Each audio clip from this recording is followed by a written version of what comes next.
Yeah, that sounds like what people.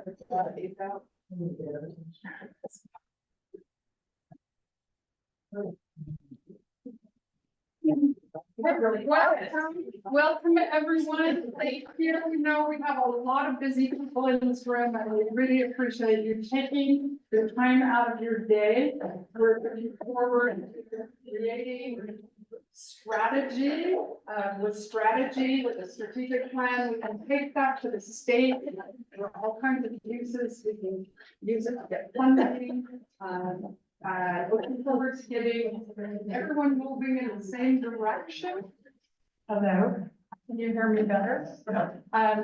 Looking forward to producing a strategic plan that we can utilize in getting funding with the state.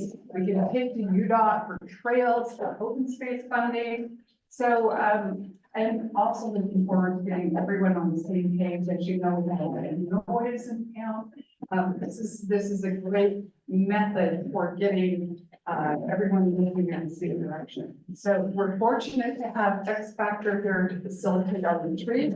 They come with high recommendations, and we're going to kick off the meeting by swearing in Jonathan to.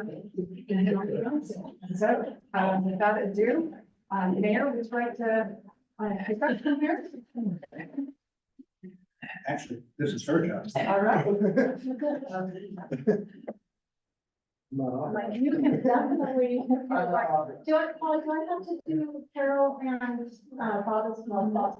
Yeah. Okay, Carol. Okay, that's fine. So Carol, do we want to do both at the same time? Or no, you don't need to open the meeting. You can just and yeah, you can do it at the same time. Technically, but or so the right limelight to herself. All right, one at a time. Okay, so I'm going to go ahead and read the oath of office to you. And please raise your right hand and repeat after me. I state your name. I, Jonathan Gunn, Do solemnly swear do solemnly swear that I will support, obey, and defend that I will support, obey, and defend the Constitution of the United States the Constitution of the United States and the Constitution of this state, and the Constitution of this state, and that I will discharge the duties of my office with fidelity. and that I will discharge the duties of my office with fidelity. Thank you very much. Congratulations. Thank you. All right, Carol.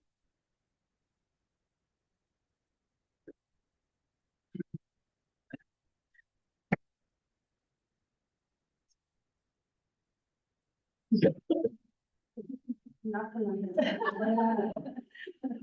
All right, raise your right hand, please. I state your name. I, Carol Hazelton, Do solemnly swear do solemnly swear that I will support, obey, and defend that I will support, obey, and defend the Constitution of the United States the Constitution of the United States and the Constitution of this state, and the Constitution of this state, and that I will discharge the duties of my office with fidelity. and I will discharge the duties of my office with fidelity. Perfect. Thank you so much.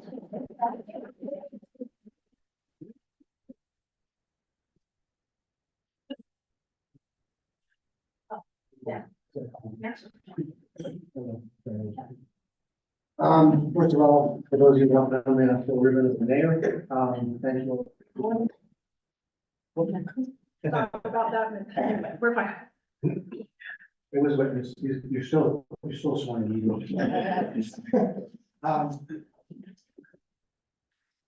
I want to take a minute for those of you who are part of the ongoing daily activities of the town. Remind everyone that all of your elected officials, all of your planning commission members, all have other lives. Nobody is a full-time anything except staff of Jan and Kate's not. So, I mean, we have a few that are full-time, elect Felicia's full-time, staff on full-time. But generally speaking, we'll have other lives. So, sometimes I think there's an expectation in the community that we're all full-timers And we're all working 24/7 to take care of the town.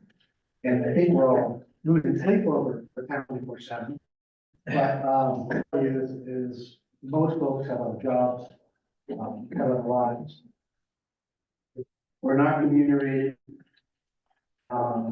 So I think it's helpful if we can figure out how to do a better job making sure our residents and landholders understand that we're doing the best we can, given that very few of us are here working 24/7.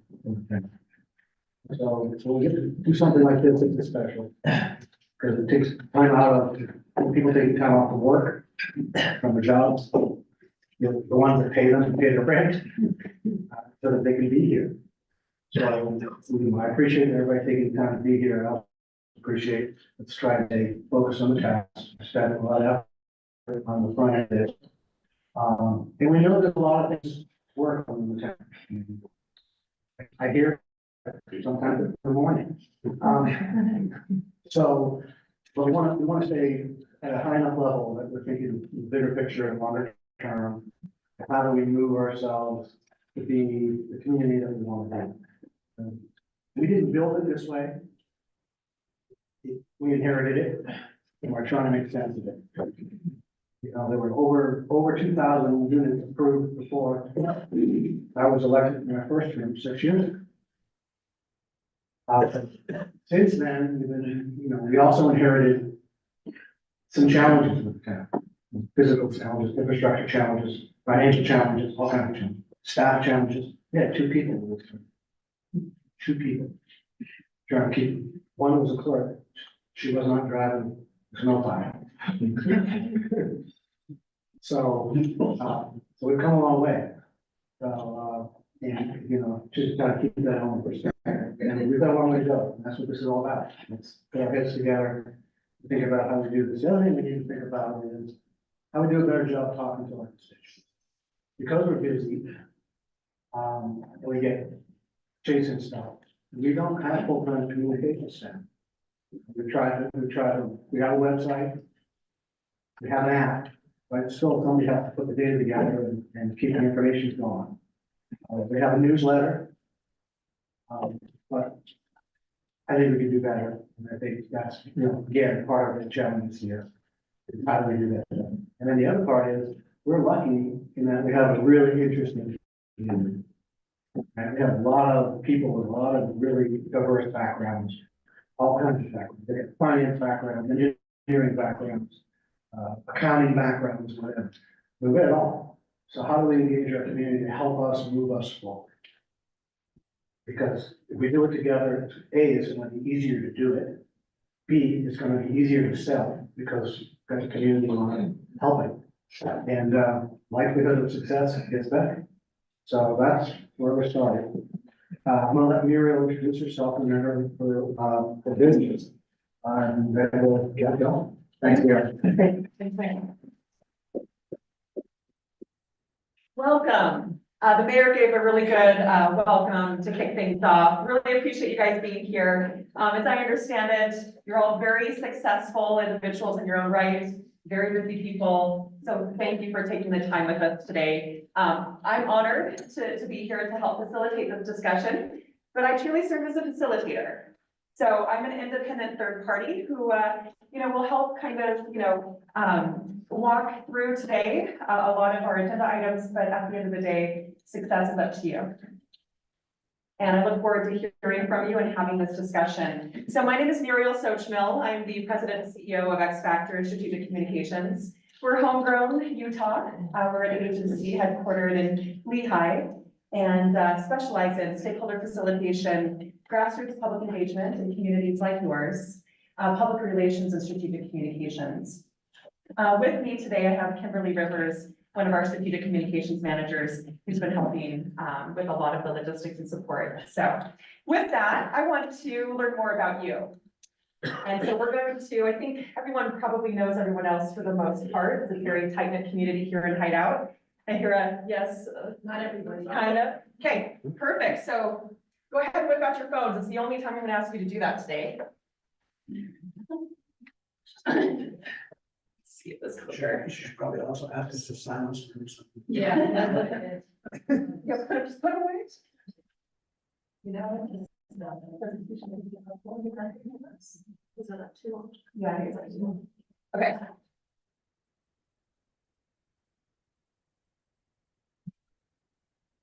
It was working. Yeah, totally. earlier, yeah. Maybe push connect again and see if maybe it lost connection with the advance. Okay.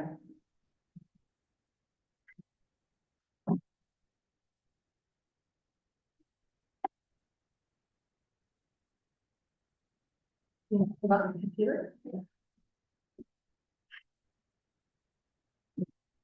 I promise, I witnessed, it was working. You know, we should, we use the arrow for you. And then click it on the slide. Would you like to put your computer right here and then I can? She can steer it, yeah. Yeah, that'd be great. Okay. Okay, so there's the QR code to scan. I want you to just look at the first poll question. I don't want you to look at the remaining 12, just the first of the 13. Now, when you get to the screen that will pull up on your phone, please skip the field to enter your name. I want all of your feedback to be anonymous today so that we can really get honest and candid responses. So just skip that first field that'll ask for your name and answer the very first question. I want to know where in the world you've traveled. If we have some globetrotters here today, just go ahead, Mayor, there's a lot of them. And as we go around the room and click on the map for any place in the world you visited. Just that means we have to know the map.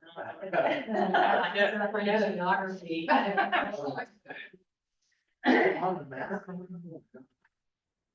Yeah, you can zoom in if you need to. You need Wi-Fi as well, the logins, and make it bigger and. Oh. I need a world map. The test, see if you know. Bigger.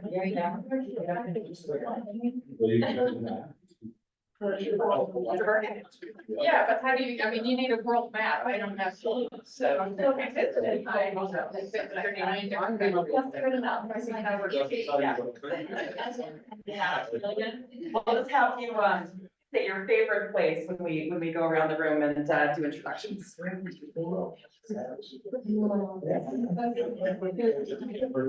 Is there, can I go back to the internet? Yeah, so just right here, polibi.com, Okay. /X Factor 504.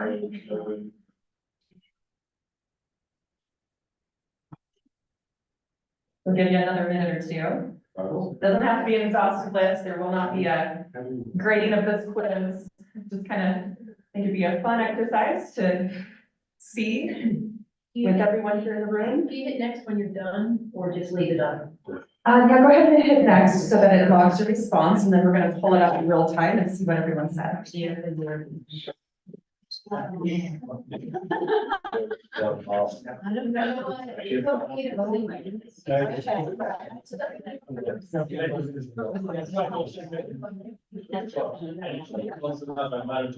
No, that's really right.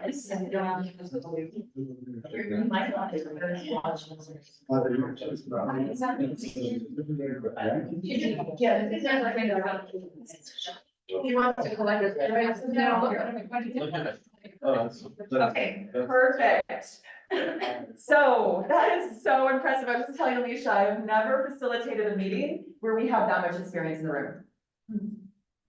That much experience. That is absolutely amazing. And speaks to what the mayor was saying earlier, that you guys are very experienced, you're good at what you do. Let's come together as a community and leverage those strengths for the greater good. So with that, I'm going to start here with the first table. We met earlier, but go ahead and say your name, and then just of all those places that you selected today, what was your favorite?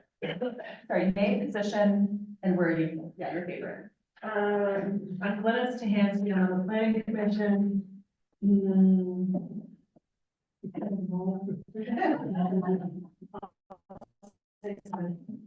Okay, that's all right on the list. Seth Miche, work for Hideout, in, Public Works. I still have to say my favorite place is Utah. Yeah. Hideout, Utah.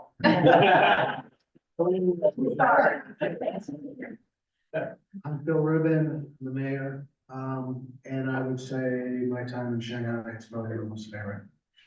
What is it? Other than China for 4 years. What's that? My name is Jonathan Gunn, as you probably saw from today, I'm on the town council. Hard to say, but if I had to choose one, it would probably be the south of France. Katie Shepley, I'm the financial consultant for the town of Hideout. I've probably been to over 40+ countries, but I like the beer in Germany. I'm calling Samuel McLean, I'm the town attorney, and I would say Utah is where I chose to live. And last year, so. I'm Rachel Cooper, I'm on the planning commission.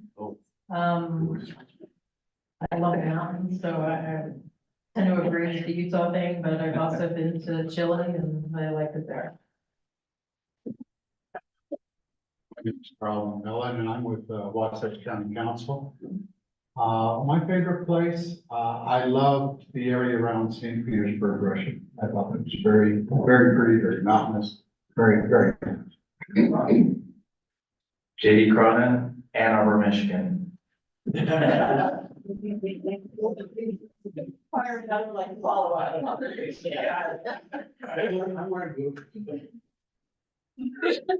Thomas Eddington, town planner. I'm just gonna go with my last, the place I visited last, Mongolia, so Mongolia. Good afternoon, my name is Joel Burke. I am on the planning commission. And my favorite place to visit would be, first of all, favorite place to live is Hideout. Love it. Favorite place to visit on a holiday would be one of those small towns in Italy where you walk around the corner and don't know if you're gonna go into a big piazza or run into a brick wall. Beautiful.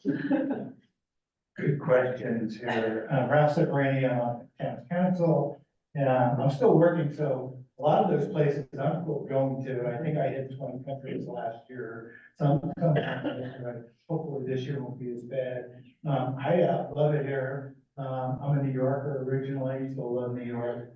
My office is still there, and I'd say the one country certainly in Europe, I really like is the UK. I spent so much time there on biz that I had to pay taxes, so. I'm Carol Hazelton, I'm on town council. My most memorable traveling trip was in the Himalayas in Pakistan. I'm Valerie Roper. I'm on the town committee, CE Outreach, aka Fun Committee, if anybody knows that one. My favorite place so far I've traveled has been Munich, Germany for Oktoberfest. I'm Dylan Weiler, I'm with Ardura, so I'm an engineering consultant for the town. And I've only been to 2 countries outside of the US. I lived in Mexico for a church mission, and that was great, but I'll say Norway, since that's the other one I've been to. That was a lot of fun. You want to mention? I'm Peter Ginsburg, Planning Commission. I'd have to say Florence, Italy, because we have family there. I am Catherine Hopkins. I'm on the town staff and I'm also a Hideout resident. And I'm still 4 years into living in Utah, so I think every day I go someplace new in Utah is my favorite. I'm Donna Turner, I'm on the planning commission, and I would say Slovakia because I have quite a few relatives there. I just love going there. But second runner-up, Hawaii. I'm Rob Sack, I'm the town's economic development consultant, and my favorite place is probably Tahiti. Okay, I think I'm last, right? You know. Okay. Chris Fire, town council member. I can't say Germany because 2 other people did. Yours kind of is, but, my favorite place was, I did a 2-week trip in a long time ago to, New Zealand, the South Island, and we drove around in a camper van. That was pretty awesome. Hey, I'll take my bucket list. Okay. Hi, I'm Alicia Fairborn, the city reporter, and I think my favorite place is probably Catalina Island. Let's get over to Jan. Well, I'm getting to Jan. How many languages do we speak in this room? I hear Spanish, Italian, what else? French? French. Japanese? American. Reminds me of that movie, Just Married.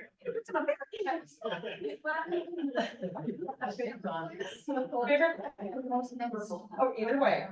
My name's Jan, I manage the town. I guess my most memorable travel experience was ending up in Tokyo, and I totally blew it because I was so busy in law school. I didn't even plan for the trip. I just pulled out my last trip, which had been in South America. So I landed like Cheryl Strayed in Tokyo and went, oh. Perfect. Thank you. Okay, love that icebreaker. It's always nice to kind of get to know you guys. So with that, we're gonna have to toggle again, Alicia, I'm so sorry, back to the presentation. We just want to go over just a few ground rules for today, and some housekeeping items. So housekeeping, I think you guys probably already know where the restrooms are down the hall. Women are on the left, men are on the right. Okay, so that's there. Feel free to get up. We will have several breaks scheduled throughout the day. So hopefully, we can keep those to the breaks. There's water in the back. And here we go.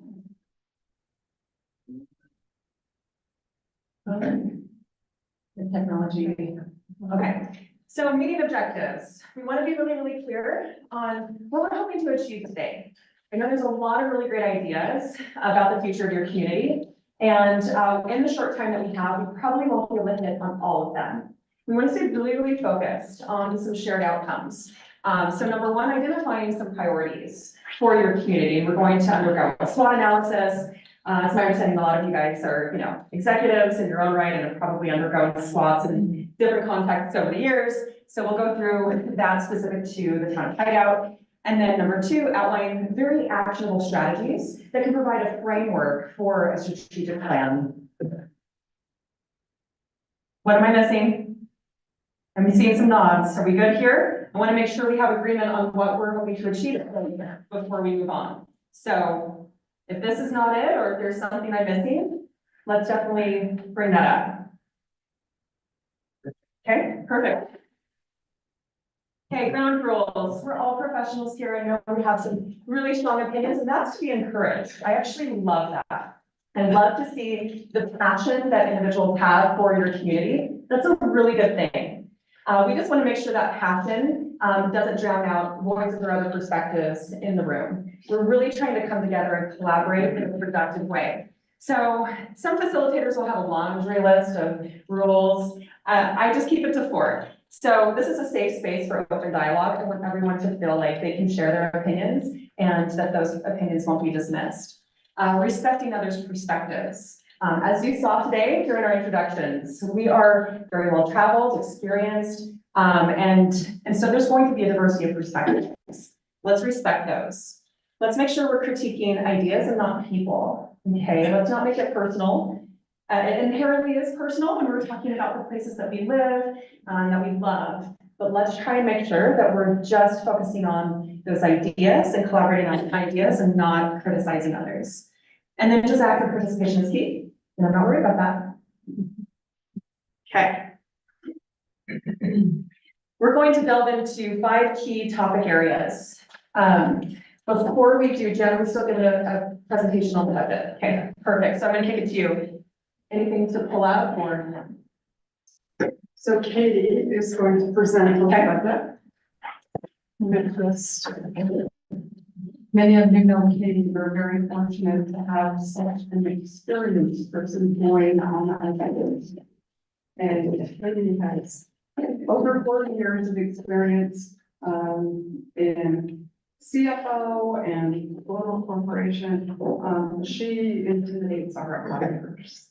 It was so fun to start looking at her. Nobody has audited the balance sheet before. That's unheard of in the municipalities. But Katie was all over it. That's where she started. So she is going to give us an overview of where we are in our financial picture. Okay, and I don't think you guys can all hear me, right? So I don't need this. So, yes. You need it for the recording, yeah. I'm sorry. Okay, that's fine. Do you have this, I just know Jonathan's already telling me I talked about it. Katie, do you have the Zoom link or do you want me to share? You can, yeah, just bring it out again. In 1 second.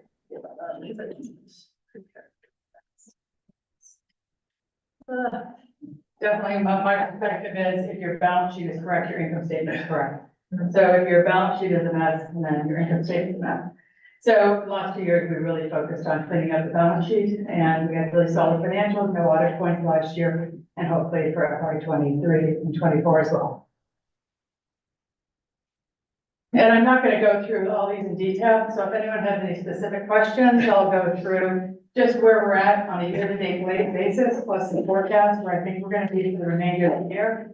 And I just wanted to give you a quick highlight of the next 10 years from an as-is perspective, as well as with economic growth, including some use of MIDA funds for municipal projects, as well as the Plume development, which is way, on its way, and the Benlock that we hope to start very shortly. It'll show you some of the financials we expect and how it is that it'll contribute to the organization, to the town. And Rob Sant is here and I'm using his economic model for the numbers. Okay, so the first slide here is where we're at from a general fund. As you can see, from our license and permits, we are about 100,000 short. And that's due to the 5.5% inspection fee and building permits. We don't have as many as we hope to. And miscellaneous revenue were very favorable because of interest earnings on the investment of excess cash, as well as cash from our performance and warranty bonds at 5.5%. So we're short of revenue about 100,000, but we're doing quite well on expenses. So initially we thought that we would be out about 400,000 for the year, and right now we're looking at 236,000. Expenses are favorable because we did not have the hire that we are going to have for this year, and we have a little bit of a benefit and lower benefit costs.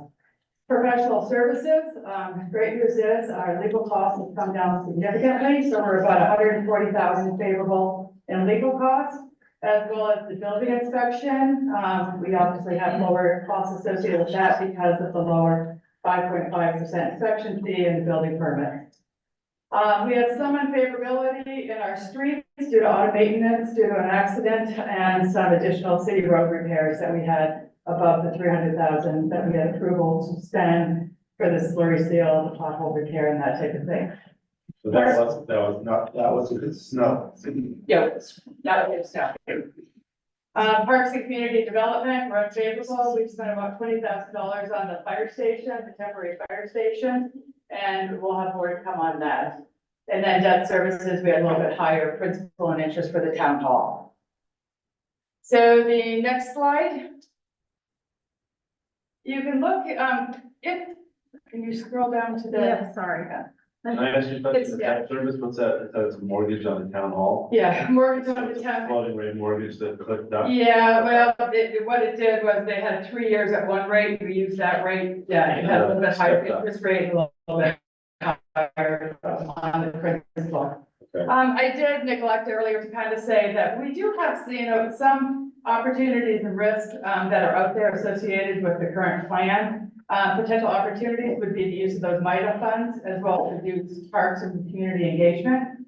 But we have some potential risks because we do have, or I feel we're going to have fewer subdivision inspection fees. So those are rolling to next year, so it's a timing issue. Okay, the 10-year plan as it relates to the general fund, you can see there's, you can see our operating expenses and our operating income in the middle, and then as is surplus and deficit. So without any growth, not as strong as this year because of all the money we spent on the roads this year. But you can see that we're gonna run down a deficit and then we start making a little bit of money and then we kind of break even for a while. So this really shows that we need growth and we need development and we need commercial and more residential.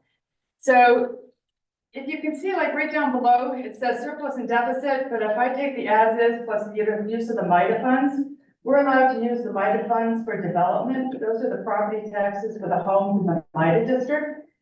We can use the MIDA development funds to help support the town's costs. I'm sorry, MIDA municipal funds for the town costs. We have significantly more MIDA development fund, which could help with some of our growth, and we'll discuss whether how it is that we could best use that in the future. We also have a bloom development, about 160 acres, I'm sorry, there's 112 acres, 50 acres, but half of it's going to be used for residential for one family. The rest is going to be used for commercial and residential. And you can see that when we add in the as-is plus MIDA funds plus bloom, we really start shooting up and we have profits of 500,000 to 800,000. So that's We don't have fun. okay, we have a surplus for which we can add to our capital fund, for which we can use for other costs that might pop up. We don't really have any reserves out there other than the capital fund, so if there are nature surprises, then it could surprise the numbers. Are you mandated to take surplus funds and put it in the capital? Yes, they must go to the capital fund. Over the last couple of years, unfortunately, we've depleted those capital funds. And then we have another one, Bloom, it's 2,500 acres, 2,600 acres. And you can see that adds anywhere between 700,000 to 1.2 million by 2023 or 2033. Katie, how many acres? I think it's 2,600, isn't it? Yeah.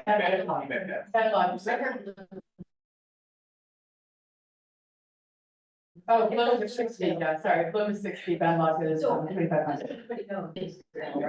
Well, significant conversations as it relates to Bloom, planning committee has already passed it, it's at the town council, and Benlock has not that yet submitted.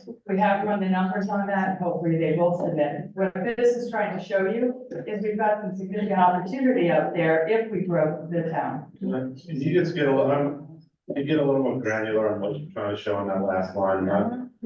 As is MIDA plus Bloom plus Benlock. What's the flow of funds? Okay, if you see the surplus, the negative, let's look at the very end, 2033, 110,000. If we don't do any development, if we don't grow the town, we don't do anything, we get 110,000. If we use the MIDA funds that are coming in, we get another couple $100,000. We'll use the municipal fund for street repairs and things like that. If you add MIDA plus Bloom, you can see we go from 300,000 to 800,000 because. What I'm asking is, what is Bloom paying? That's real estate taxes? Oh, I'm sorry. Yeah. Fees, could you? There's some transient room tax. And then we have some expenses we think that we're going to incur because of those additional. Okay, thank you. In the top one, did you account for what do we have, over 2,000 homes that could be built here? My assumption, that's a good question. I have a lot of assumptions. My assumption is we bring in 85 new building permits and COs per year. We've been hovering, we did 1 year, 117, but the rest of it 72, 77, 82. So I assume 85, hopefully things will develop. So yes, I have a whole assumptions page associated with this that drives all those numbers. Did you include that in the packet, the assumption page? Did not include it in the package. Thank you. Okay, so those are the growth opportunities that at least are being talked about. Bloom has fallen on its way. Benlock is hopefully going to submit shortly, and we've already done some analytics on it. But I think one of the big things is the non-quantified. At the bottom, you'll see the non-quantified growth or the other growth opportunities. We have Ross Creek, which is 10 acres of town-owned land that we want to develop for commercial, and the EDC is well underway for discussing some uses on that. Then we also have Cove Point townhomes and commercial. It's 120 acres. And that also has a very strong potential. At one point, they were thinking about a campsite, glamping, that type of thing, but they have now, in my opinion, upscaled it by doing the townhome and the commercial. We have a restaurant and a pub that is being looked at, and that looks very promising for about 15 acres. And then right by the town-owned Ross Creek commercial property, there's a gentleman that has 2 acres that he wants to put some commercial and residential in, so it can only enhance the Ross Creek. The Ross Creek entrance is when you come off of 248 onto Shoreline. You have the entrance into Ross Creek, but then you have the entrance coming into Deer Waters as well as Shoreline. So huge opportunity for some commercial development. So I often ask for the code point. Yeah, Cove Point is 120 acres. My understanding, and Thomas, you can add to this, but it's kind of adjacent to Benlock. So when we have Benlock 2,500 acres, the 120 is right by that. So right now, I think they're kind of filling out what's going to go on with Benlock, but Thomas. It's right adjacent to, it could be part of Benlock if they decided to go that way, it could be independent, but it's up for grabs. So Katie, this, what you're showing is, if everybody who's been coming forward that we know of today, if they were to go forward with the projects that they've talked about, regardless of whatever stage they're in now, and as you mentioned, Bloom is closest of all, but there are others. So these are the numbers in most optimistic view. No, Looking at it, and most optimistic view, and then you made assumptions about the fiscal years in which they could impact us.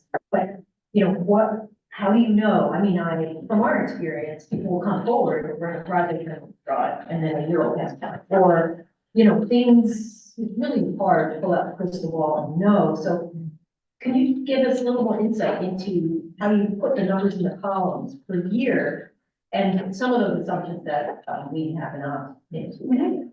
And obviously Benlock, we've been talking about. So one of the things I broke out is Bloom and Benlock. So I want to show you the difference between the two of them. Benlock and Bloom, we know kind of the phases that they're going to go through, at least for Bloom specifically. Here's what's phase 1, phase 2, phase 3, phase 4, and phase 5. So if in phase 3, they're going to bring on 34 homes, we know we're going to get the property taxes, sales tax, the initial sales tax associated with those, as well as some incremental expenses to run that part of the town. So we make assumptions based upon input from Bloom and based upon input from Benlock as to what they thought the phasing was going to be, and we make some assumptions. You know, these homes would be developed at this time. So if Bloom or Benlock are behind or advanced, then those columns will move forward or backwards.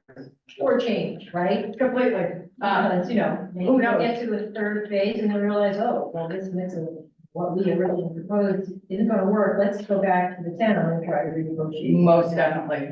Bloom's a great example. You know, here's what they're planning right now, but who knows? They're not sure they're gonna develop the way they thought. Their landowners might come back to them and say, yeah, we want, you know, 4 housing per acre instead of 2.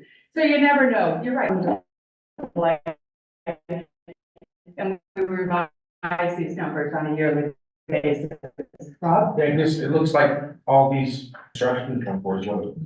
Yeah. And Rob, you know, Rob, I used your 22 analysis on Benlock, and you had it just starting in 24. Well, to 26, because now we're a year and a half later. Yeah, that's But we what want it's those showing. to come. Right.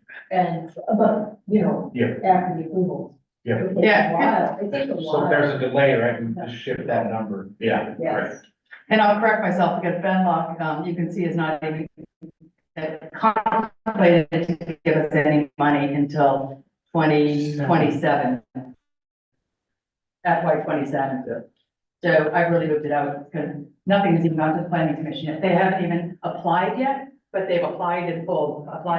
So it's our best estimate at this point in time. Pretty awesome to be able to put what if in there, right?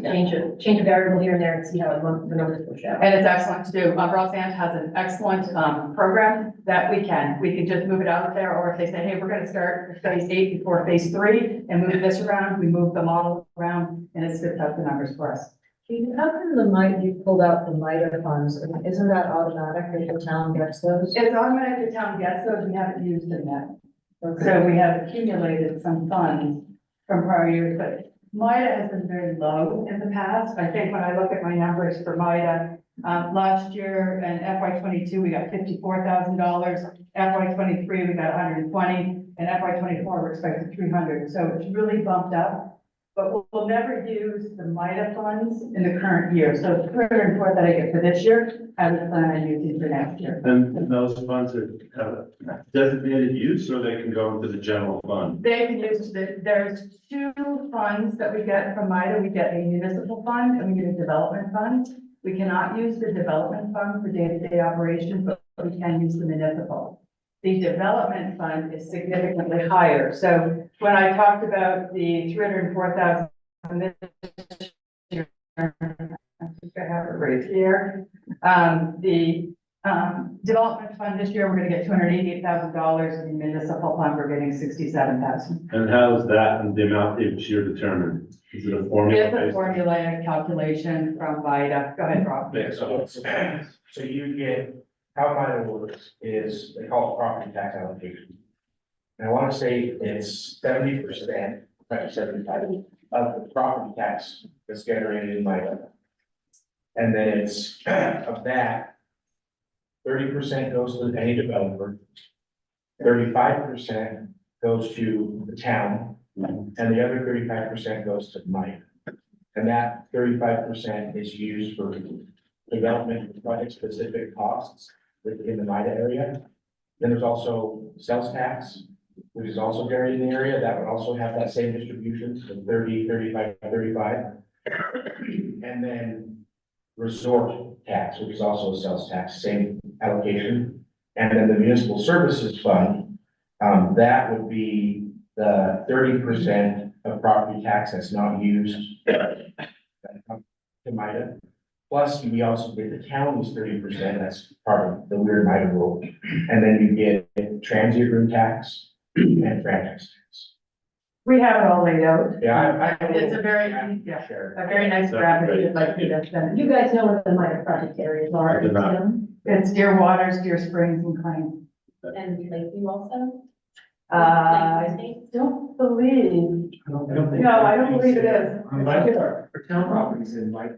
Yes. Yeah, and the 10 acres that the town owns, so Deer Waters, Deer Springs, Plain, the 10 acres, at Ross Creek that the town owns. JD? So I look at these numbers and the thing I focus on is the as-is surplus deficit. Correct. Largely going forward, the next 9 to 10 years, we're around zero, which is good. It's good barring no major expenditures. Crazy, yeah, absolutely, a hole in it. So trying to operate around that discipline. Correct. Is there anything that you feel within the assumptions you had to make as part of your analysis that is either risky or not? Because if we could largely follow through on that kind of stuff, I think I'd have a lot more comfort with what goes on around here generally.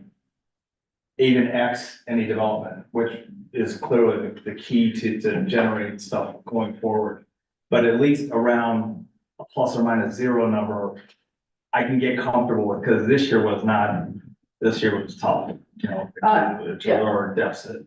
This year is tough. We spent a lot of money on our streets. There's something called the Class C road fund. Yeah. We get for every mile of road we have as a percentage of the total miles in Utah, we get a stipend from. So we did use, you can see on that fourth line down under operating, we've had to use a lot of that from all the prior years. Now going forward, we'll use the current year receipts from Class C going into the next year.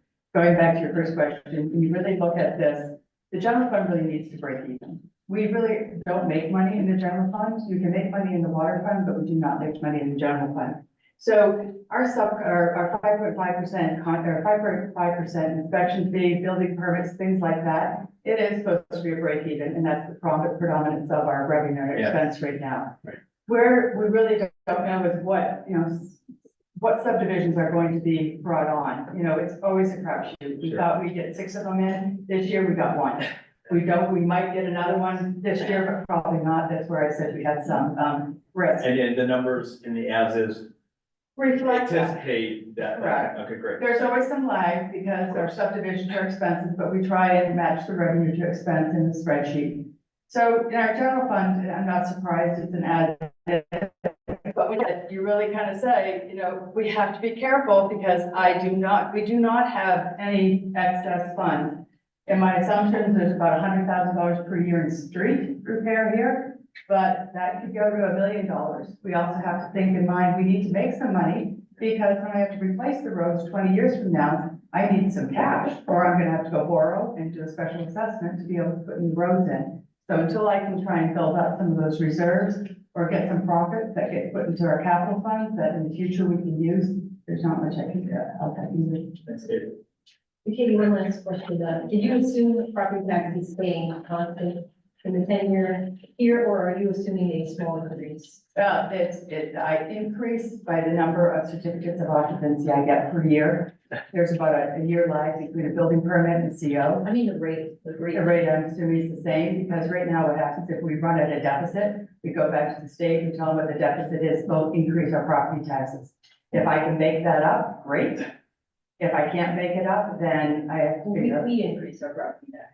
We do, but we have to go to the state and say our deficit is 400,000, like we did last year. Our deficit's 400,000. You know, we need excess money to be brought in. They allow us to, when you get your property taxes, ours went up a little bit. I think anyone in the room that lives in Hideout, your property taxes in the town of Hideout went up. And that's because, we were running out of deficit. It's useful to see the last two rows on net of property tax because they're just break even. The last two rows, would be useful to see Benlock and give the net of property tax. Because property, I've got that. yeah, I know. Yeah. Because sometimes that just blows the number up. Yeah. But that's just almost a net break even cost, you know. Yeah. I mean, property tax. Yeah, so- That's pretty good to just look at what's our net profit. Okay. Hurry up. See what I was gonna hurry up. Good program facilitator, if you don't mind, yeah, just kind of giving us any kind of, final feedback. Yep, go to the next page. We have our enterprise fund. We thought we'd be running at a deficit, not a deficit, we thought we'd be running at a deficit, but we are way ahead of where we wanted to be. The Public Works Department had a lot of expense put in their budget for this year. We will not be spending the predominance of that, but we do still plan on doing what is state required for us to put in, and we will be putting in more of our expenses into next year, so it's timing. Salaries and benefits are favorable because we didn't hire a person and we had lower benefits. And then general water services predominantly engineering favorability. So up with, under professional, we do have a water study going on, so we've got some unfavorability associated with the consultants there, a little bit more legal costs in the water fund. And you can see I've got a $400,000 improvement over budget. So that is a significant benefit to us, to move into our capital funds, into the water fund. I cannot transfer funds. I cannot transfer excess from the water to the general.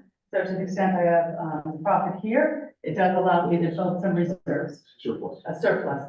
Katie, 42 years in corporate America. I had a quick question on the water meter connection fees. Those are captured fees, right? And what we raised, for that. Was like, the last time that fee was changed, it was just to cover the expenses of purchasing the. Correct. So, I mean, we're gonna be spending that almost as soon as we get that. Yeah, water meter connection fees? Yes. Yeah, we're pretty flat. You can kind of see everything that I did budget, we are gonna spend. Okay. Yeah, that is pretty. Oh, okay, I see that. Sorry, the common, the actual better is 469. Okay? Yep. Thanks. So, the opportunities here include increased water service revenue due to COs earlier in the year and fewer storm water repairs. The risk, might be additional legal and consulting costs due to water related studies. Next, we have a 10-year plan here. You can see that we are running a positive financial position, which certainly is very helpful to us, but this is where we're always going to have a lot with water, sewer, and storm. We're always going to have issues associated with that. To the extent I have a surplus, I got it right this time, then I can put that into my capital fund, and that helps us down the road to be able to put the cash outlay to put in some additional water, storm, and sewer. I say it's a cash outlay because any capital expenditure we put on, we capitalize over 20 to 30 years, but it's the cash I need and the cash that surplus. Yeah, I just want to make sure we're clear. So in the enterprise fund, that's water. Yeah. Stormwater, sewer. Yeah. Are we expecting a large sewer expense? The sewer expense is going to be about $300,000 to $380,000. It's all capitalizable because it increases expensive useful life of the asset we have on our books today. I recall us looking at a sewer plan where there was some rerouting going down to. Yep, and we're increasing the pipe size. Is all is what the town of Hideout has to And pay we're for. not in the red anywhere. No. But Sorry. let me clarify that. more. I know, because Chris, we did spend the 380,000, it's capitalizable, so I only have to recognize on the P and L 1/30th of that cost this year. Because I can capitalize it over 30 years. Because it increases the useful life of an asset, so it's capitalizable. Okay, one more minute on the budget. All right, okay, go ahead, the next two are very easy, this is our MIDA funds we talked about. You can see, I went from 69,000 in FY 22 to 158 in FY 23, and I'm at 354 expected in FY 24. So we're doing very well, we're on target there. We've got some parks funds in here. The only thing I can tell you, in the general fund and in the MIDA fund, our cash from Wasatch Treasurer has been lower than we had hoped it was going to be. We're hoping to get another tranche in January. If I do not get that, the state keeps the funds or the state keeps the revenue recognition, I then have to defer the revenue till next year. So that could be a risk for MIDA and a risk for the general fund. If I do not receive the cash, it'll be a deferred balance sheet item. Why wouldn't you receive the cash? People decided not to pay their property taxes for one reason or another. So I was supposed to get, I got last year. Is going to town. It's MIDA and over the town. I was supposed to get 225,000, 250,000 in December for Fund 10. I got 150. When you MIDA. say people haven't paid it, you mean people in the town find out that they're part of this MIDA project? Take that or vacant land they haven't paid their property tax on. If I don't receive the cash in, I have to, the state gets to recognize it as revenue. The town does not. I increase my deferred revenue on the balance sheet, which you don't see. So when it comes in 5 years later, You get a big bump. you get that. Right, and it might be just my understanding, because we have questioned it, why was my receipt so low? I have asked about that, and they came back and said we need to do some additional reconciliation. So it could just be an accounting issue with the state. Okay, the last one is an easy one, Class C road funds, that's what I told you, the state of Utah provides the town of Hideout a yearly allowance for road repairs as a percentage of the total roads in Utah. This is the funds that we get, the 62,000, this year we were expecting 69, now we're getting 73. Fantastic. I know that probably felt a little rushed. Katie, thank you so much. Let's give her a round of applause. Never seen so much exceptional expertise on display from the citizen volunteer. Thank you. That's right. I mean, 42 years. Wow. I won't forgive you for saying. I started at 15. Okay, right. Don't do that. I should have said 10. Yeah. Perfect. Okay. I lied. Go ahead without your phones yet again. If you still have your browser up from that previous poll, great. If not, we're going to get this QR code back up. We're going to move on to the next set of questions. And like I say, please keep it anonymous. Do not put your name in there. I don't want to know who you are. I don't want anyone else to know who you are. I really, really, really want to get some good candidate feedback today.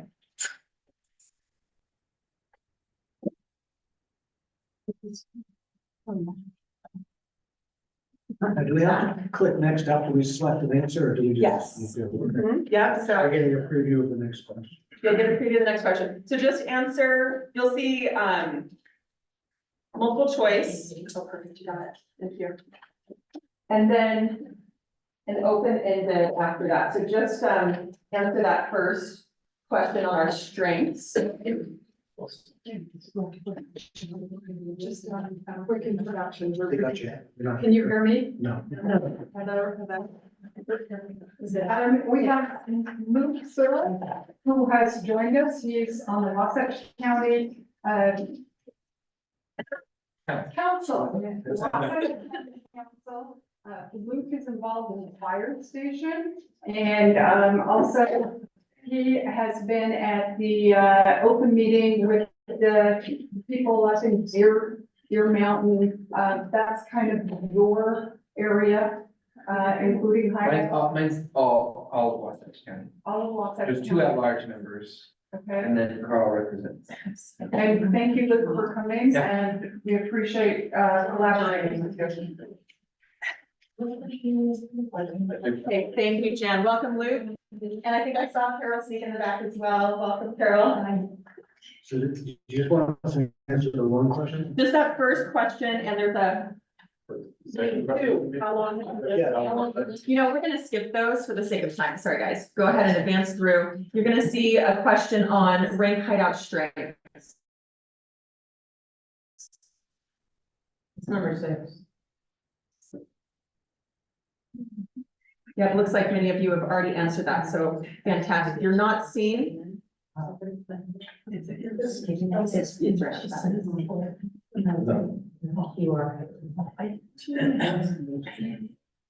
Polyev.com/X Factor 504. Do question 6. Yes, rank our strengths. We're skipping the. We're skipping the intro question. Because we're already short on time.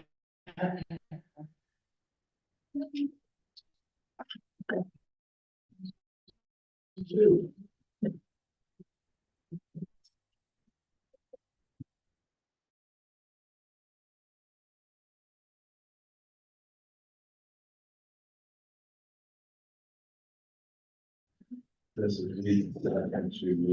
Yeah. I'll give you just another 30 seconds or so. If you're not seeing a strength here that you feel like we have, the follow-up question is what else? So go ahead and tell me what else. Did you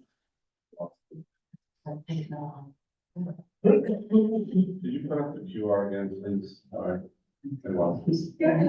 So let me just.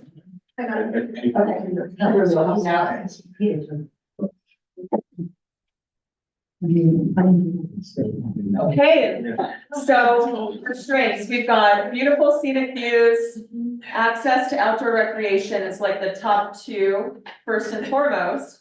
You guys also have ranked, small town feel and involved citizenry as strengths as well. Yeah.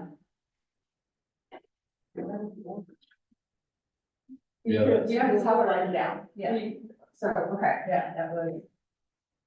So what you're showing there is the result of everyone's submissions. Exactly. Yep, that's real-time results that you guys have all just told us. Do you see the up and down arrow where you can kind of toggle and rank here? Okay, fantastic.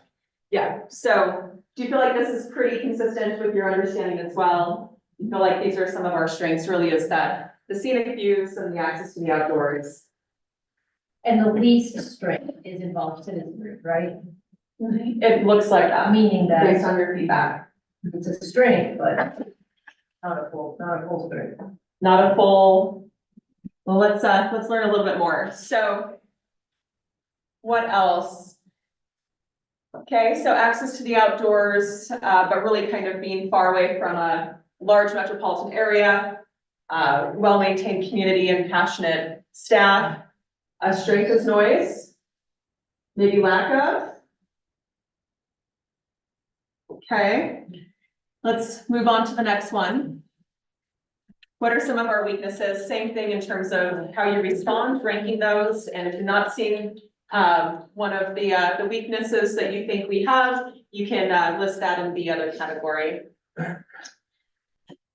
One of the reasons we wanted Katie to give a budget forecast first was so that we have some context for our very real fiscal constraints.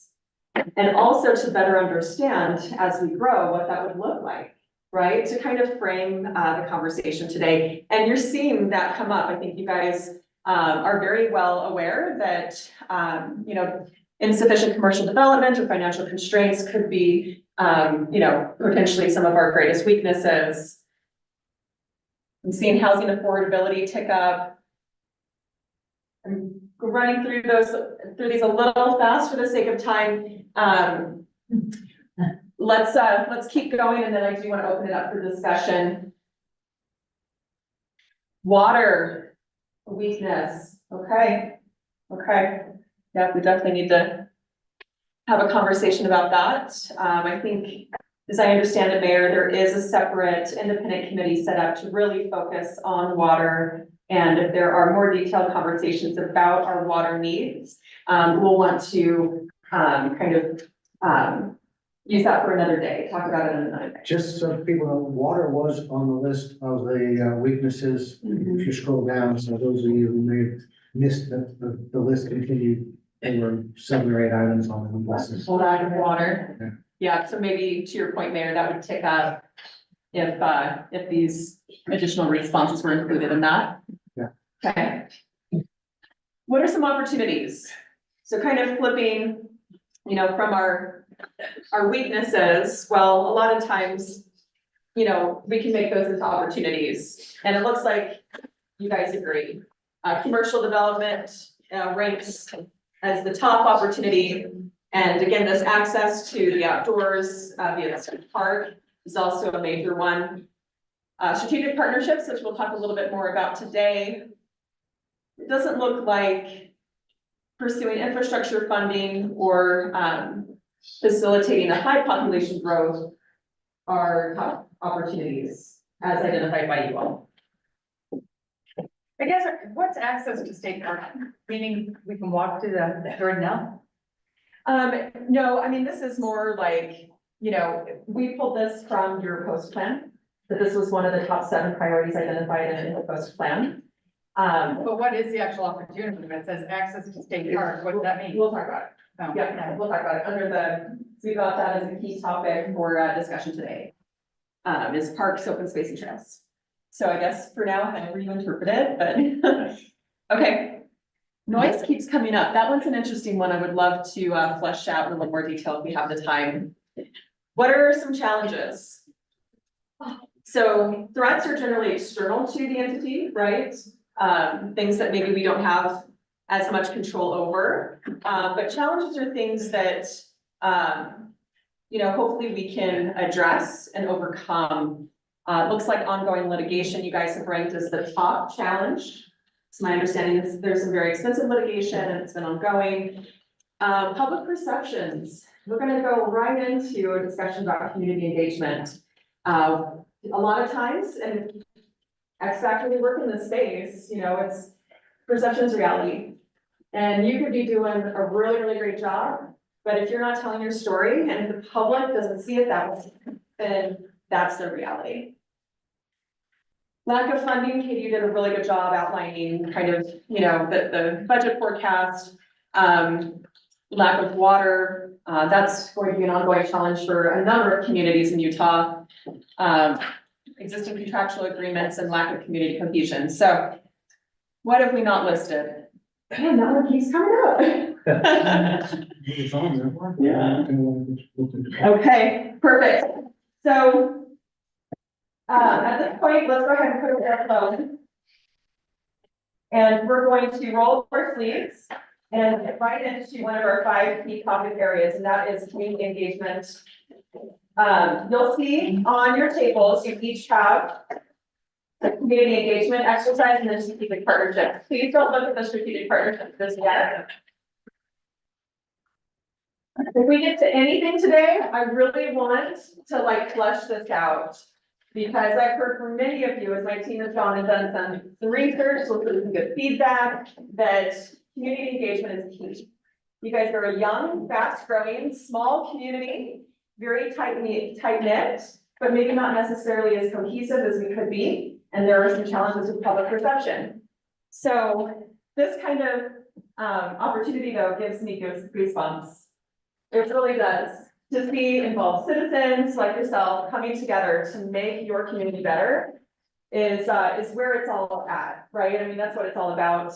And that's why, quite frankly, a lot of the work that we do at X Factor is with municipalities. We find it so fulfilling. Okay, so we're gonna take about 10-15 minutes. I want you all, Jonathan's already, he's on top of it. I want you all to have a good discussion at your table about these questions. What does Hideout, what have they done to keep citizens informed and involved in the continued growth of the town?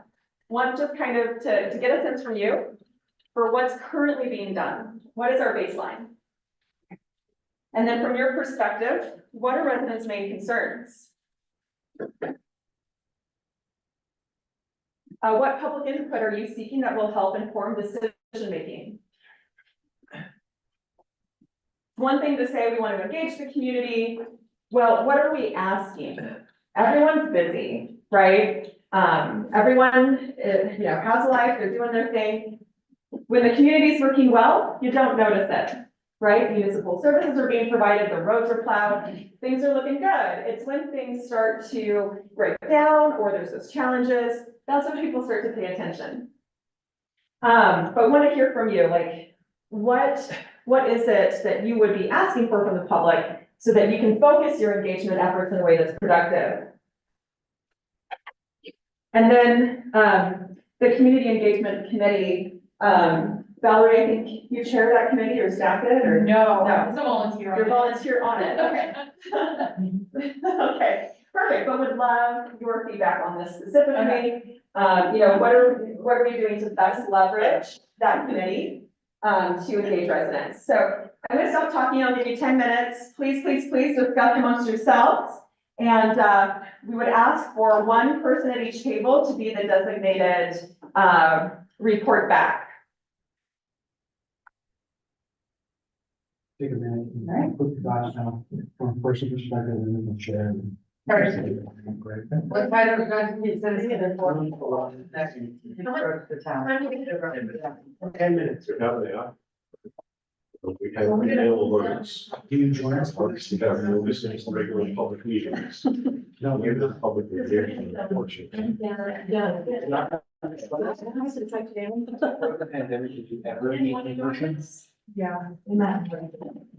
Pretty one-sided.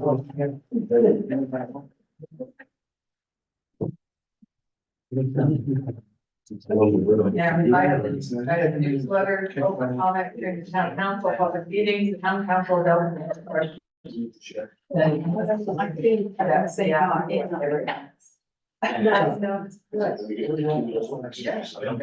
I didn't have one here. What I have today, I have game. I was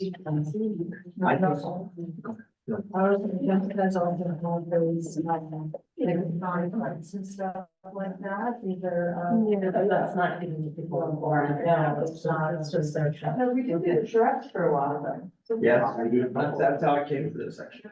Yeah. They go, they tell people what they want to talk about an issue, and then. Anyone can speak to it, and that's literally how I came into this, like, my personal job, so. Yeah. So. In the meeting. And these were separately. Yeah, then there was topical kind of things that were rolled up, people were like, hey, let's talk about this. You can go. Correct. It's horrible. Yeah, what should we do with this land? Yes, does it impact? Here's what I think is the absolute crux of the issue, in my opinion, there's 2 minutes. I think the town is doing everything practically it can do to get this message out. What's harder about this stuff is actually active participation by a community. It's hard to necessarily organically just spin that up and get it going. I think there's plenty of people, in my neighborhood, everyone's got an opinion about everything, for sure. That's not the problem. It's a way to get people to speak and more importantly, get something done. And so I don't think it's like the town doing anything wrong in terms of. I will say this, I think I'm absolutely 100% transparent on it. our budget sucks. $2 million for a small town and $300,000 matters a lot.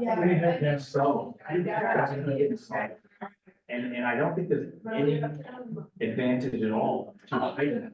I think you have to be honest with. Yeah. I think you can handle a lot more. This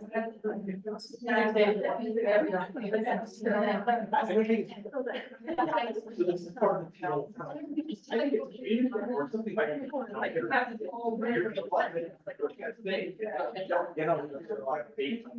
You know, take a lot and nothing. But there's lots of complaints here. Part of that is like a problem with the electric. Well, you could get involved, or you could do something, you know, versus, and I think, you know, my understanding, it's super engagement, and they get involved by that. I don't think anyone. And we're just doing our problem, this doing so hard, it's getting actions hard. The sides don't. And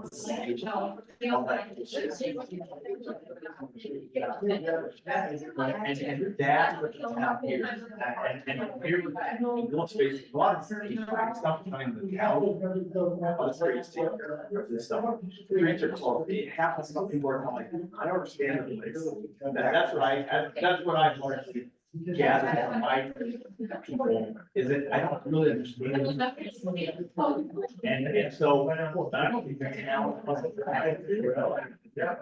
Spending out. I don't believe that. I just think that when people pay taxes, they say, I pay taxes, how do I enjoy it?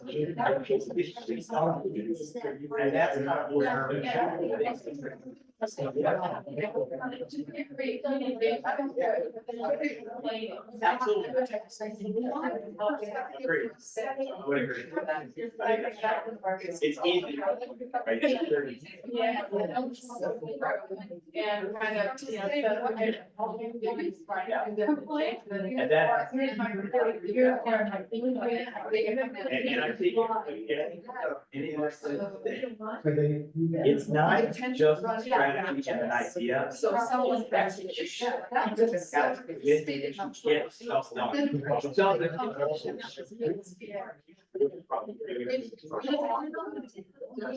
from your perspective, one of the residents being trying to do is like that. Yes. I do feel like it's happening in the town, it's like, it's hard to, that the town not gonna happen.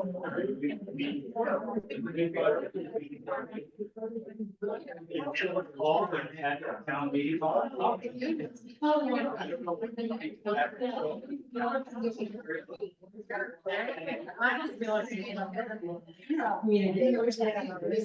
But what if the website is really weak?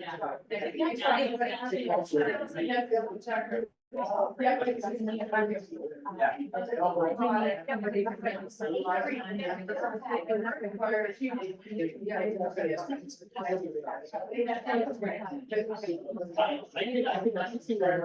mean, that's my background, but I'm not.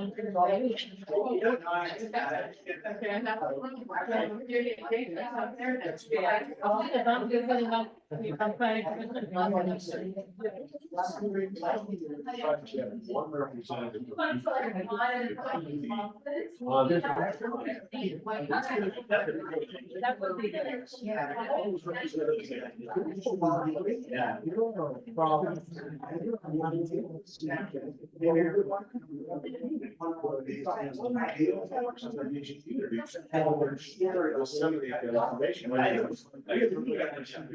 Well, I think, yeah, it's like,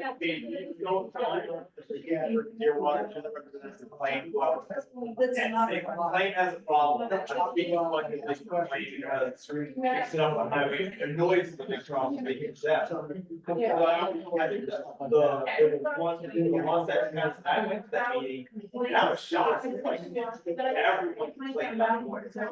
No one might be down, we don't hear it, so like, oh, there's, that was like, It's a big noise. Yeah.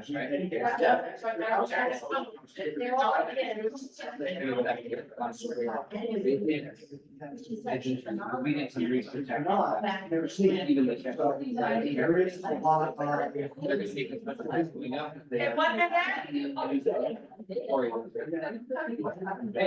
Yeah, get a look at it, well, when you ready to.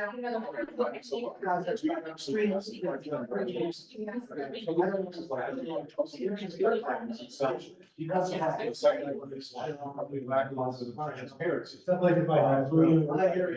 This is actually one representative. So David, that's what finance house. But I actually think that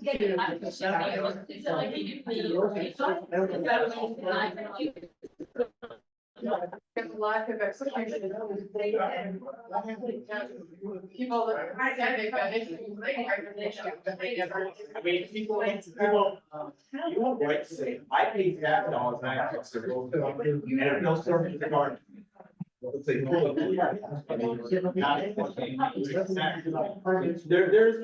something like, food breaks, that. More natural, when it gets taxed, but. You're gonna have.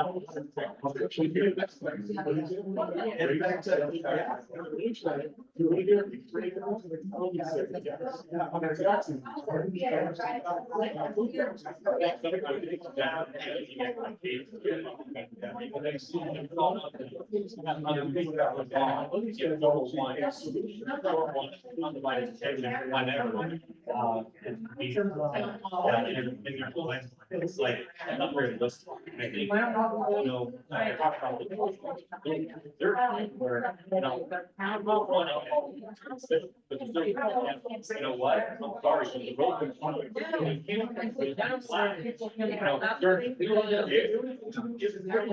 Yeah. Probably, you know, yeah, and then you have the. They opened it. And on top of that, like, the guy who's running for.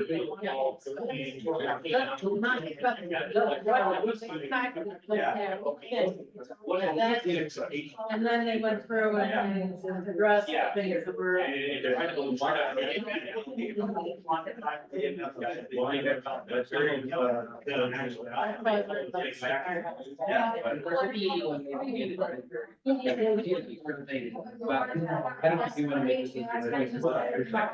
What are your names? Like.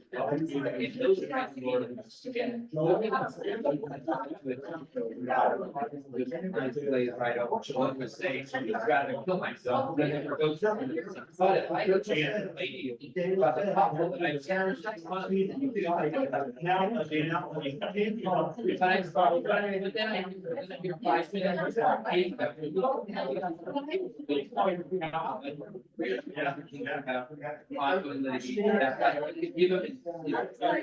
don't know. Okay, I hate to cut it short, it's really good discussions at the table. Come back. Okay. You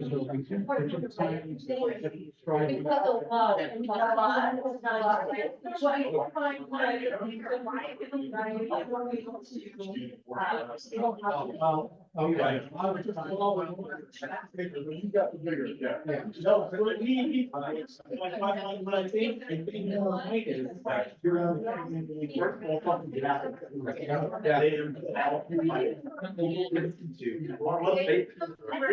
Really, right, they want someone.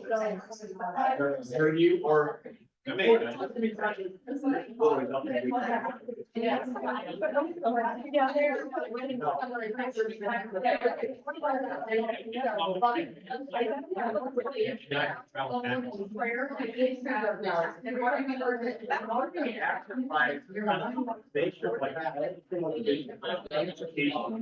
they go me more. And I. And then share with everybody. Read something. I'm very big concern about X, Y, and Z, or there'll probably be something in common. Or, you know, and BS.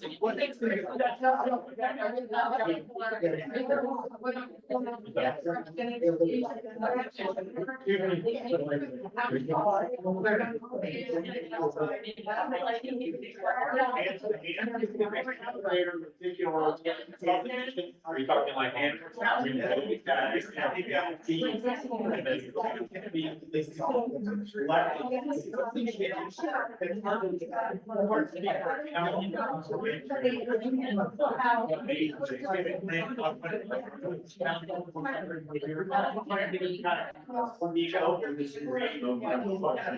So I guess.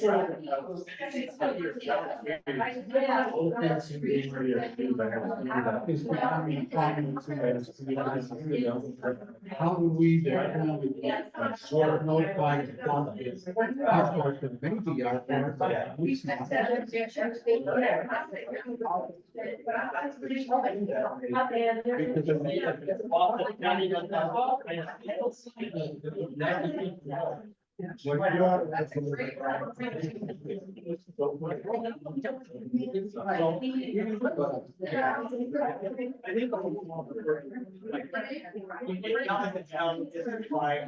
There are more effective ways to get the message out.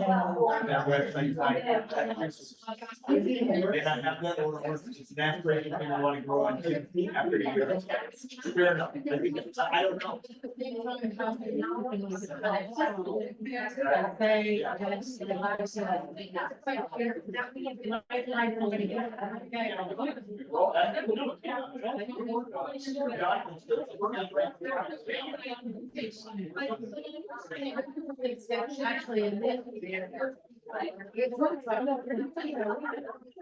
Our meeting, we also talking and, you know, you have to either like 2 hours.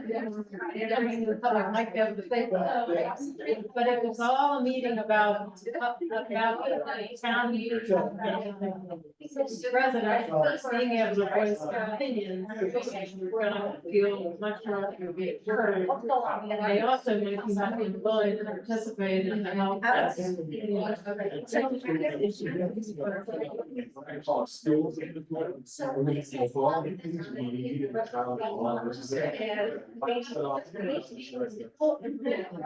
Volunteer a couple of hours. Hiring people to do this. For their lives.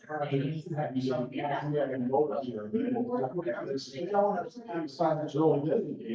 Yes. That's it. Has to do with, I think what you're saying is more of the town hall. But talk about before we land on it, let's don't have the town meeting. It's only form for today. There, I looked at it, really good. It was like a lot of quiet, a lot, and they had a nice structure and that kind of line. I don't know what I'm getting, but I feel like representation. You are going to be to go to the meeting. Yeah, feedback from the about it. And everything. I think that a lot of the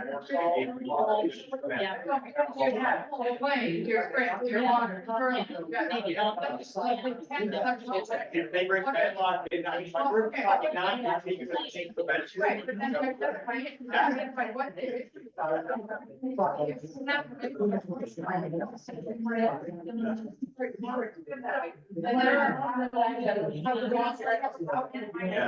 How can the state, how our state sponsor up?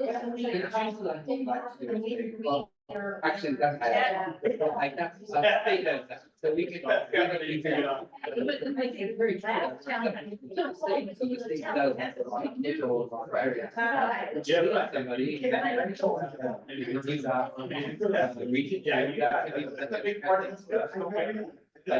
Whatever.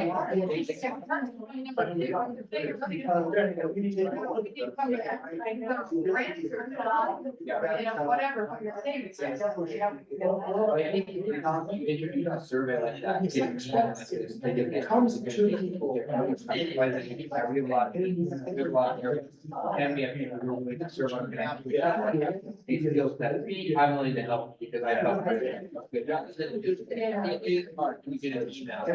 They, and put your heart in. Start our own little, like, Okay, well. that little.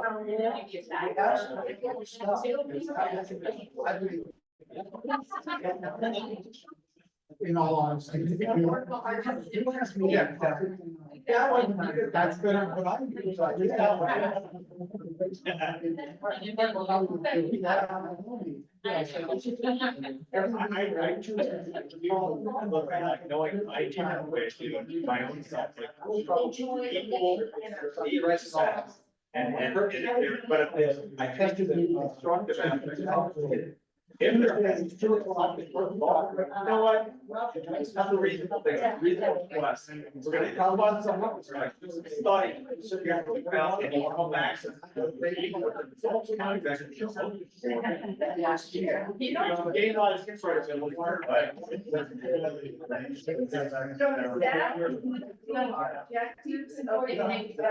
Could you please during this, take, what you're talking about, I don't know, I can access. And then I can be questions for any committee. I'm not doing it wrong, but yeah. And there's gonna be one struggles, because if they, I pay tax, so you're supposed to pay tax, they're not exactly laws, so that's like, yes. When you're getting kind of like the standard.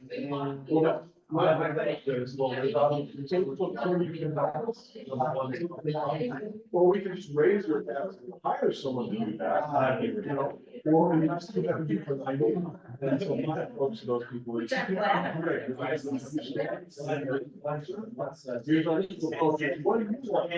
the way,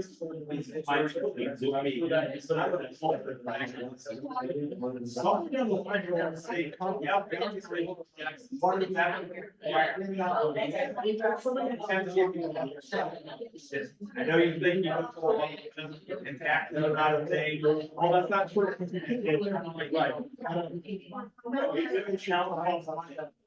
And do so. Nothing longer do it. We've had sober discussion.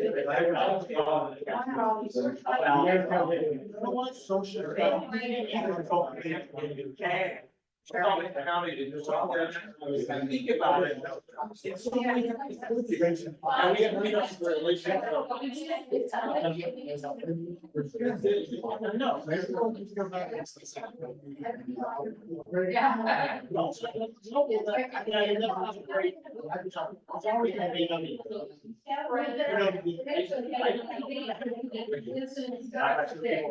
My point is, we gotta try to make a attempt. To salvage, is it gonna be, is it possible? It's.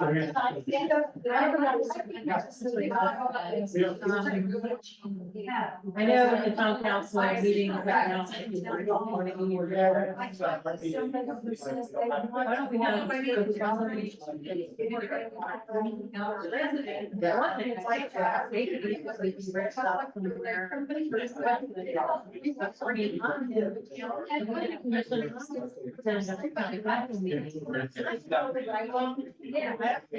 I don't know what going on.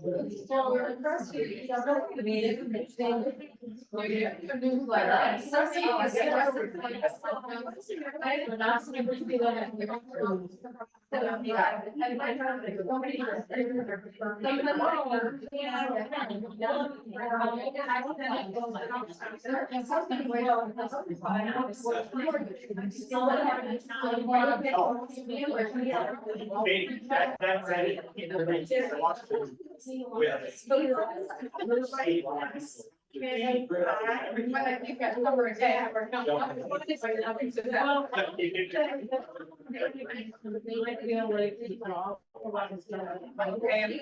have to do that, but we will need to wrap up. Give it a minute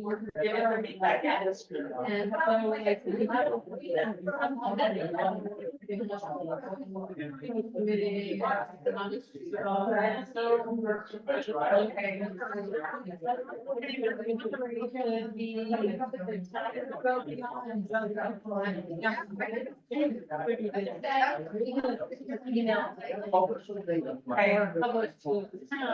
All these discussions are great. I love that there's a lot of ongoing robust discussion about these topics. Our team will make sure to, if you guys are comfortable with it, leave your written feedback on the tables. Our team will digitize that feedback, aggregate it, and get it back to you in our final report. So even if we don't get a chance to discuss it today, we will take a look at that and include it in our report. So let's go ahead and actually start in the back. Table number 1, 2, 3. Number 3. You have your spokesperson identified. Let's take a couple minutes and hear what you discussed. I'm gonna hand the mic to. Oh my goodness. Okay. All right. I'll be Anna. Thank you, assistant. The question number 1 was what has Hideout done to keep citizens informed and involved in the continued growth of the town? And of course, I'm sure a lot of people will do the same thing: website, newsletter, the app, social events, fundraising events like the blanket drive, public meetings, YouTube recordings, website news, and notices. Okay. Number 2, our question is, from your perspective, what are the residents' main concerns? Construction, noise, and inconvenience, snow plowing, construction traffic, no public space, too much density, townhome construction quality, speed, cost and timing of permits, and slow town response to emails. The slow response to emails from the town.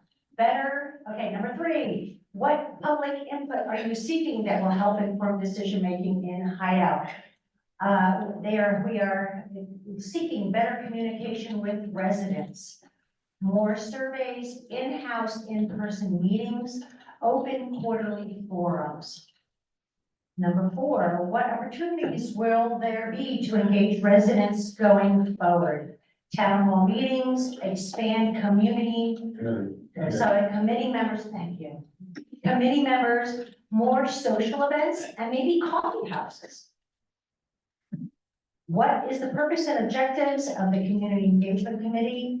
Create sense of community, cohesion, give back to town, people to enjoy town, less divisiveness, promote community engagement, manage volunteers, and follow up. Fantastic. Thank you. I'm gonna go ahead and pass the mic to Valerie. Okay, well, I'm not gonna repeat question 1, because let's face it, all our answers are gonna be the same. Number 2, from your perspective, what are residents being concerned? Public safety, impact of growth, water, and development. Survey will be number 3, referendums number 4, participation in meetings. And then what is the purpose and objectives of the community engagement? It's just basically for all of us to act like a small town and know your neighbors and who you are. We do like to do the creative things with giving back to the town, that kind of thing. We're also working on having committee members from all the different developments, so we can hear what's going on in your development, how can we interact with you guys. All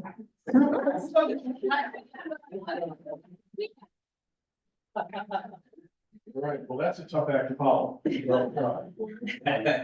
So first we kind of came up with a consensus perspective, if you will. That is, we have a fair number of passive part-time residents, but they pay taxes and they expect things. And they want transparency and they want solutions. So that's kind of our perspective on how we perceive the residents.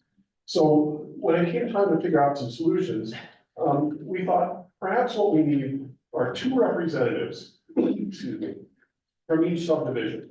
And these representatives would help us engage and communicate and seek solutions on a closer level to the public. In other words, on a subdivision basis, we would find out what are the concerns, what are the problems, and perhaps get people engaged with a solution. And so we thought that would be a great way to communicate back and forth from the town, at the lowest possible level, meaning the residents, back to us, on the town council and the planning commission and administration. And so that would be a great mechanism to solve some of these problems because we could get greater community engagement. We think that another approach might be town hall listening sessions. In other words, okay, here's what we think we want to talk about, but we're going to open up the floor for anybody to come in and talk about what do you think the problems are? What do you think the solutions are? And I think we have a consensus that anytime somebody comes up with a complaint, the answer is, okay, what are you willing to do to help us? Instead of listening to people bitch, if you will, turn that into an opportunity and get them to say, okay, what are your proposed solutions? You know, because most of the solutions come down to one of 2 things, either more taxes or some other solution. And get them involved, that is, get the complainers involved, is part of the solution. As for our part, there's a consensus among us that we need to implement solutions to real problems in a more timely fashion, that we think we can do better with that. And one way to do that would be to have projects involving teams, and the teams would include somebody from the community, somebody from each branch of our government, and maybe people with expertise in that area. One of the things we're working on is what I call a town skills inventory. You might have already seen the first draft of this, but we're trying to figure out what skills are in the town. We know we've got a lot of accomplished people. The question is, would they be willing to step up and help us on a project by project basis? So we're going to try to first find out what skills are out there. And secondly, find out of those people, would they be willing to help us?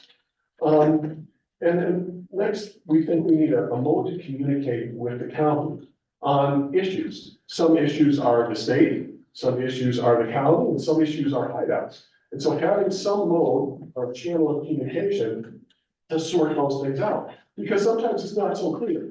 Sometimes it's a hideout county problem, sometimes it's a hideout problem. Sometimes it's also a state problem. And to sort that all out, if we could get a established mode of communication together, we think that would be very helpful. Another point was, we would like to see some method of publishing kind of a summary of the current issues or challenges, if you want to call them that, and the progress towards that. And maybe something that will be updated perhaps weekly on the town website. So for the problems we've identified, the question is, what are we doing? That's what people want to hear, in our view. They want to hear about what we're doing about a problem. So if we can come on, and you know, do they want to call? Do they want to email? Well, if we put something up on the website on problem, you know, here's the current status, if you will. And I think we already started at one point for some of the problems in Golden Eagle. And then lastly, the consensus was we need to find a way, somehow, some way to better respond to resident communications.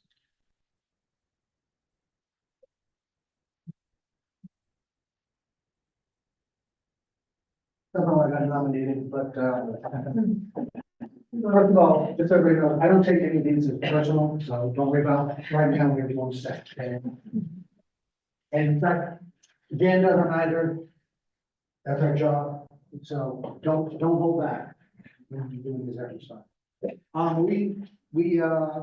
Three of the four, well, all four of us are involved at our table, involved in the town. Steph and Jan are full timers, and so we ended up talking about concerns, and then we realized all concerns are opportunities. So concerns and opportunities when we have. So Lack of communication, PR, I've mentioned a fair bit. Us to our residents. Managing expectations. I'd like a lot of what, for example, Jonathan just said, but let's manage expectations. A weekly update is not gonna happen. Sorry. It doesn't move that fast. We don't have enough people working, but specific location issues, that came up a lot. That's the construction, that's, you know, there's noise outside my house or whatever. We hear a lot of that. Access to capital, without sacrificing our standards. So, you know, there are people who wanna do things in the town, which will generate revenue for them. And we have to make sure that it also does the right stuff for us. So it kind of relates to the point about maintaining, you know, some amount of neighborhood appeal to the community, right? Nobody mentioned this, but this is my number one concern for us is retail services, the lack of it. This week, this driving down Kearns every day is nuts. Or to Camas or wherever, okay? We gotta figure this out. We have to do some things in our town to make our lives a little less crazy. I mean, driving down Kearns in blizzard because you need milk is nuts. And then, you know, part of managing, expectations is, you know, we have limited staff versus our neighboring municipalities. You know, Park City has, you know, a budget of 100 million, I don't know, maybe a budget of 2. And so, you know, we have a small number of people, as I mentioned at the beginning, many of whom are not full-time. And so, you know, that keeps us from doing some of the things that we want to work on. I wasn't trying to be critical of Jonathan, but if I had, you know, we had a communications team, and people keeping that data, it would be done every week. But we don't. So, you know, that's the kind of thought process we have, you know, from our check. So that came from our team. Thanks.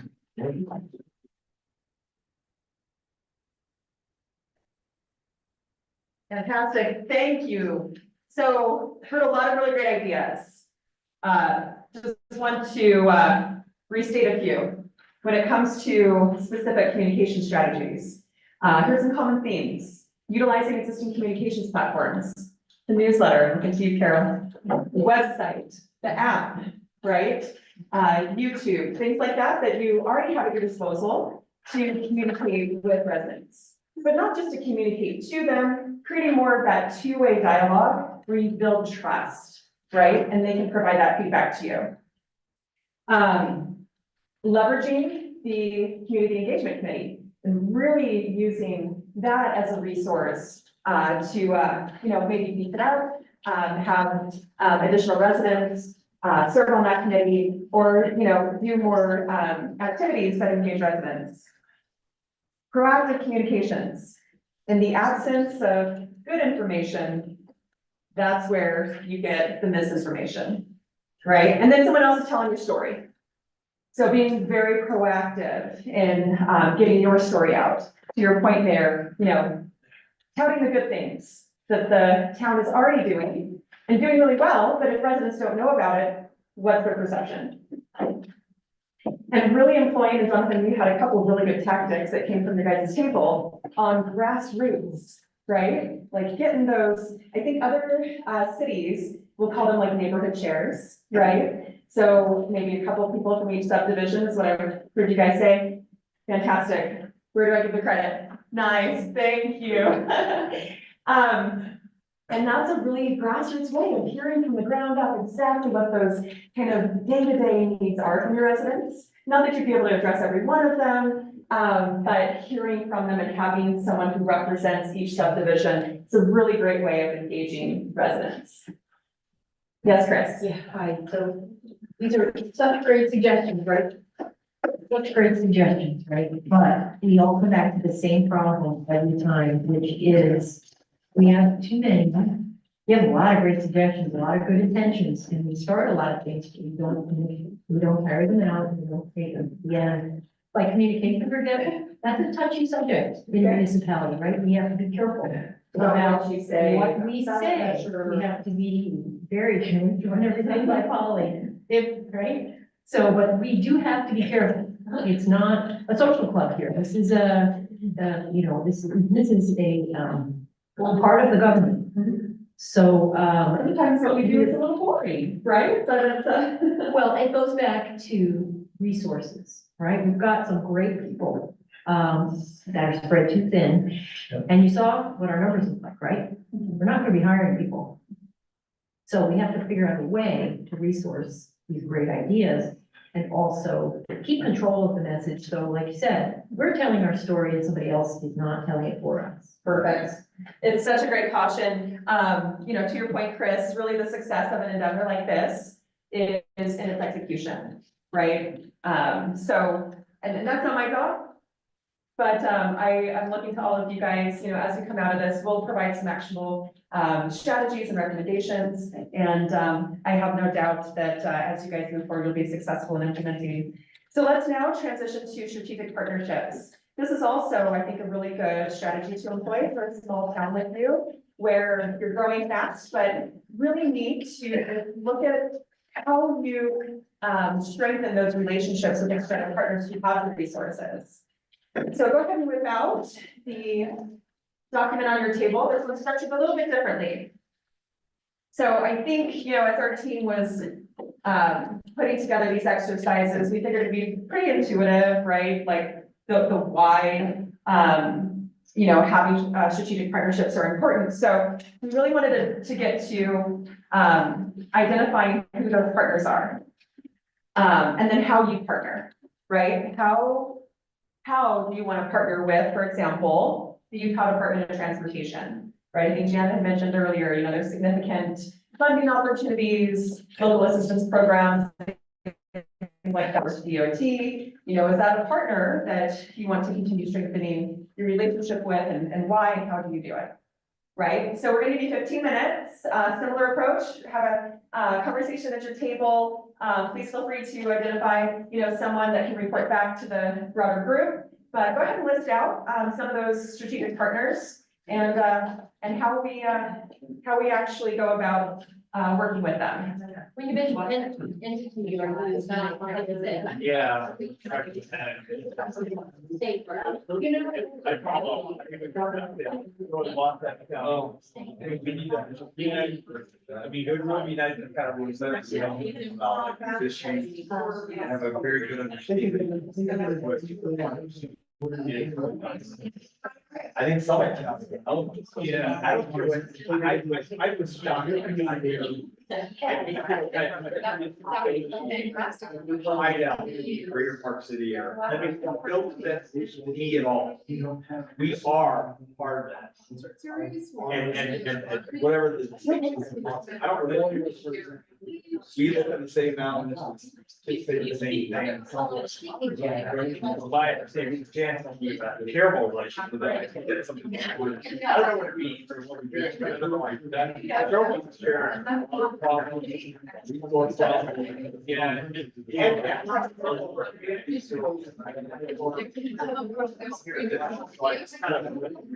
That's my two things. Yeah.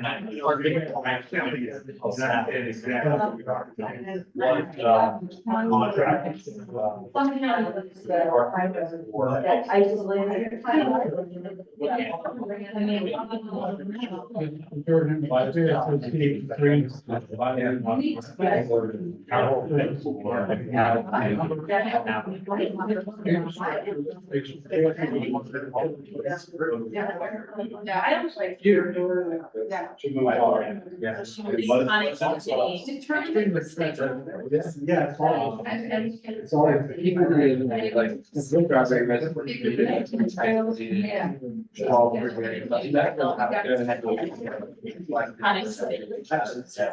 Yeah. And we're just in the restaurant.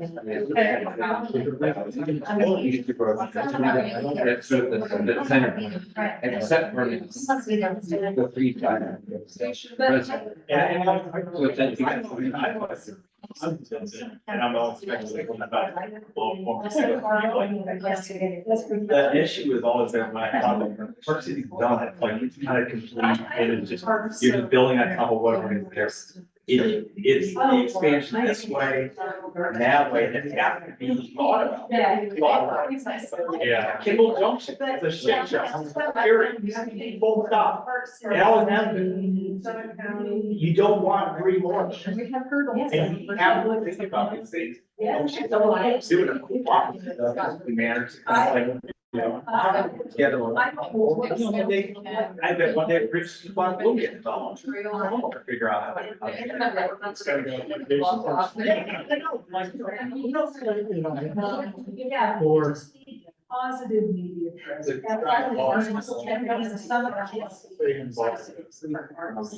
Yes, I was there. And Germany is. And I got it. Business oriented. You know, I'm already. I was just going. Out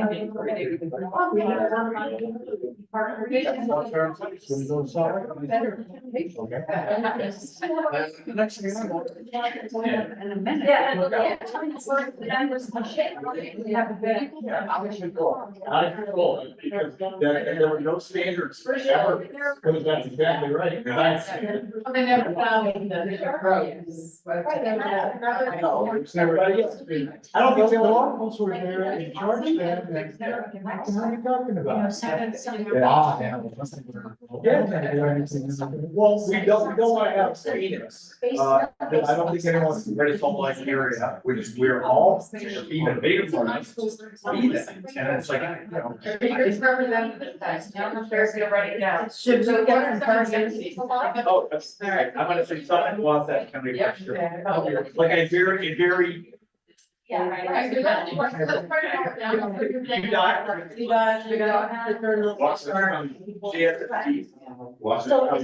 That's why I mean, the state of art, get it. I'm not thinking now, like, that's big flower, that's like the valley. You know.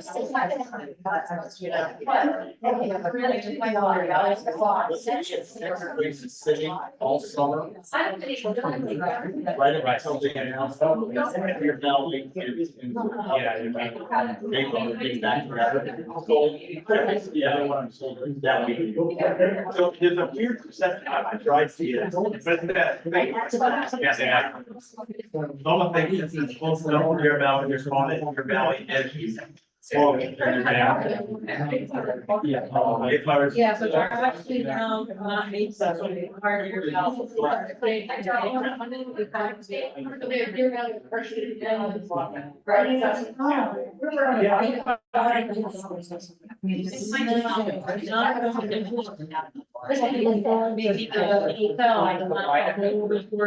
Land use authority. Yeah. Everything. So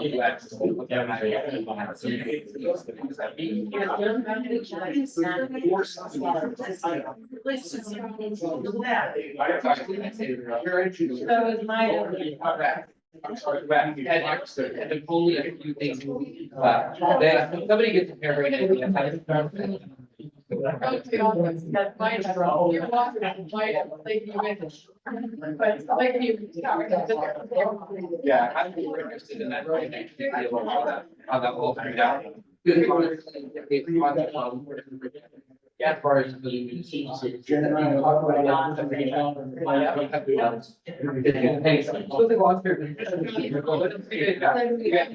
I've got the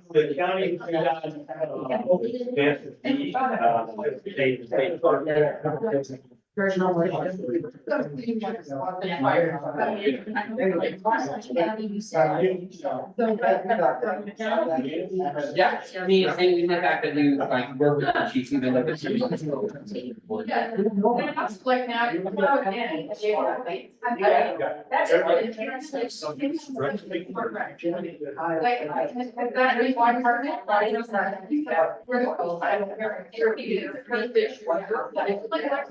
Money,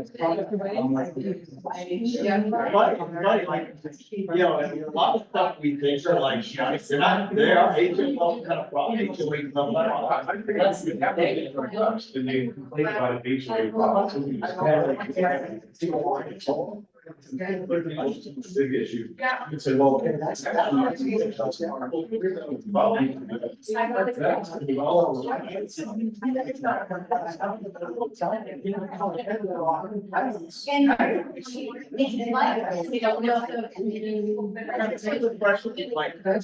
How do you perceive it? It's not saying, like, you're not like.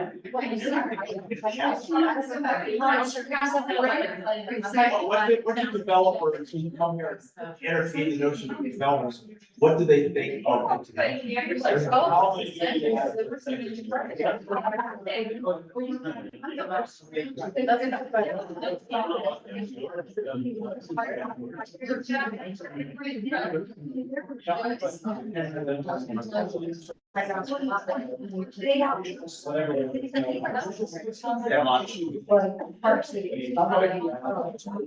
Well, that's.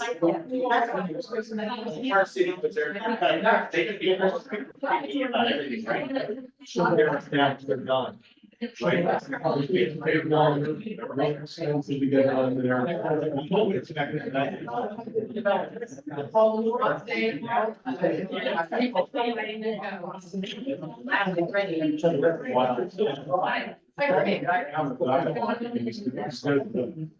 Don't want to hear this part about it. Like, you're gonna have to, you gotta know excellent communication. What are you, why do you think it's important to partner with these? One, because we're part of the county. Yeah. But so what do you expect to? When you drive. What does it take to bring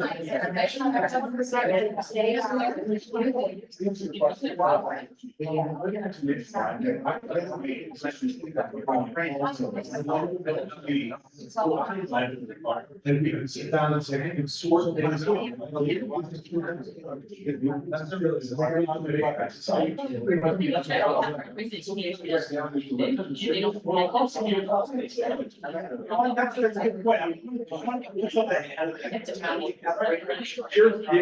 When we have jurisdiction that need to be set, it's a huge, it needs, it's both of us. I think we have that makes us to go to. To really start that. That's why if we had to follow this, what if the end, why we want to Melanie again, 1 year, I was still ready to go back, and she was recently getting license to go and I think my part is like regional self-interest. If you're gonna, if we need more stuff. like sponsored by.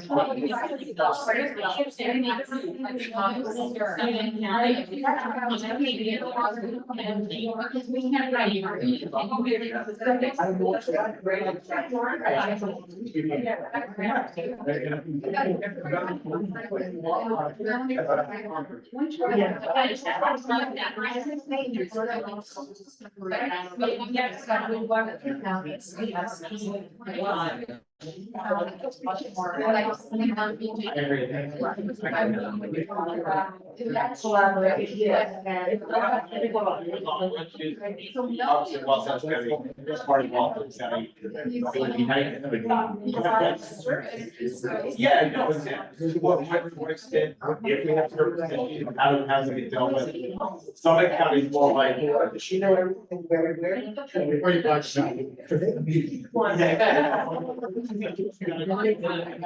Like a neighbor, that's a good about you. That's your other, what about you though, but you just need to have a card. Highway noise issues. Yeah. Yeah.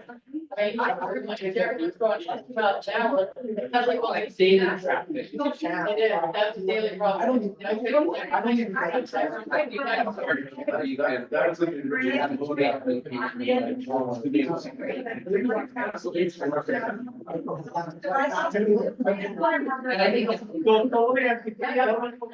So let's say from kind of a general that we need.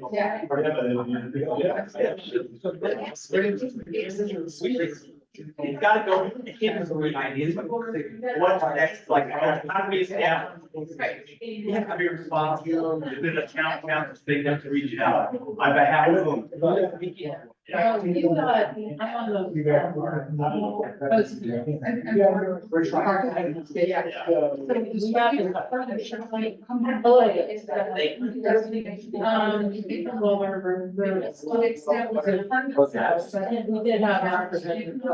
Even. And we're talking about. Like the. Steering on the highway. That's expensive. Yeah. So we've been talking about.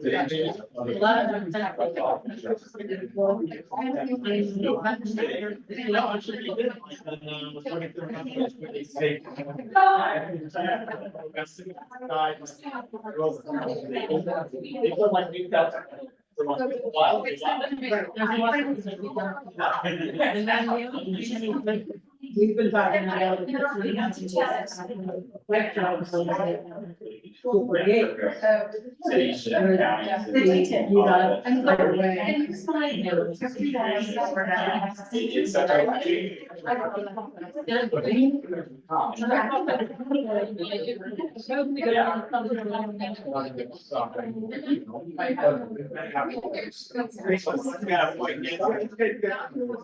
You hope you can raise volunteers.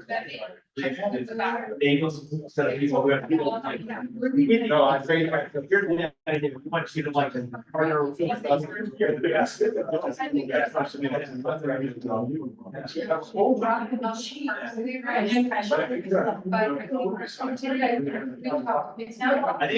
think also, like, you have to like kind of charter, what do these groups actually do, like very specific requirements, like. Your partnership and your goals. Economic development. No, very specific, very specific services. Understood. All what you're expecting. Going back to what the major problem, part of the priority. Yeah, I think a lot of it is.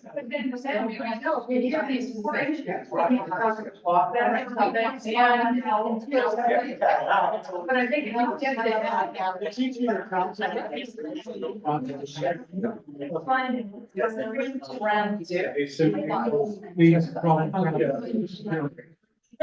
For example, some disease that will show all stuff. I think they'll get redone.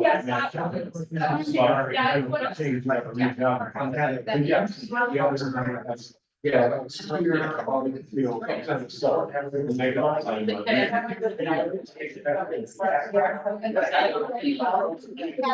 Katie, I would say, actually, given that structure, literally, whatever the design, this kind of stuff, that's what should decide. How these, what they're charging. What they're supposed to do, what they can be very great, I think. I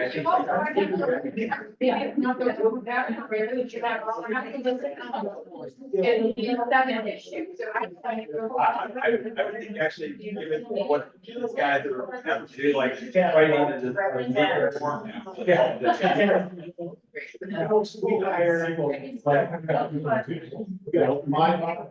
I took this seat from some of the voters. Same people, there's some people who are. That's my point, that's why I think that skill set thing is like, we need to have a people. And what I would do is staff something like, here's something that we've done right now, we've got a good, something better. They can help out, you know.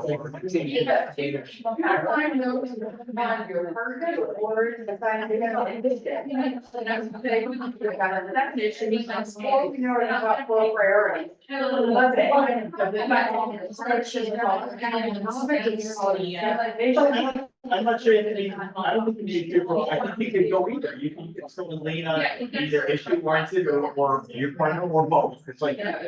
Things in council meetings, but they should give their. call. And let's. That's all they, you guys said. No, I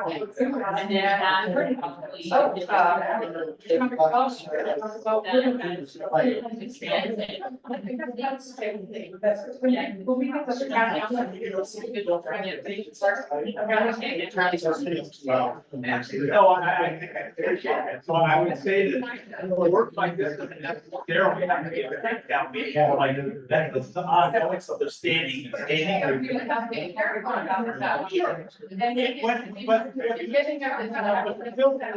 Still, one is nothing. Let's think like this thing is nothing. There's nothing we can do. But that's okay. We're gonna focus on this one priority. On my favorite.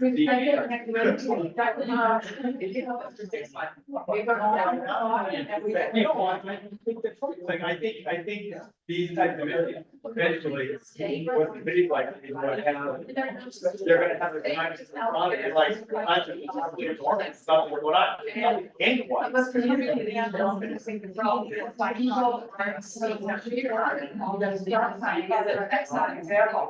We're doing studies, we're paying for this, we're doing that. And so you guys can't go. Well,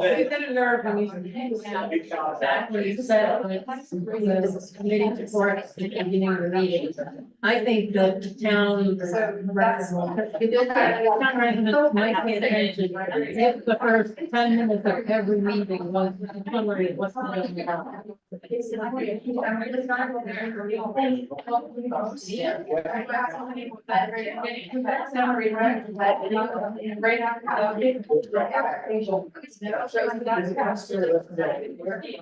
Well, I can't think of the town. I think that's all fair, like, maybe there's a better way of meeting attention, I don't know.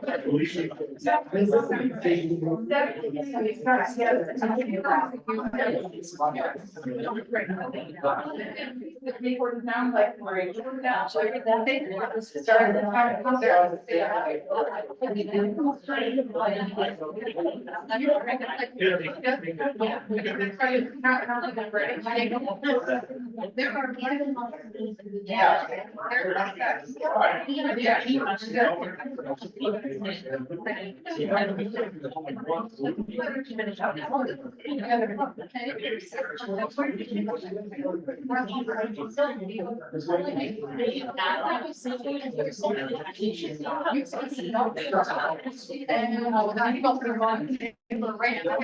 They was looking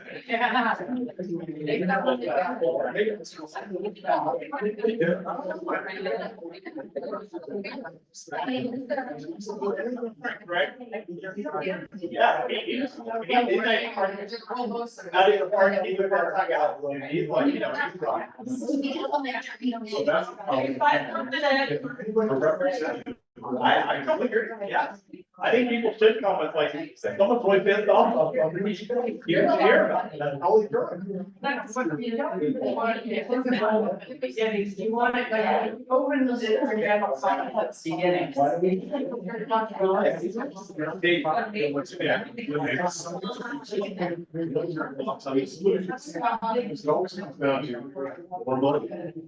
Or something else, and so, you know,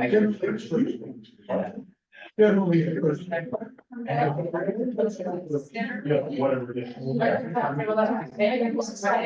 It's on a street, you're on a day. Yeah. True. That's us.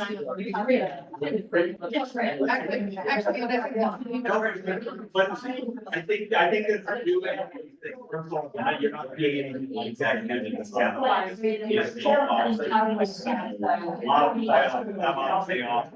So people are doing a lot of stuff. Now, to your point, with like trying to I think we are going to be capital here. And some of the websites like the great point. You can just go on the website and you get really suggested. And maybe we can raise $5,000. And that becomes a big part of it. Yeah, I just don't. I think we're lean up. The people are attacked. Like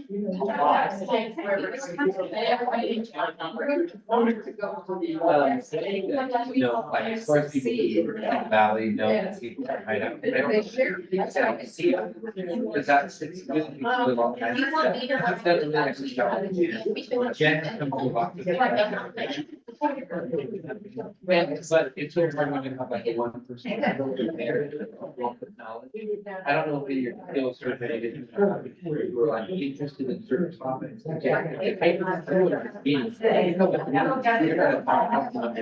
But maybe all of you.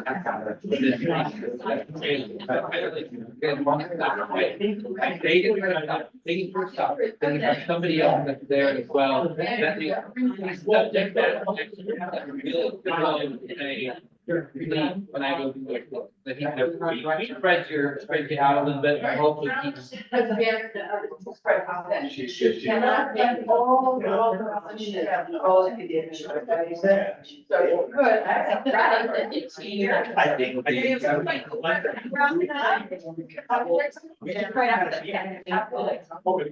then, like, you're gonna get a call from Jan McConish, yes, down in this river. And here's how you guys do this. It's like the knowledge. You're good. Start there last time. Let's start here in table 2. Okay, that's me. Okay. Sure, well, be a hero. Oh, wait, we gotta give you the mic, JD. Okay. Good thing you filled that shit out, right? Can you read it? Yeah. Okay, we came up with a fairly decent list of people we thought that we'd partner, and partner here to me is something that's like to have at least a base relationship with, of which you can have conversations. Who knows what will come from these? But we certainly thought Wasatch County, we are part of Wasatch County, we need to have, it would be really useful for development people, for neighborhoods and things that when you have specific questions to understand the jurisdictional coverage that the county may or may not have at that point, and your own responsibility as the town of Hideout. So certainly Wasatch County. I brought up Summit County. I know some people here like try to like throw out the crazy idea, at least in my mind, that we're not part of the greater Park City area. We completely are. We look at the same mountains, we ski the same things, we do the same things. And we share a lot of the same issues: water, resources, traffic. And they're the big dog in town, of course, and we should, and Jan and I talked about this a lot. We need to repair the relationship and start again, because we should be working with them, and we should have a greater view of what Wasatch County and Summit County presents as part of, even like, you can even argue all the way to Salt Lake. And so I think that's important, that we repair our relationship with them and try to figure something out. I'll be perfectly honest, we've had, even in our economic development council meetings, you know, there were serious discussions of like, why are we going through this hassle of creating this town, which is a unique proposition undoubtedly. We should go beg and beg to be part of Summit County again, or something like that. I don't even know. And I'm not saying that trivially, I'm saying that you kind of question, like, starting this town has been tough, there's a lot to contend with. And wouldn't it be easier just to do that? And when you talk to people in like in my neighborhood, say, why don't we just like, you know, revert to Wasatch or like Summit County and not worry about any of this stuff? I don't have a really great answer necessarily, except for the novelty of trying to start a unique town, which is worth it if we can get it right. We talked about partnering with JSSD. They're an important partner with us in our part of the water stuff. Wasatch, the state park aspect of the Jordan Elm. Neighborhood leads, which we kind of surfaced in our previous discussion. We also think is something we should be be thinking about. One of the things I thought about, like, because we're going, well, who's responsible for this? How does this all get taken care of? I think it's something that perhaps the town council, other would want to think about. And we need to kind of raise the profile of getting more people that would volunteer, I think. Because you can't have Jan doing everything. You can't have, the mayor doing everything. We need more representation here. I think you get more buy-in too. So I think that's part of this, is like, it's one thing to, say, oh, we should just survey and get a bunch of people. We have to engage them meaningfully, and I think that's gonna be one of our challenges, but I think most people are up to certain things if you present a real option for them. And so, what else? Developers. We're highly dependent, almost completely development on development in our town.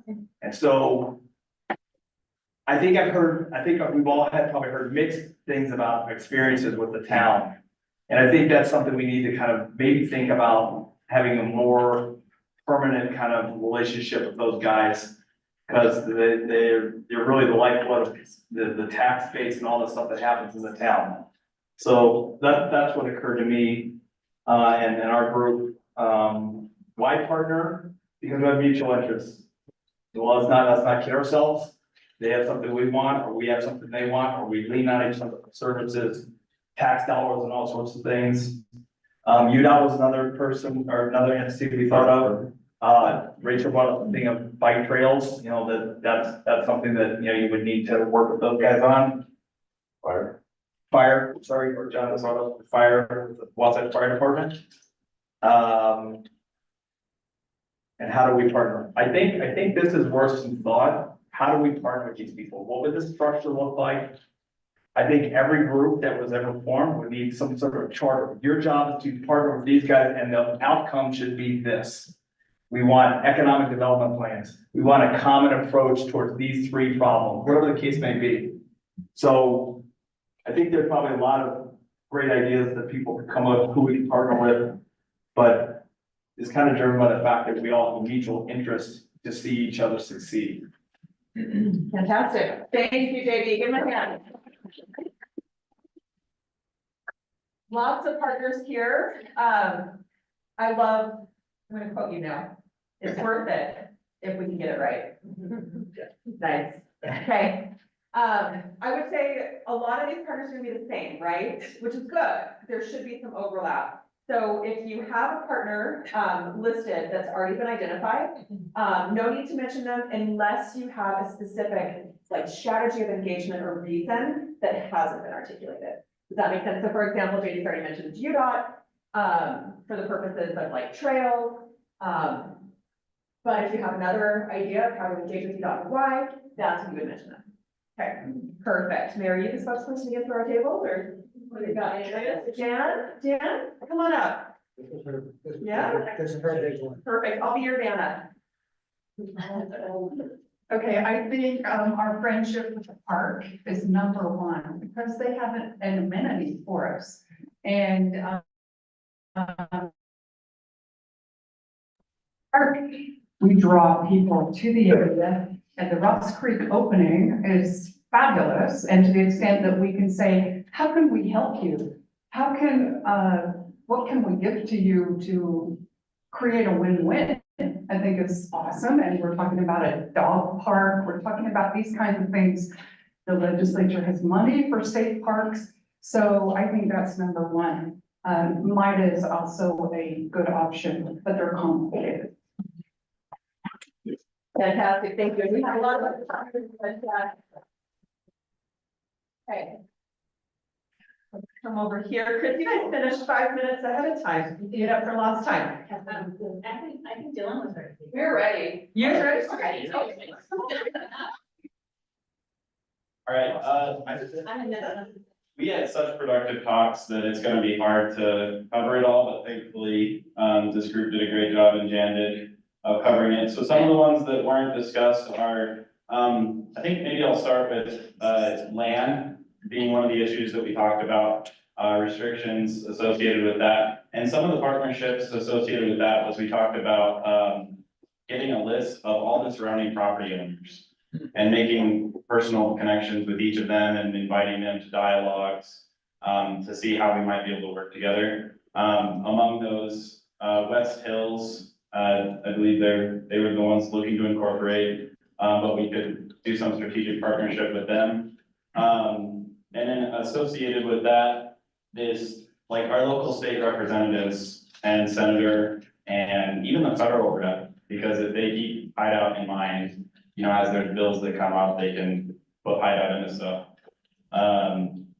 Let's see, and then just the local HOAs, I think you mentioned that a little bit, but working with them to improve dialogue between the town and them. Let's see, and then as far as funding goes, we talked about grant text. Ralph mentioned that in some of the surveys that have gone out, we've already asked residents, hey, who has grant writing experience, who might be able to volunteer time, because that's one of those things where if we're not applying for grants, we're not gonna get grants. So if we can just get some volume out there, obviously the better the grant writers, it makes a huge difference. But having more money, we can obviously do some of these great ideas we have. Anything I'm missing? It's a local developer. Yeah, we already talked about the local developers. We called out Park City, that was number 4. Yeah. We did say Summit, but I think Park City is specific to maybe having discussions with it. We've had, you know, some discussions with the mayor and some of the administrators over here. So, you know, back to your point, David, you know, I think if we don't reach out to to the big gorilla at some point, the other big gorilla is, you know, the CP, so as Joel was saying, so, you know, occasionally you reach out to the, big gorilla and say, they're, you know, they're the strategic partners. The other one, we have other things that we mentioned that were a little bit off the wall. We've done, local companies, businesses, doing business forums, establishing that. High Valley Transit, what were you guys thinking there? That obviously is something important. Yeah, we have it. Hi, Valley, there's a lot of people don't realize that we do have low income apartments in our town, and a lot of those people rely on that transportation to get to and from work, a lot with humans, and I'm super happy that, PC Mountain and Vale, that and Deer Valley has given the bus system additional money this year just to have those dedicated routes that I feel like we could work something out with High Valley to be able to go a little bit further into the other communities, a little bit further surrounding us. It's not just about our community, it's about our surrounding communities and how we can pull those people and incorporate those people, Peoa, Francis, Oakley. They all drive through our neighborhoods at some point. I think we need to look at the bigger picture of that as well. It's also giving High Valley Transit, I'll say, our business. Yeah. And going to our community and saying, it is so easy to go park our groceries in Flag and not have to worry about parking at a PCMR from Canyons. Super easy, you know, sharing that information. So we are giving them something. You know, we're not just asking, but we're giving them. Well, we're taking. We're not giving to High Valley. Well, we are giving them people on their transportation, We're not paying for it. but we're not paying for it. No, but it helps increase their numbers. Yeah. So they can get more grants or more funding. Okay. Does that make sense? Yes. Okay. And you are paying for yourself. Don't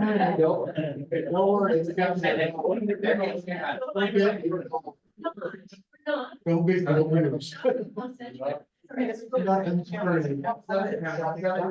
County has more taxes for High Valley than West County. It's higher. Really, really good point. I love the themes here of like regional collaboration. Thomas, if I might put you on the spot for just a minute, I was eavesdropping on your guys' conversation and all good things. 501c3s and kind of nonprofit, like how are we partnering with the nonprofit community? What are some of your thoughts, if you don't mind? Well, we had 2 thoughts on it. We thought, one, we need to start figuring out who the nonprofits are that play a role in and around our community, because I don't think that we've tapped in as much as we should. 1, and 2, is there the opportunity to look at maybe creating a local 501c3 that could start to, it could be, you know, an opportunity to work on trails, it could be an opportunity to work on parks, and by having a 501c3, donations to it are tax deductible, et cetera. So we're starting to talk about things like that. Got it. Okay. Thank you. Perfect, sorry guys, I can see you. Okay, we have no big surprises here, but our table did specifically want to give a shout out to Jan, because I know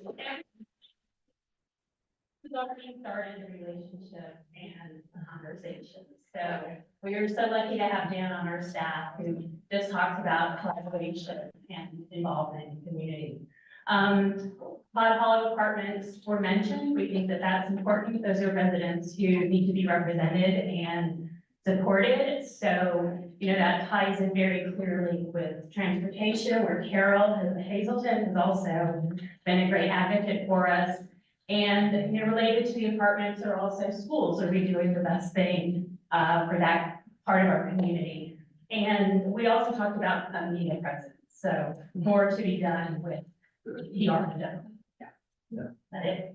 We also talked about this other partner, the National Abilities Center, some of our other neighbors, just really good opportunities for us to collaborate with them.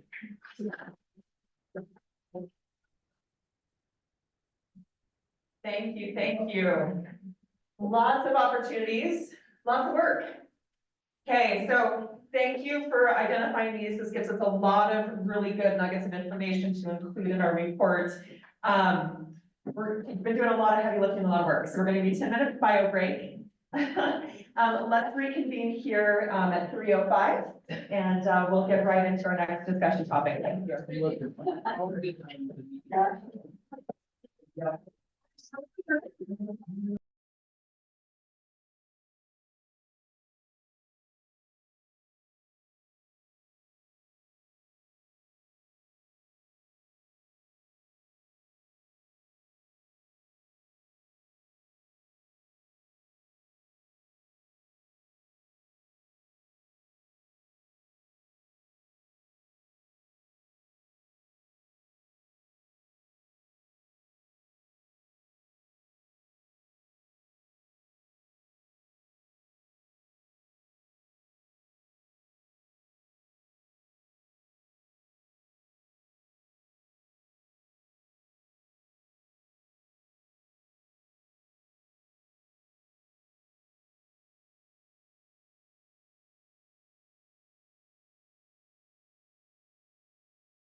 in here. We are, quick time check. We're about halfway through our agenda today, and we have 3 more topics to cover.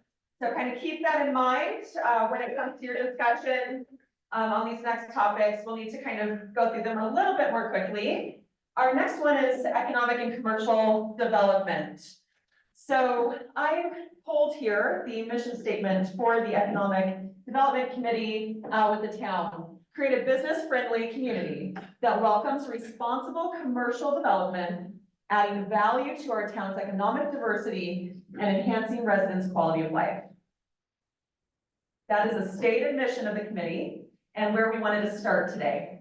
Okay, so what jumped out to me right out of the gate, because I know mission statements are wordsmithed to a T, right? Every word matters. You got business friendly and community. Those two go hand in hand. Welcoming, responsible commercial development. Responsible seems to be a really key word here. It's not growth for growth's sake, but responsible development that adds value to the town's economic diversity.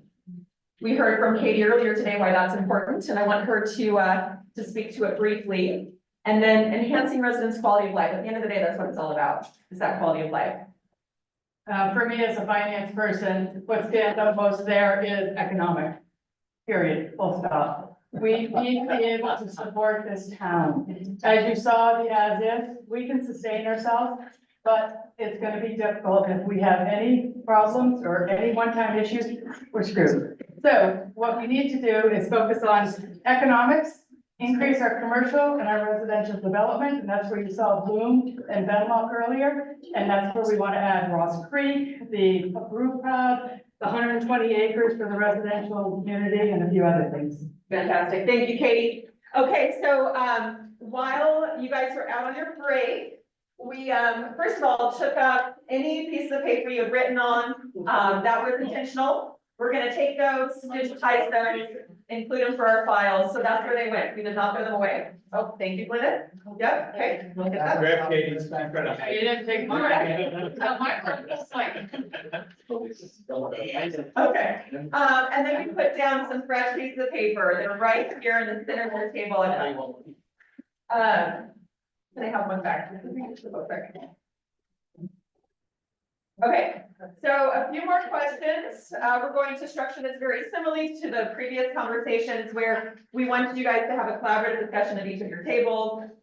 But that's a different topic. So I won't read them all verbatim, but essentially we want to better understand from you how the town currently plans to generate sufficient revenue to offset anticipated costs of infrastructure and services. You know, what do you think are appropriate commercial uses? Where should those be located? How do we encourage thoughtful strategic growth? And how do we coordinate with local developers? So with that, we'll give you 15 minutes and go from there.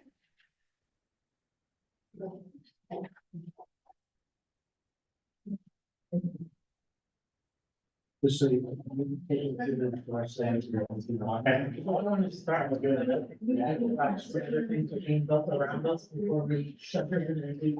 Can I ask you to jump out just for you guys? Hey, Jan. It's for. I'm joining fun.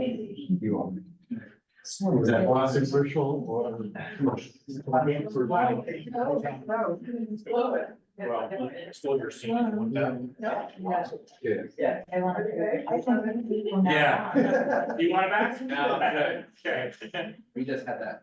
Yeah, we just had that same discussion. We're gonna stay away from the residential and promote mostly the commercial. But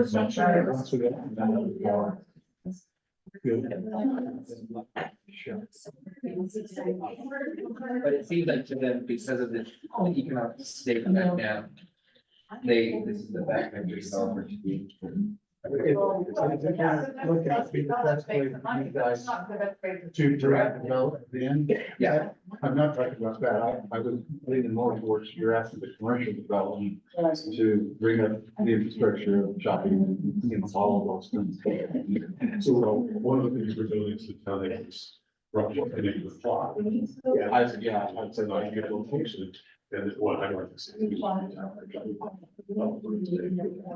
like to develop our site? Because every town that wants to. And you're like. That's right. And say, okay. What is it? What is it? What is it? You don't get notice, but we're reaching out to try to find out what. It's a good start. We still need to sell it. Combination to, you know. The find time to find somebody who knows how to do that. And second, reach out to them already defined, you know. That's what we're here. Have I got a deal for you? What would they say we get? You guys know, there's been a lot of. We get the.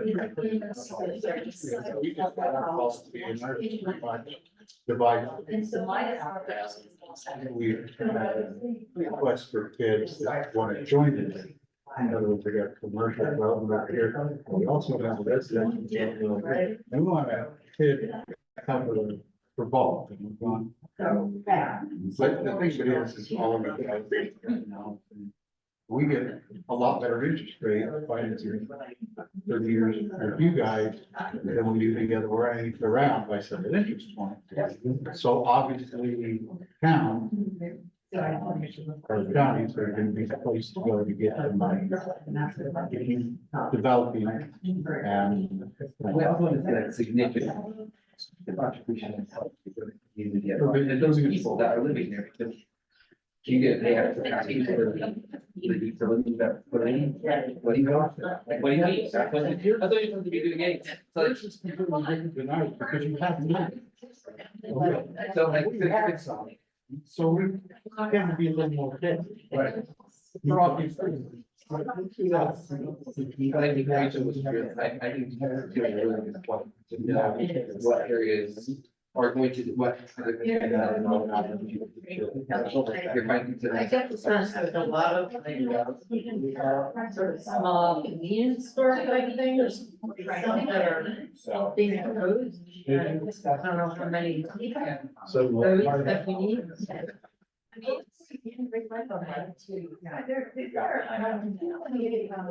So that is a lot of. There's a lot of. That's where. That's why we're laughing. BlackRock wants to bid for the countryside. But it would be for. Be for any tell. What are they coming in?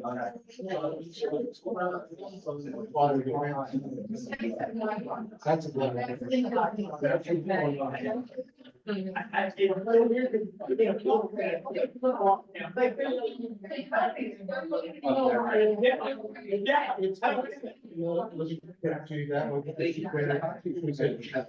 come back to the idea, back where you get, what you got there, nothing I'm gonna be finding. We were wondering, but we're looking at these guys, we don't want to do anything, these guys are doing, come on, restaurant, a pub, and maybe. So,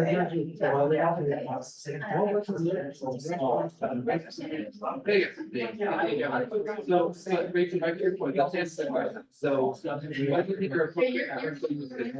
Sure, that's fine. You would say that limited convenience store gas stations. I'd say one of those maybe, if everything else. Are you guys?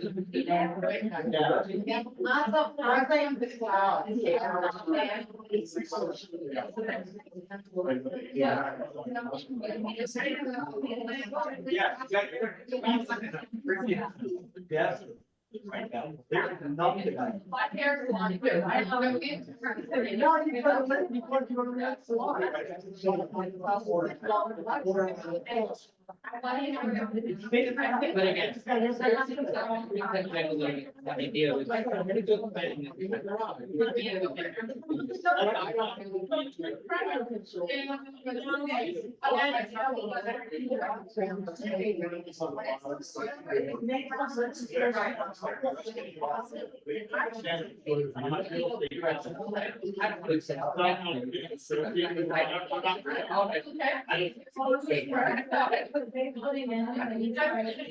I've got everything I need.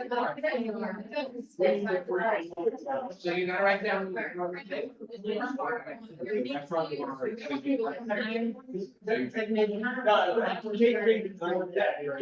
Survey, like, people would walk down to where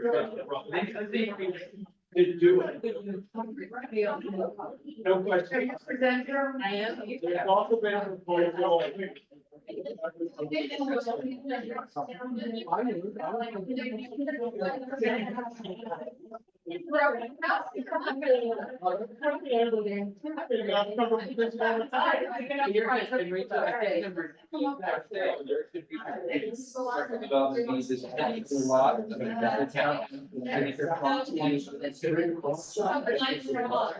I'm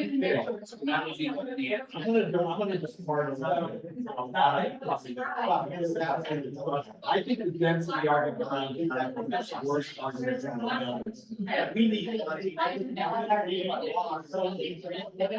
It's crazy. I just say, that is development, so much basically money.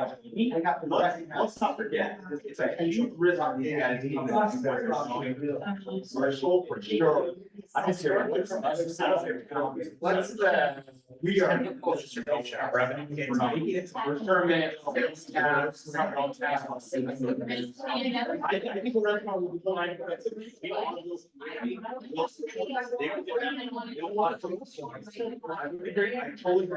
I totally agree. But I don't know what happened. I don't really feel like.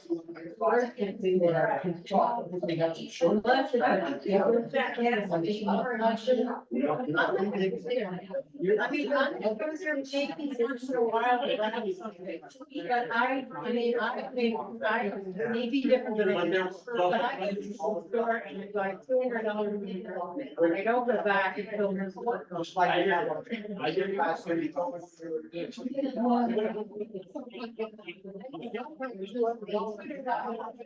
Turn back. So. They're going to see a slow, like, my wife's on his number, and it really comes back. But you're talking about smart. It's not gonna be longer. It's still in my. It was gonna be big like market. It's not a market house. For me, that's not. Well, you're not, what I'm seeing, it's going super. No, let's not do it, but it was actually. Yeah, it's correcting some sales. Anyway, I'm just saying, I'm looking to, yeah. That's awesome. Thank you.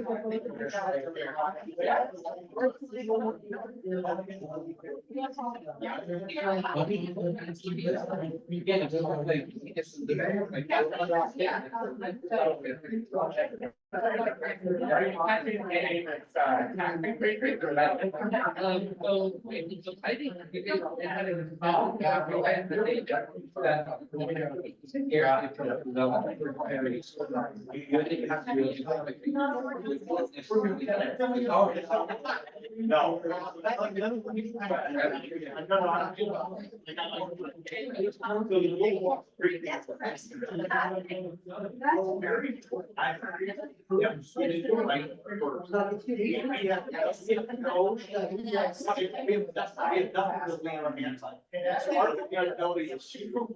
With the town, that's gonna be like.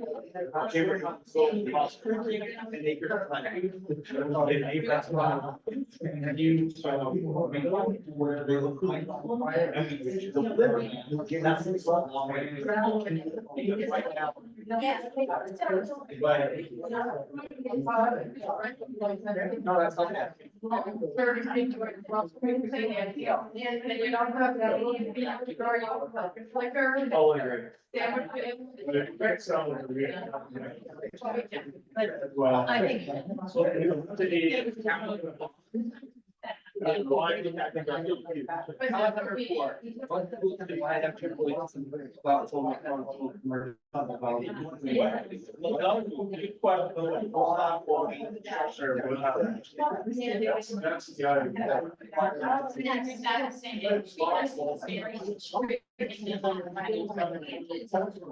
Yeah, so let's say, one of the previous. Yeah, right. I was like, you're, I bet. Is that getting it right? Try to come back with a very great meeting.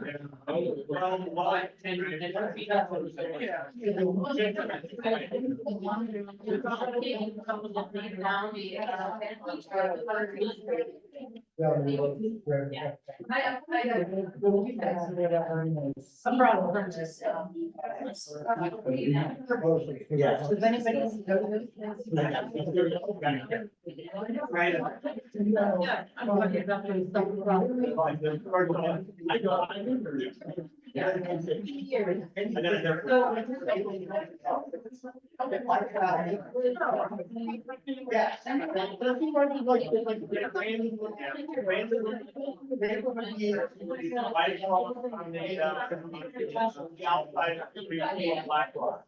Before you even left. And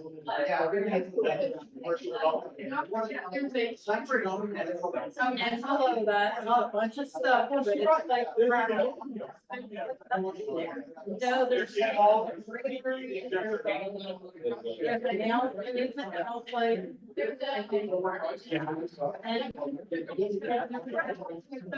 Yeah, a lot of gas tax.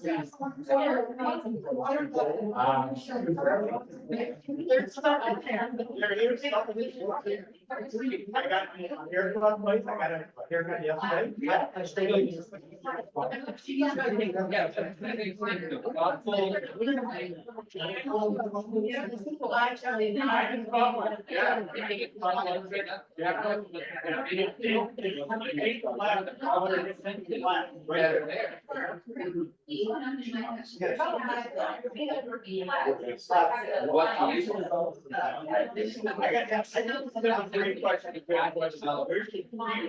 So what's regional development?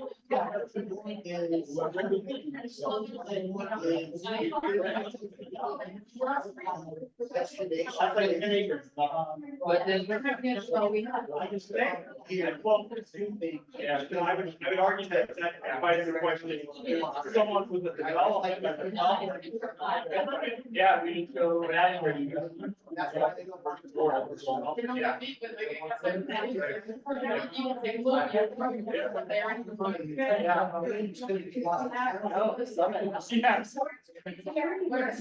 And the one other. What about Denmark? What about Denmark? They're not. They got to, it's like a 2,600 acres. Far away, you're gonna have to. Yeah, Rob, we're not gonna even make the ticket.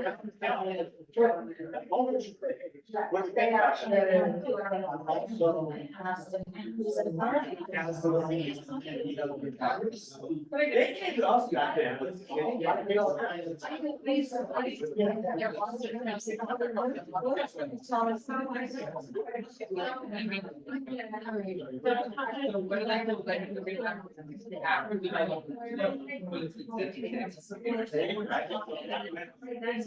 We had this discussion.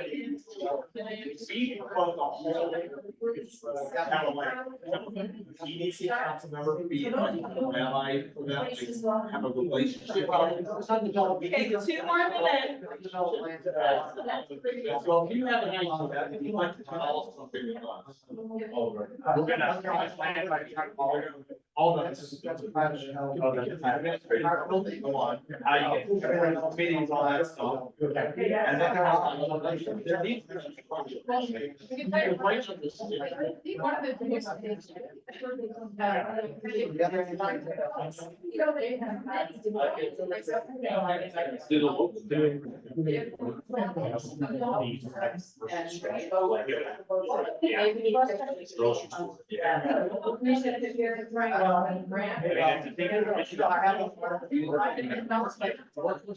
Yeah, this is what.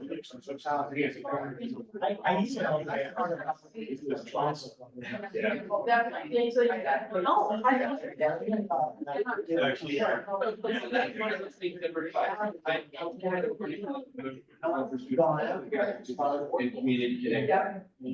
Ask them for the street lights, right? They can say, hey, here's but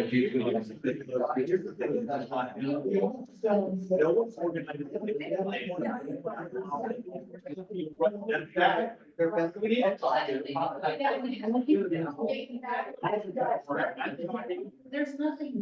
Getting development currently is a very difficult proposition. Right. And it's a shame because there have been some, and I want the diversity.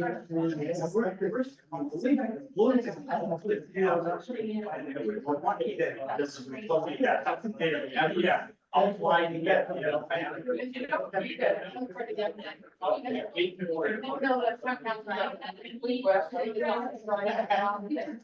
There's a few solutions you can take here.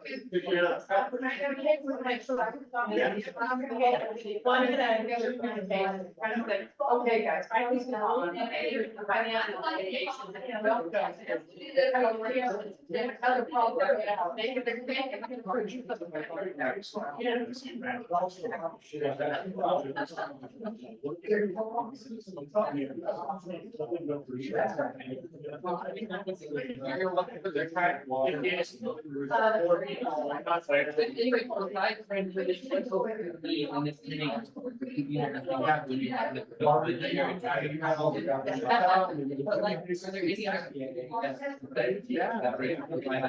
I agree.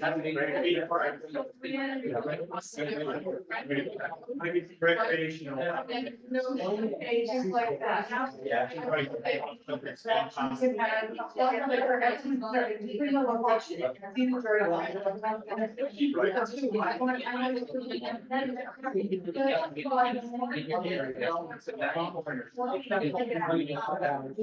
That's like,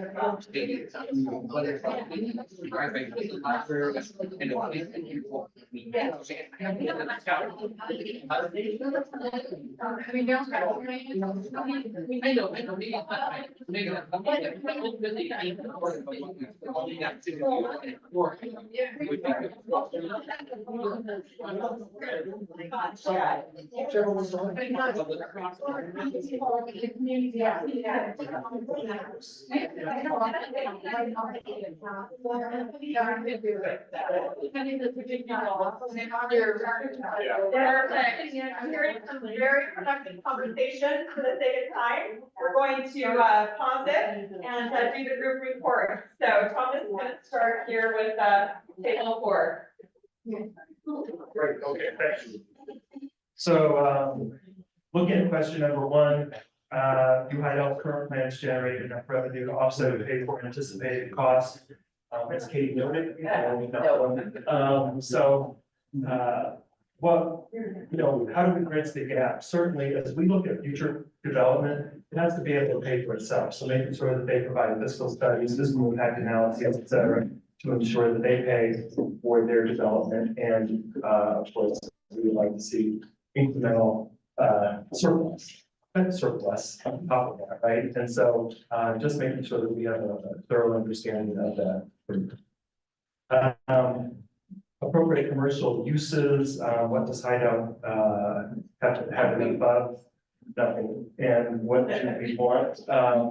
You know, we talked about basic daily needs, cafes, restaurants, pubs, coffee shop, grocery, you know, maybe sports, recreational, some sort of a shop, or maybe just, it's an offering to better connect us to the lake. We think that there's an important connection to be made there. And as we were discussing that, we were kind of looking at the Ross Creek property in particular, looking at opportunities for incremental growth there. We don't just want one thing, but we know we might start with one small thing, add to it, and incrementally grow it. So we thought that was important.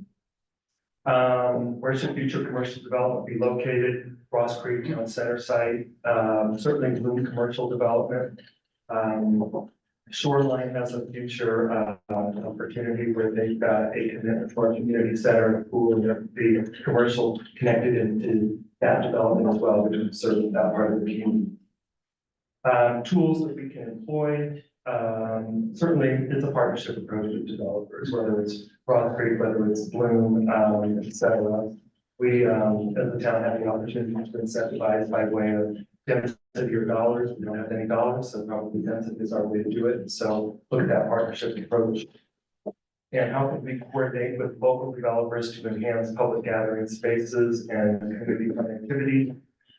Put it in the code, we put it in the code, so it's a code development. There. Okay. Must be a planner. Okay, perfect. Let's actually come here to table 1. Okay, Glennis. Okay, you want me to hold that for you? Sure. Okay. I'll just go over what wasn't mentioned. So impact fees, what he was talking about, commercial long-term nightly rentals, raise taxes, and infrastructure bond. Anything that is, what do we need? We need anything that's a neighborhood need or service, like grocery stores, restaurants, gas, maybe not gas anymore. Facilities for the state park, destinations type stuff, like renting paddle boards and sandwiches and drinks. Where are we gonna put this, in Ross Creek Town land already?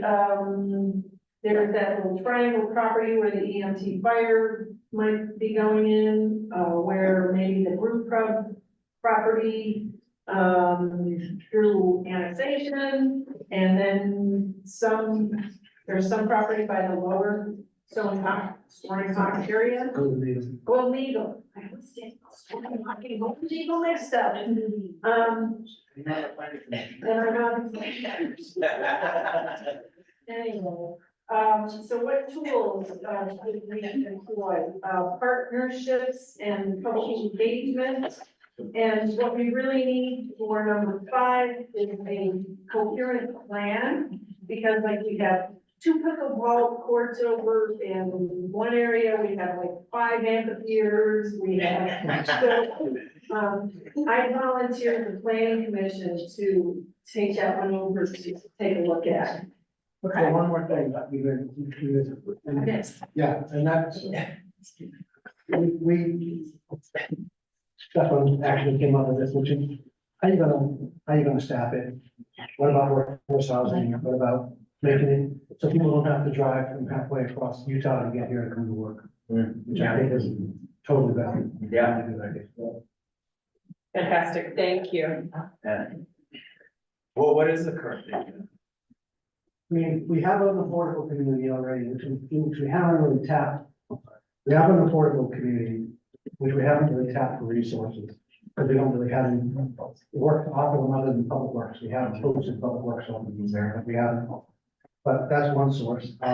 The future potential municipal property that we're talking about on the triangle property on the uphill side could be a place for workforce housing.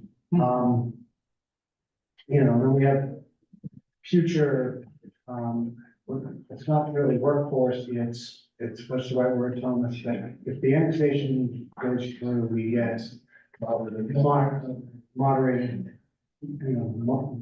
modern, whatever that. Modern, that meeting, that makes it built in that design. Versus changing over design, but in the demo area. No, the other side, the other annexation. We have one. Richardson Flat. Which, if that will, that actually solves. Some of the. Yeah, that would be We'll see. Yeah. The Supreme Court will find out. Sure. But I think, we've got enough experience with it now, and with the community, with the public service folks that help the fire and police and those guys. And in general, it does, the data suggests that those kinds of places do have more calls for services than single family homes, but it hasn't, caused any kind of great hazard to the community that I've seen in the 8 years of been here. Okay. So, I mean, I think it also, we've tried to engage them. We've done work in Spanish for the community. We've done stuff like that. We've built help stop for them. We've done some things. So, I think we seem to be open to it.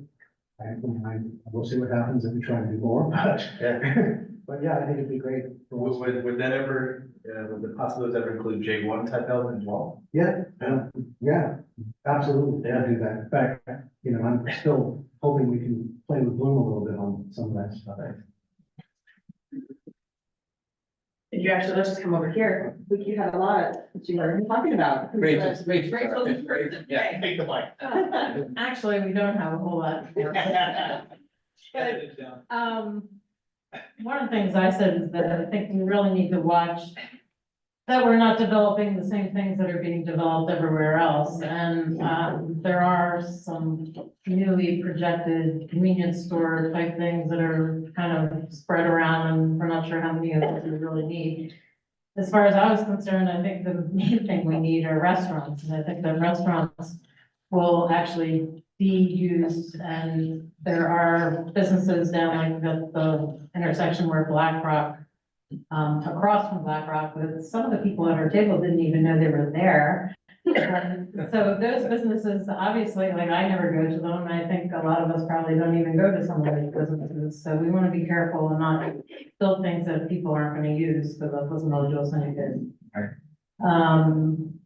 So the other thing that hasn't been mentioned is the lot of, that Brockbank owns that's on the other side of the Jordan Parkway. He was talking about putting in some like cabins and night rentals and maybe some sort of commercial restaurant or something there.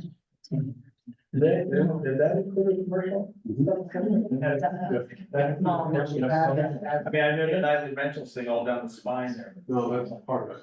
For Thomas, for every 20 units, is it, you have to come up with a certain amount of commercial space? Certain amount of commercial space, and that did include cottages, which were nightly rental, but it also included the commercial area, the restaurant, and 2 affordable units as well.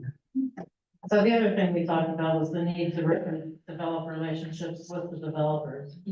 And I mean, I think we probably ought to try to see if we could maybe even set up a meeting with several developers and see who's willing to do what and what they'd be interested in.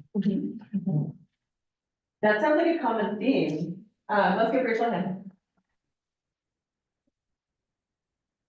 Relationships with developers. Relationships are so key, right? And sometimes they can, those relationships sour if there's different motivations or things like that. So really trying to be intentional and proactive and consistent in developing and cultivating those relationships. Yeah, Davey? Yeah, well, part of our issue in the Economic Development Council, we talk about this a lot, and we need to develop a proactive approach with developers. We need to show them that we're friendly and that the process is reasonable and can be gotten through, because right now, our history has shown otherwise. There's been a lot of challenges with this. If you can't say you're development friendly, if you're not development friendly, and there's a protocol with dealing with these people. They're in to make money. Let's not forget that. And I'm with them. And so I think it's important the way we interact, and we're gonna explain the process. This is what you're gonna see. You're gonna go through the Economic Development Council, you're gonna then go to town council, and then you're gonna get kind of reviewed by everyone. Because the development of this stuff is important. We have a standard, we have an idea of what we'd like. And, Katie and Jonathan and Ralph can all attest, we've had real challenges here. And we should not put our heads in the sand about our true reputation on this stuff, unfortunately. I think I think there's really super people in this room and they've been part of it, but it's hard, to get this stuff through, and we have to figure out a way that's rational, because right now it ain't. Thank you, JD. And when it comes to what we want, what I'm hearing, and we're gonna get to table 3, we want restaurants, coffee shops, we want workforce housing that's responsibly integrated into our community. We want to really kind of create that community, the amenities next to the state park, things like that. So, all good things, but those relationships matter. Who, would like to speak? Okay. I don't know if it's not having coffee soon enough, but we didn't write anything down. Get tired, but I'm gonna wait it a little bit. So I just want to acknowledge Rachel. Rachel, before you leave, you came up with kind of a similar conclusion that we came up with. What is it that we could, what kind of attraction would we have in Hideout that leverages, what is our greatest asset? The greatest asset are the views. We have, steep slopes and things and not a lot of land at all. So leveraging the views, or the proximity to the Jordan Mill Reservoir, which recreational opportunities. So, we came to the same conclusion that if we had to choose, the type of commercial, development that the community, I think, would most welcome, and that would be most beneficial, would be like a restaurant. Because it's a year-round, or restaurants, a year-round, thing, people can come summer, winter, fall, spring, doesn't matter the season, maybe even, sit out on the rooftop deck or whatever we could view, and it could be a real attraction. As far as something that we didn't really talk about at Gable, but it's something Thomas and I talked about quite a bit, with the original, post report, that's part of the general plan, is that we have very limited property here. We're penned in by Summit County, not allowed, unless we win at the Supreme Court, we're not going to be allowed to annex in anything in Summit County. We're really, really limited. One of the things that we talked about was, do golf courses ever make any money? And the question is, we don't think so. I don't know, I don't run a golf course, but that there's an opportunity there if the community could come together, maybe for some bonding, to perhaps purchase that land, then we could do something with it. We obviously, the community would want to keep a certain amount as open space, not, disrupt views that people have already, invested in, whether it's a piece of property or they put up a house.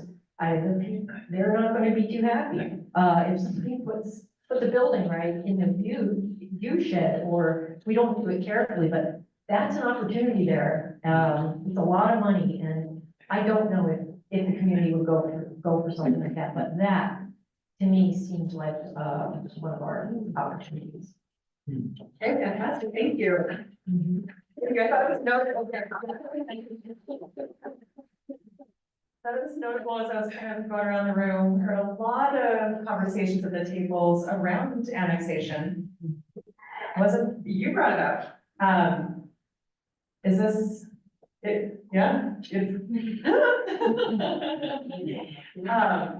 But it sounds like this is a topic of conversation, right? Is annexation, an important and critical part of our growth? Does anyone want to speak to that? I think it's just such an important and salient point. Want to kind of get a better pulse.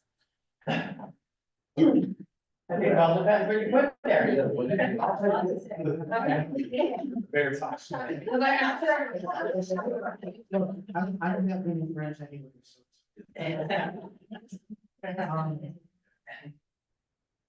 The council has talked about this, and it's a two-edged sword, as I say, right? But it has benefits and it has challenges. And the things we're talking about trying to do, all the things that we're talking about, we're trying to do. If we take this whole list and say we want all that within 3 miles of where we live, it doesn't fit. So we gotta find a different way to do that, right? 5 miles, pick a number. 5 miles is what we usually put a fire station, so that takes us up to 40. Okay, if we can't go in the direction of US 40, then what?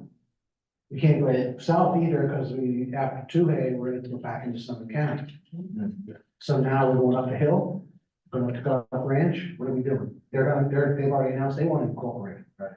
Yeah. So, And it's a, hmm, there's some side, yes, yeah, well, part of it is part of it. yeah, there's a tiny road. So, you know, it becomes, then I said, so the only way that, but we've had interest from residents of Wasatch County who are across the lake, who feel that, because they are not in the minor district and they're kind of isolated, they would like a little bit more love. They come and talk to us from time to time. We have interest along those on State Road 34, the Victory Ranch Road. Yeah, those guys, we've already talked about them a little bit. But that's a very it's like, you're separated by a big chunk of water. So how much are they gonna be in town? There's a lot of value to potentially what they bring, but there's, it's hard to be, how you make them feel part of the town, right? So it's a conundrum, and, we gotta think this through and say, what's right for us? We can't go wrapping around the lake now, because that's all my own. Pretty much. And annexation, They're exempt from annexation. so I was just gonna say annexation without commercial, Right. what are we gaining? No, yeah. So. You got Right. roads to flag. Back to. Exactly, that's right. Because property taxes cover, that's a net zero. No, it's a negative. Right. So, but it also can bring some potential for positives as well.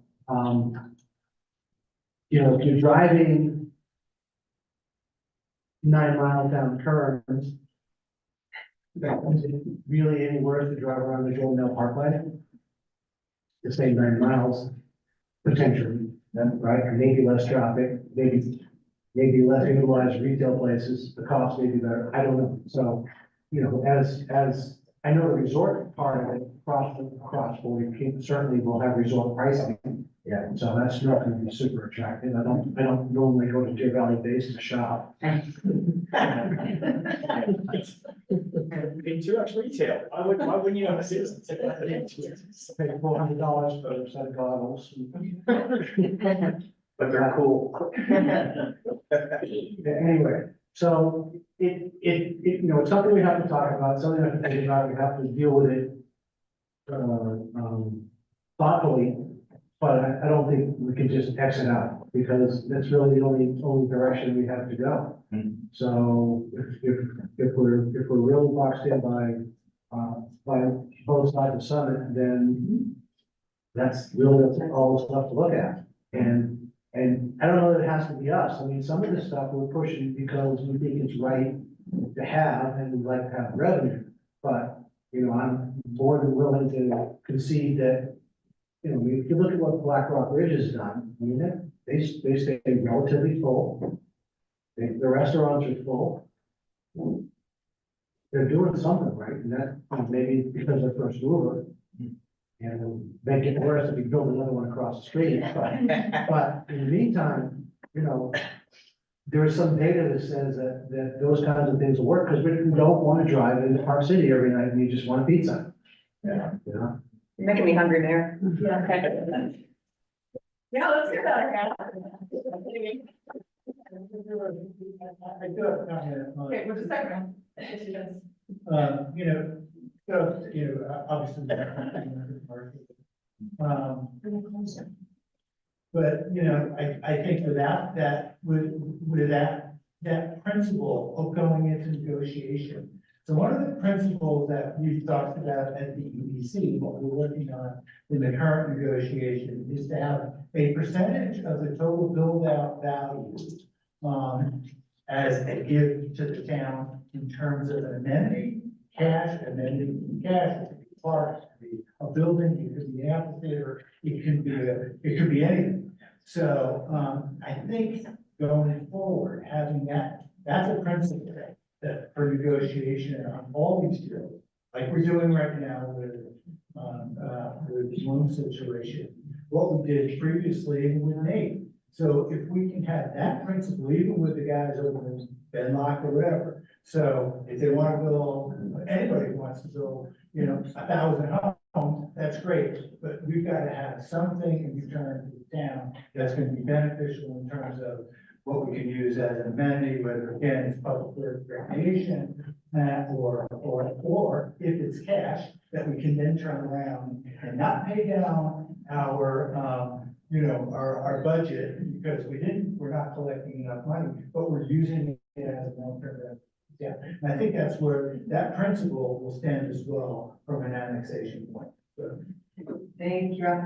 Principles, and maybe that gets to JD's earlier point about like, how are we like working with developers, right? If you have some clearly articulated principles, then that gives them some consistency and understanding. It knows where you stand, and when you're going into that negotiation, I don't care if it's business or government, they know what you want and expect, and vice versa.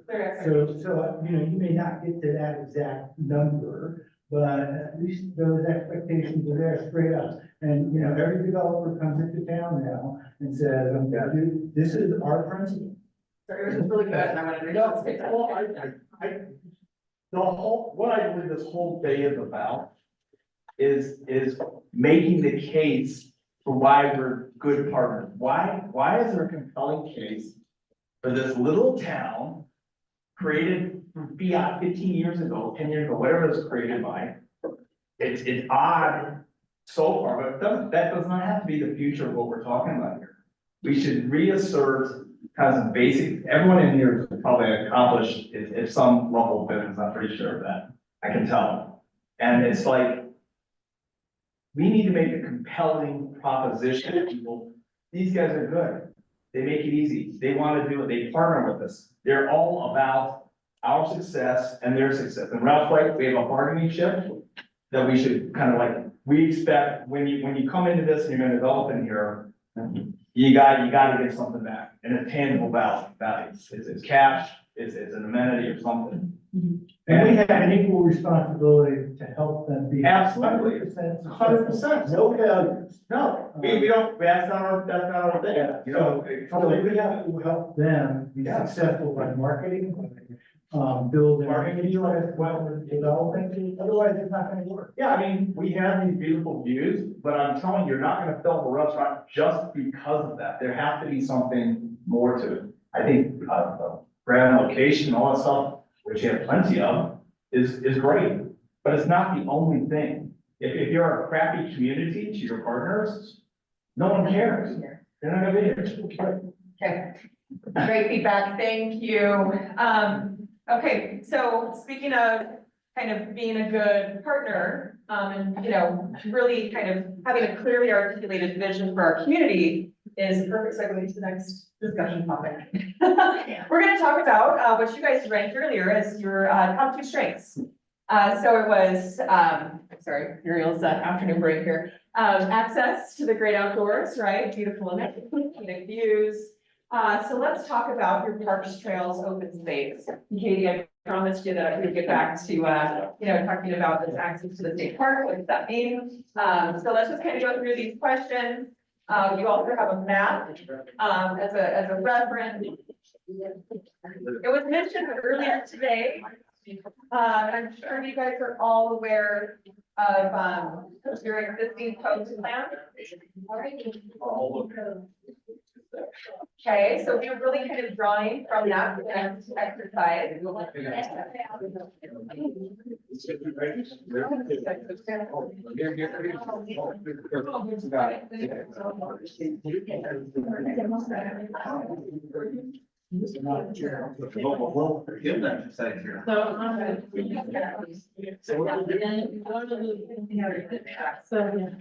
First question.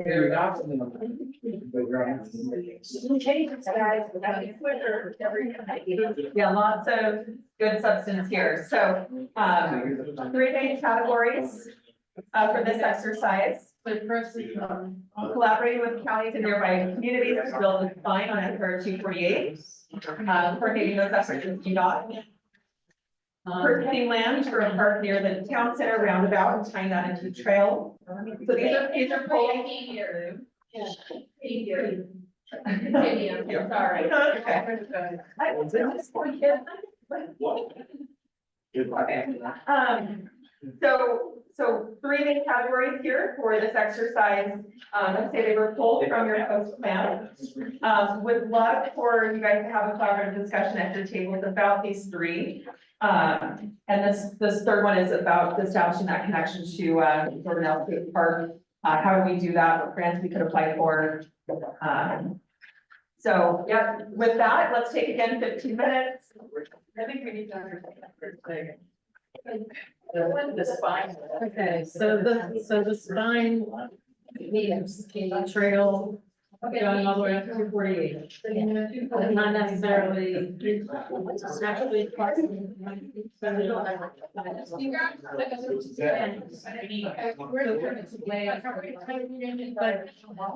Yeah, well.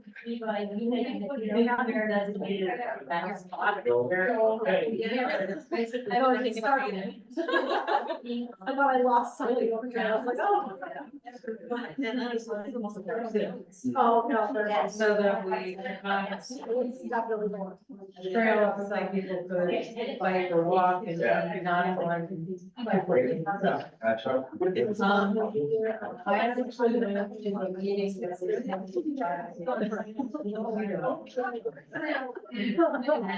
They have started a project. And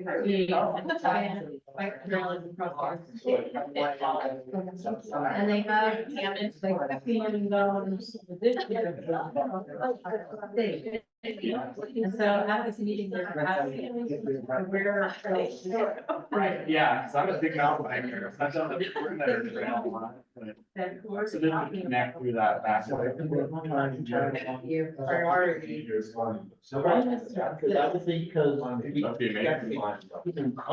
Well, not from town, it's persuaded. You know, but we were talking also, and that's fine. In that meeting, we were just talking more, what would be more relevant might be to get from Hideout actually to Mayflower by bike, which some of that is already built. So, that over, like, I think there's a tunnel. Yeah.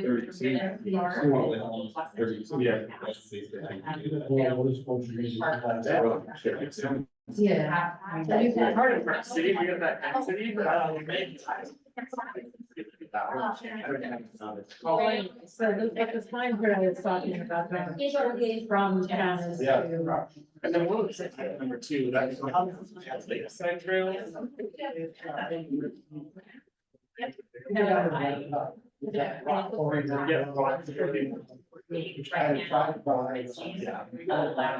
So mag is every state, every county. Some of the really whatever all of the stuff. That basically, when the state wants to give them. They figure out. And so the guy needs to be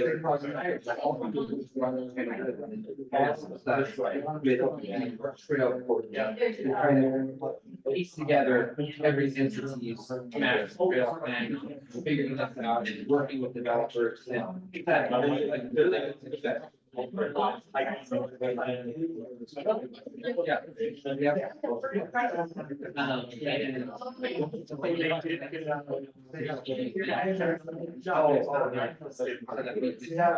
gonna say.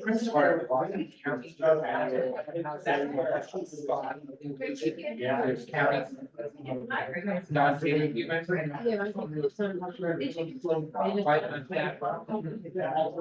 Got, anyway, but I think we need more regulation. And make sure that we are associated with what we're doing. Listen, right, your neighbor, my person. Yeah.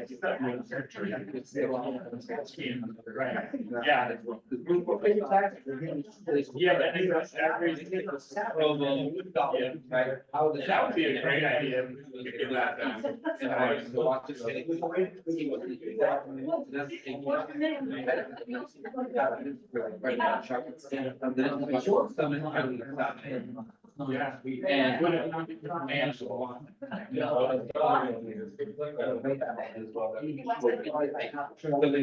Yeah, I've seen things that fancy air trails out.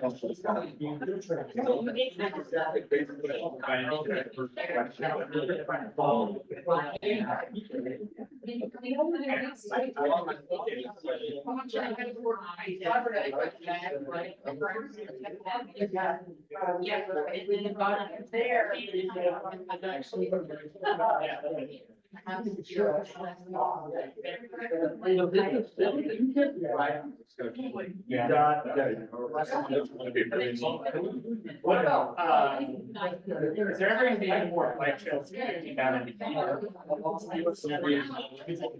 For each of their providers.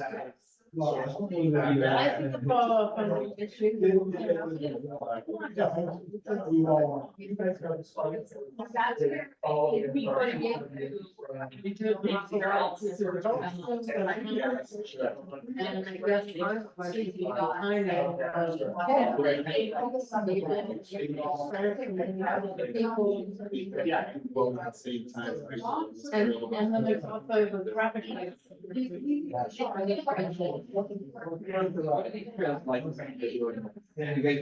Yeah, I've written. Are they, they're large, They're large and not very small. yeah, I mean, you can find a bike pretty comfortable. Again, I can see why. Right here. And.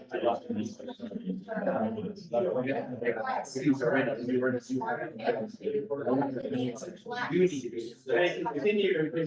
Yeah. They go down. Maintenance of them, right, they're no problem, like. Would be different. Yeah. That's fine, everything. Yeah. Yeah. Yeah, I mean, rail trail, bigger trails go. It's like that from, it's an English minute from Recreation Dale, they have that. Road bike trail. Recreation. Yeah. A lot of. Yeah, you'll see it all the way from Rec over to Dale. Obviously, the winter time, it's more for like cross country skiing.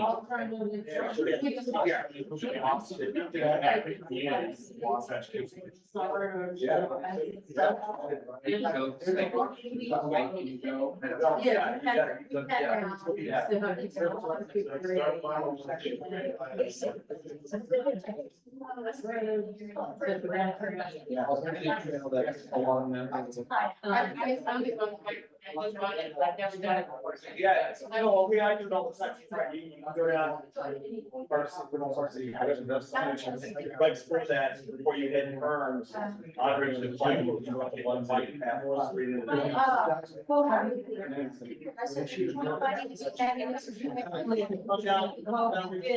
Now you can go. Then you pick up the trail.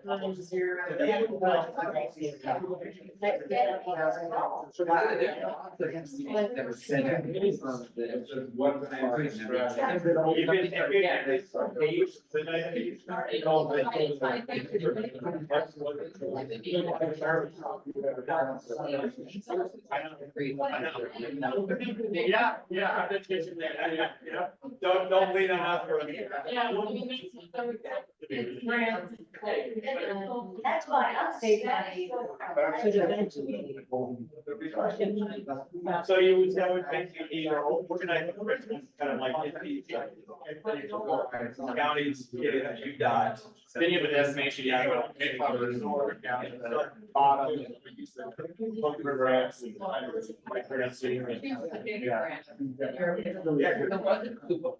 With the e-bike, you get 40 miles per an inch, you turn around, it's back. You don't have to go build the trail, and give somebody. Hey, we're gonna do something here.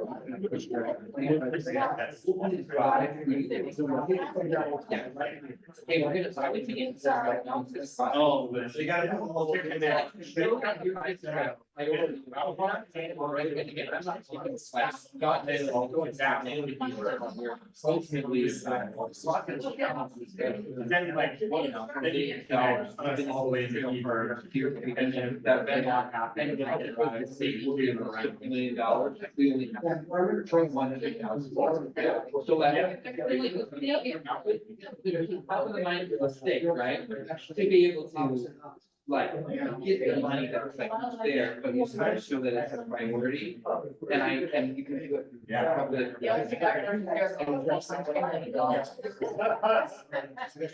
that goes into it, that goes into. And right, that's exciting, that's good, but like.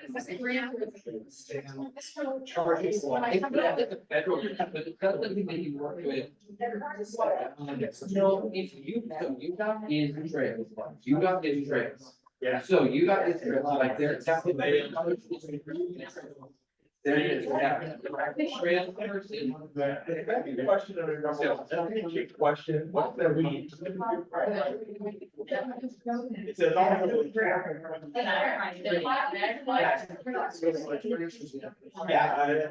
Yeah. Pay for a large amount. I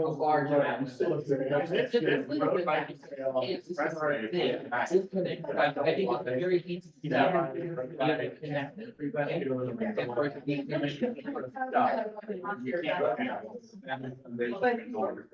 Talking about this, but I think it's probably more likely to than just plan. Again, I just think that we encourage these individuals because I have part of connecting these money to that. I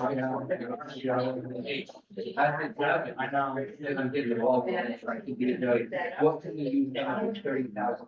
That's what I can do.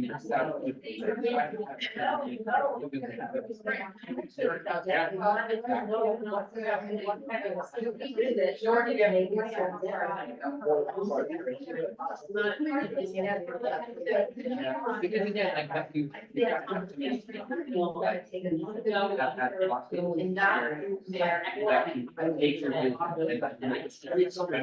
Well, yeah, it kind of feels like real stuff, feels like really know the stuff. Okay, recording are with the plan. So that takes. Money to have. Engineers. There's a lot of amount of agent credits over the vessel. Yes, I think what you're doing is the right. We did that. And I can't remember exactly. And Don, so it is in the second. Actually comes off your part. Yeah, hands go.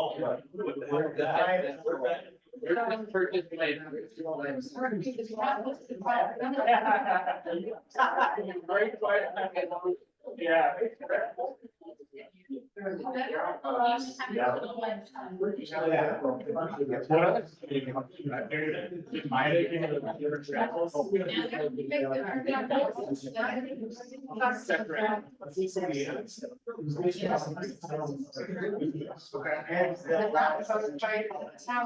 Yeah, that's what I think you're talking about, and I think you're probably talking about where we're. Oh, yeah. Going down.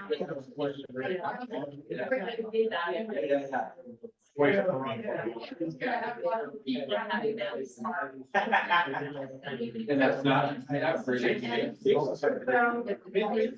Actually, right below. Oh, okay. Where we live. But I need a lot of work. About all that, because I don't think we can plan that quite yet, because all the standards.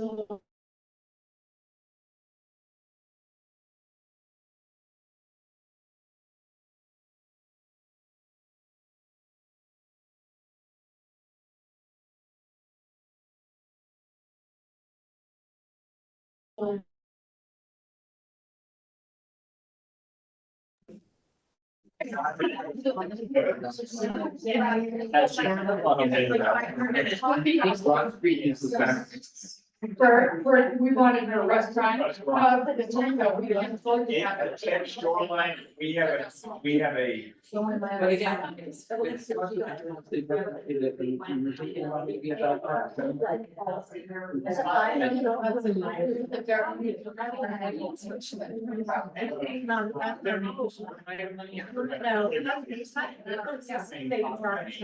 I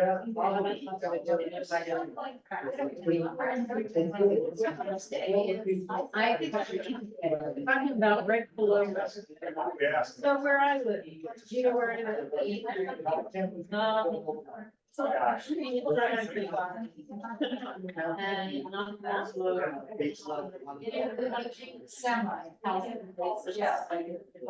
Or else just has to be or something. They were townhouse, so. Yeah.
Sort of strategic.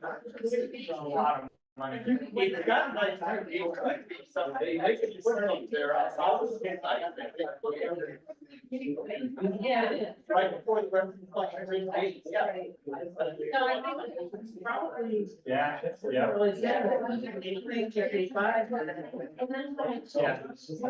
Town guys, but we can keep that from being.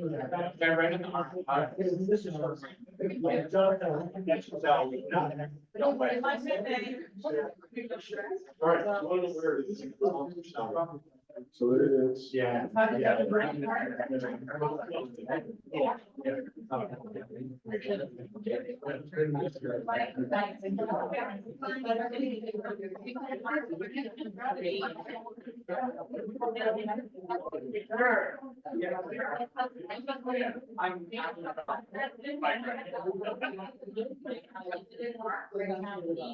People want. Yeah, those are great too.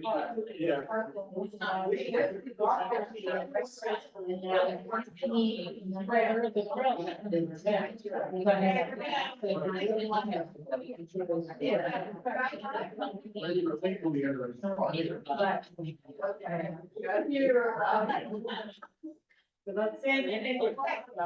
Perfect. I love it. I love so much energy, you know, this far into the afternoon on the fourth key topic to discuss. So all good things, but we do need to move on. So, you'll notice here with this exercise, it's a little more specific, right? In terms of what. Sorry, I feel like I talk really loud, you're right. This was a little more like specific in the types of questions we were asking, because you have a really well articulated plan in this post, right? So how do we get some of these things done? Would love to hear what you think, and Peter's going to kind of report for people. Great. Greece. I think we found a lot of, Rachel, you're the closest to this. I think we found a lot of overlap in sort of 1, 2, and 3. For question 1, we talked about grant opportunities to get an engineering study done to figure out the cost of the spine. So the idea that we came up with was 1, start our own 501c3, which focused on open spaces, and the suggestion was called Friends of Hideout as a way to do that. So it's similar to people sponsoring trails around town, so tapping into that same group. We talked about the Wasatch County tax. And they have a community match for that tax. So we thought about tapping into some family foundations that are focused on open spaces, which there are many around the country. And then Kathleen, who's our representative on the Wasatch County TAP Board, said that through TAP, we can find other sources to fund the study and what we would need to try to figure out how to build the spine. For number two, which was the roundabout, which the consensus at the table was that this should be the lowest priority of the three listed on the piece of paper. So instead of pretty much repetitive, start a 501c3, any new developers that approach us, I know Bloom put in, said something like they'll give us $2 to $3 million. So for lack of a better expression, strong arm the developers into helping us achieve what we want to achieve. Go after park impact fees, and people mentioned Utah outdoor recreational grant. This sort of the, get this right, regional asset tier, which you can get up to $500,000 of a $2 million budgeted project. Is that right? Okay. And then number three, we really thought 2 and 3 overlap. And we just sort of started to talk about how we would get funding, so basically Hideout 10 residents would have access to the park for free. And Well, or a local park pass, something like that. That's it. Awesome, thank you.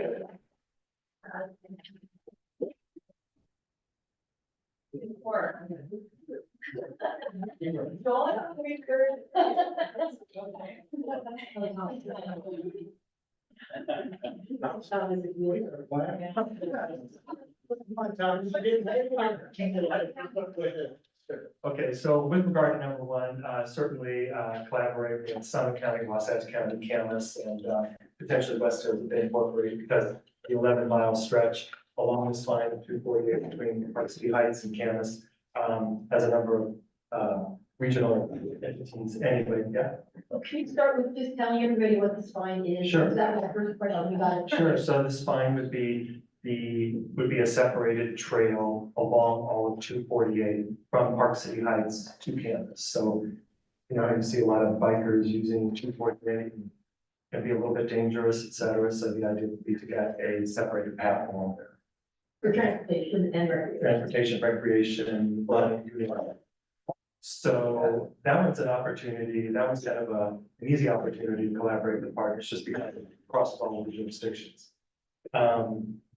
With regard to how we work collaboratively, certainly the planning effort is something we could do regionally, but it's really getting the civil engineering plans to show that we can actually build it. Which side of the road should it be on? Probably the uphill side, but to show that it can be built, because much of the grant funding available for trails is actually for hard costs, not soft costs. So we would need to get that done early. UDOT does have the new $45 million that they dedicated for trail grants, so something that we should consider putting that bid in for the budget. Purchasing land near the park for a park near the town center area. This one is an opportunity because there is some unentitled land there that we could go for. But we don't have a lot of funds, and probably we would need a geo fund, but we have to make sure that we have enough revenues to support a geo fund, and of course, that would require recommendation, so something to consider. But again, maybe there are other grants out there with outdoor recreation, et cetera, that we could start to tie into. And then the third one, was with regard to the connection to State Park.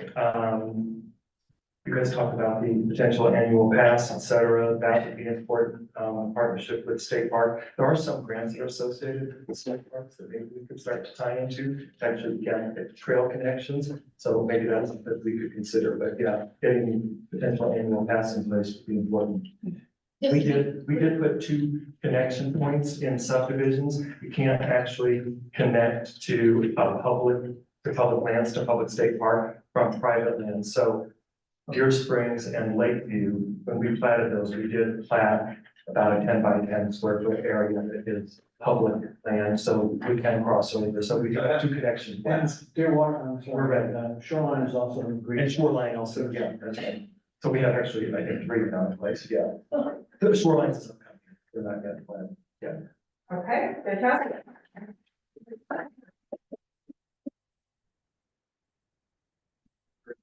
Once again, I don't really have much to add.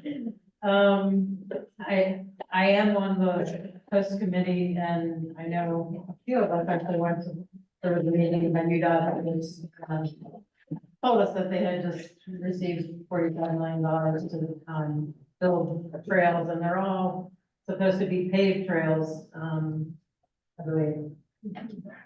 One thing that, I just think it's important that we continue to go to those kinds of meetings. The meeting that we went to, they actually put out a map of the whole state and they had the participants draw on the map where they thought paved trails should go. And we included this one trail in that. But I think 45 million for the entire state, it's gonna take a long time for us to get the money. So I guess we just need to keep representing ourselves, to keep pushing and eventually, we might get there, but the study is the first thing that we need to do, or if we can write a grant, get a grant to do that study, that would be helpful. Does anyone have an idea how much that would cost? Yeah, I said it was just gonna. Yeah, we don't know, we don't have an idea what happens to costs, yeah. Maybe we should figure that out. We're trying to, we're working with a couple of engineering firms to get an idea. Take your fee and cut it in half. It's only gonna get you a block. But the weird side, now look, if it's 25,000, Hideout says we'll pay 5, let's go to Wasatch and see if they'll pay the other 20. He says they have funds for that, so there's no reason we couldn't just propose it and we'll pay a piece of it.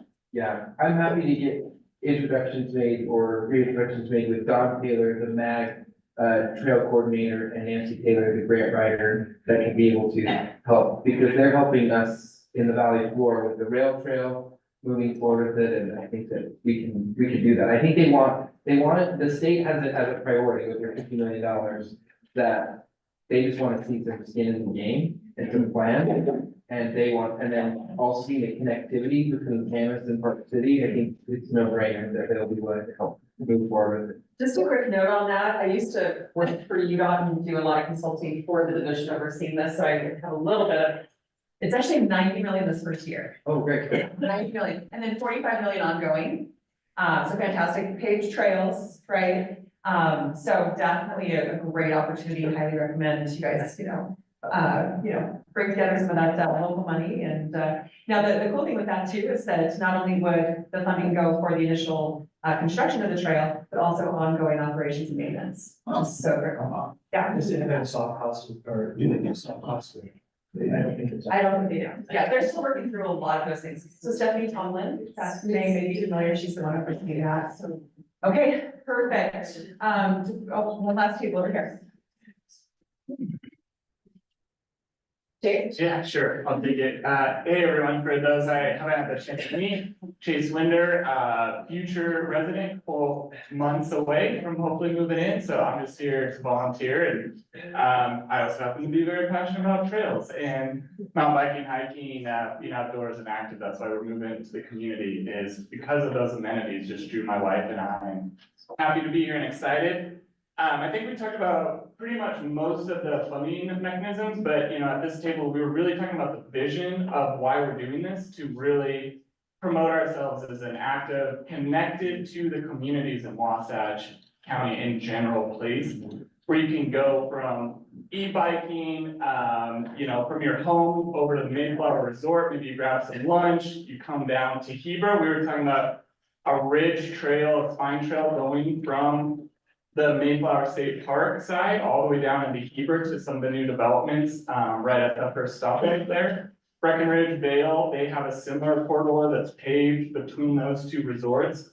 To just look at, we got a lot of things to do and accomplish, but looking beyond that, how can we interconnect the entire lake and the communities? And so I think that was something that we all felt passionate about. And I think in addition to with Muriel's experience working with the legislature, there have been cases of appropriation specific to Sky Ridge and other communities for more of that tourism economic development purposes. So that was kind of our other funding source that we discussed that some of the other groups didn't. So anything leaving out on. Yeah, we got one more comment. I just have one comment on this. Can we have an inkling as to how many people already get the state, their own state park passes? And also, how many people actually visit the park? Because there's a lot of people who don't live here full time, or they come in the winter and probably don't access the park in winter. We do, but, I think we need to know that information before we can figure out how to access the park. Well, that's the question, why would that information change us pursuing a task where the town members got a discount, whether it was 2 people or 102 people?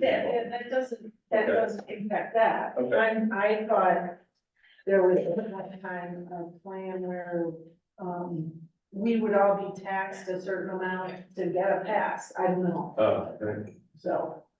Well, I'll speak on that for a second. Okay. So the question, just for the record, was, about whether or not we'd be taxed for every pass. Just the controversy on that is that it'll be a local pass that will only be access to the Jordanelles. So for people who would buy a state pass and go to multiple parks, would actually be paying twice. And I know personally, I have a problem with that, but, you know, So it's. So that's the controversy. Got it. Can Okay. I add one more comment from the? Sure. Yeah, and, as I'm getting to you, Chris, it sounds like there's definitely an appetite though to pursue funding for these types of amenities. Yeah, we've been in discussion with the state park now.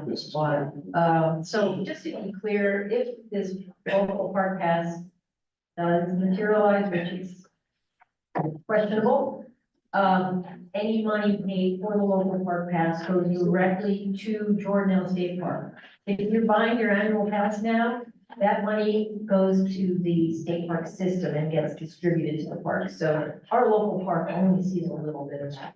So if this local park pass does happen, that all the revenue from that, we've been told, will be going directly to Jordanelle State Park for Jordanelle State Park infrastructure and amenities for us to use. And Sky Ridge is doing something similar. Sky Ridge is doing something similar, so Their HOA their HOA is picking up the cost, but, so, and then they're, you know, that, we've been told that they're willing to enter into a long-term agreement to do that. And because we're a municipality, we can't do that, right? We're a government entity, so there was some concern that if we had a political turnover here, and then there might not be so much appetite for that, that they might lose the funding. So that's where we're at right now in the discussions, is we're not sure. What we're trying to prevent is what's happening already, with people cutting the fence, jumping over the fence, whatever, to access. They're cut the fence and getting in anyway. That's not allowed, right? Because the state park is a fee for use park. Yes, you buy your annual pass, but you and, you know, 7 other people can get in on that pass. But it's not a parking pass, it's a use pass to use the park. So, the park is expecting everybody who uses the pass the park to have purchased either a day pass or an annual pass to get in there. And so, that's where we're at. And I do sympathize with what Rachel said, people don't want to pay something twice, but knowing that the local pass goes directly to the park that we would have access to in our backyards. Thank you. So it sounds like there'd be additional benefit specifically to the community. Yes. Okay. Fantastic. Bear with me for one last exercise. We're gonna give you a break. We're gonna come back after that and work out action items. Okay, so transportation. Oh. Okay, break it out. They heard the word break. They heard the word break. So we're gonna do this with We'll do the them. break and then we'll talk. Okay, sure.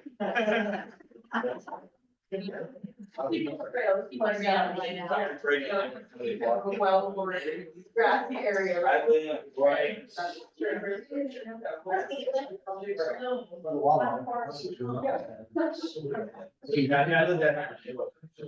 Right here. Yeah.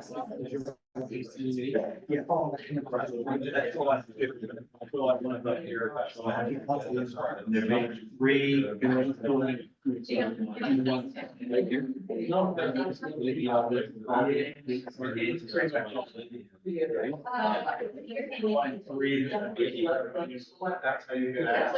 Well, we have things. Absolutely. Mid-March. Mid-March. We don't know. Yeah, seriously. No, no. Do hard. March. Yeah, first trimester was rough. She was very sick. So that and all. She's improved now, maybe. Yeah, I feel better. Yeah. Seriously. She's already so, I mean, like, so I'm very, she's very tall, and she's already like, it's like, people are like, are you vegan? She's like, well, yeah, exactly. She's actually like, no.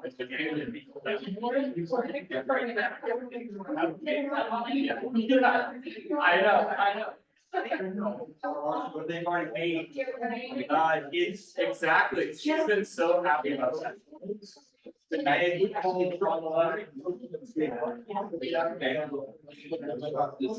No, it's been great about that. What about you? Yeah, how's that going? Yeah, gear melted. It is, yeah, it's so long. Down here is where we have, That's, yeah, that's where I have. it's like a shed, like a whole. Well, we have the whole state, but for us building the winners. That's. Oh, exactly, that's true.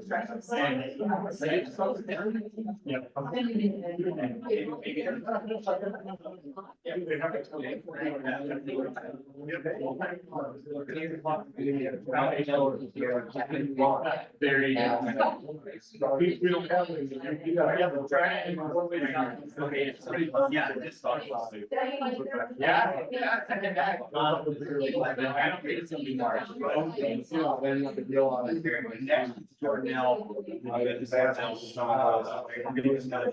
Yeah, we did a good moving back then. Yeah, I know.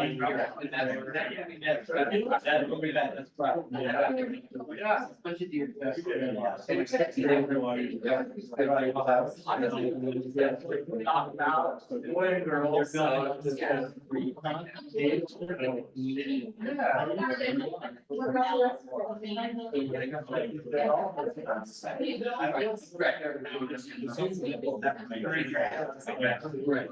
And so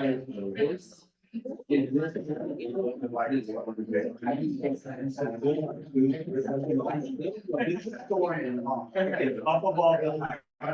This is plain.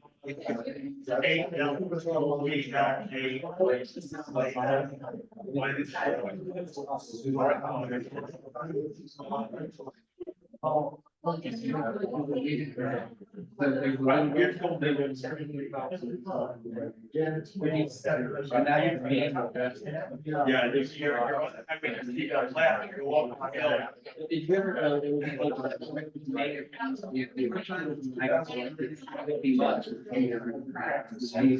it was just a larger home, but they wanted to. Yeah, there, it's there, I don't know. It's a model. But you take the left, if you're going to Canvas, go north and then go these it's pretty big, it's not.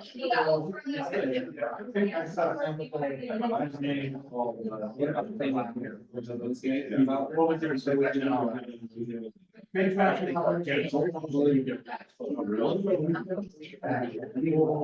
been everywhere.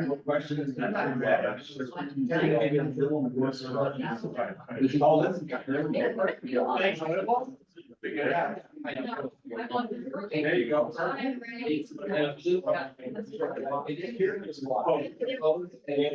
But again.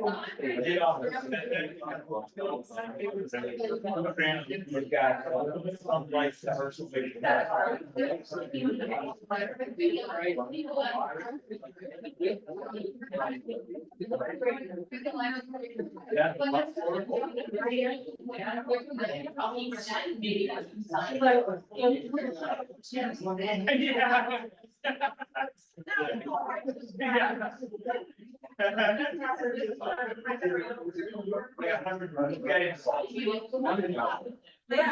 right, yeah.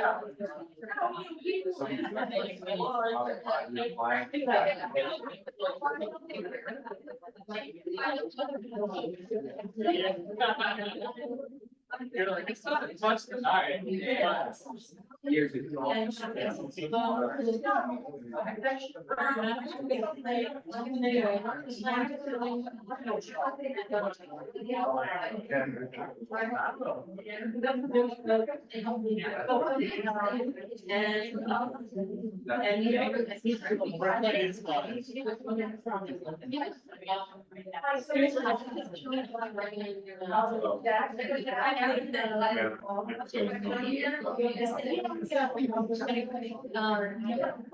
So basically, I've been putting together a really good plan for you guys to get on that line.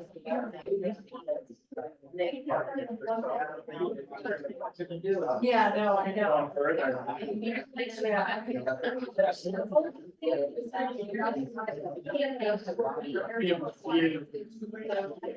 I totally agree. I lived in downtown Denver for my life, and it was 45, 50 minutes here. I have got so we live in Hideout, it's like 45.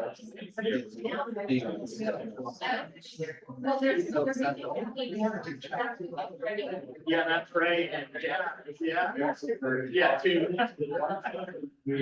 Sometimes. Are you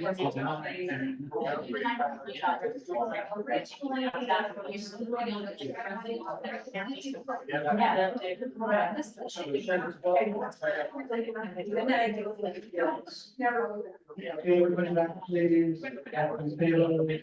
Back to the water. Let's read Hey, we've got one exercise left. Come on back, everybody. Come on. Well, I'm sorry. Yeah. Yeah. Bear with us for just. We'll be in soon. Good.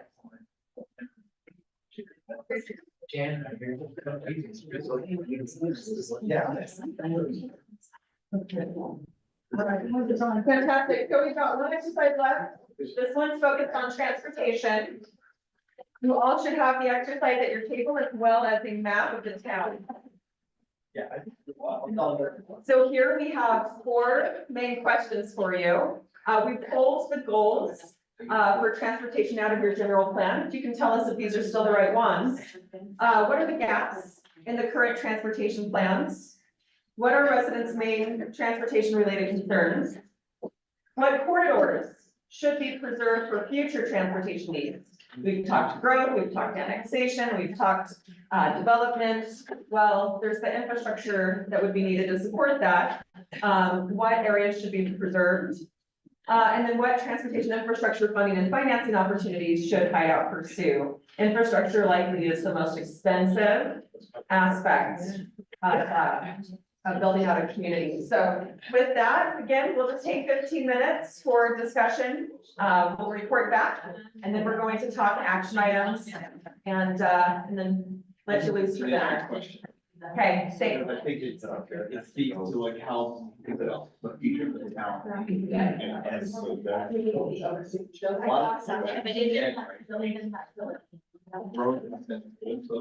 There's a lot of, but like, You gotta kind of define your funding so to kind of work with where the actual number of people. I mean, I've taken that bus over in the flat, it's great, perfect. No problem, it's awesome. But I'm like, one of my 3 months. Well, I just did the past week. Yeah, it's fine. And it was great. She's right, she's great. So that was kind of something, I was gonna be on the transportation committee too, but I guess decided to proceed. It's really me. Yeah. And I went to a meeting that was in Heber, held by High Valley Transit, it was talking about how. They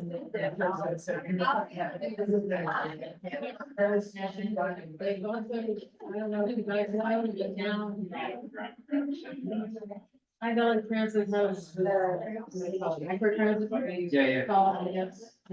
Oh, So my husband and I went some night out there. We were there, we actually recorded someone. Because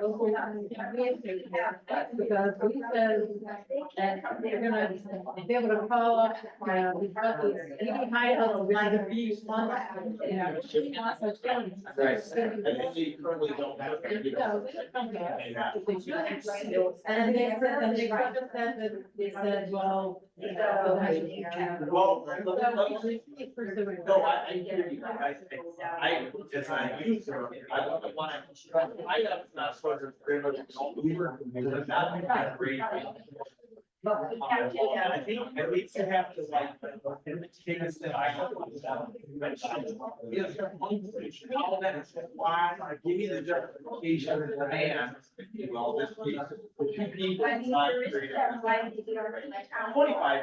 No. It's not about from here. Problem in their phone. What they should. I don't know what. I don't know what like. Good question.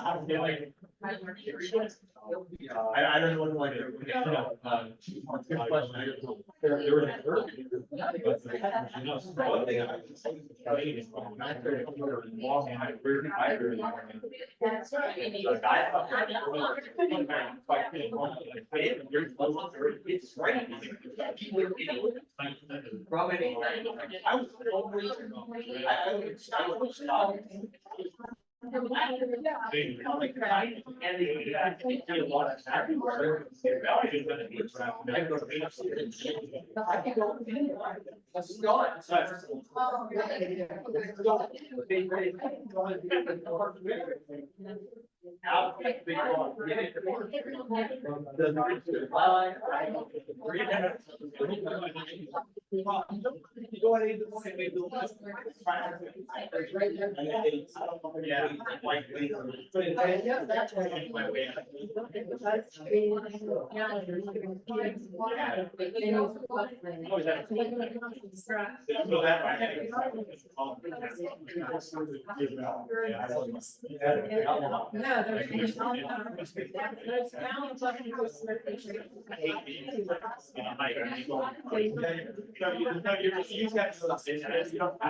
You're right. No chat.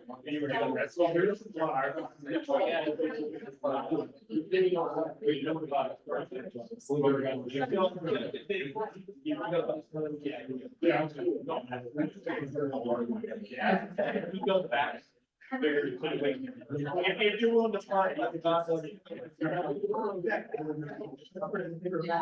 yeah. She's quite nice.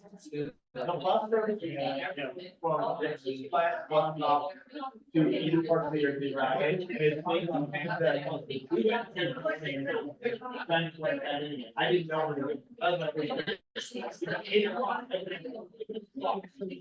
One thing that's another downside is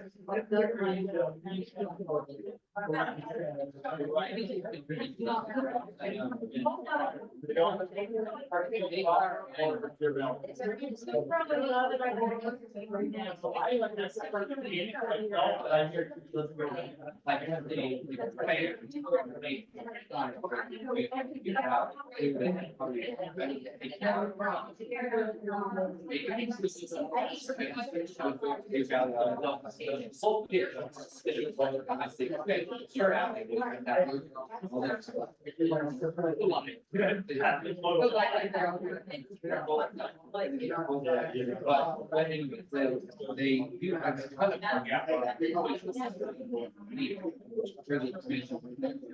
They're huge, yeah.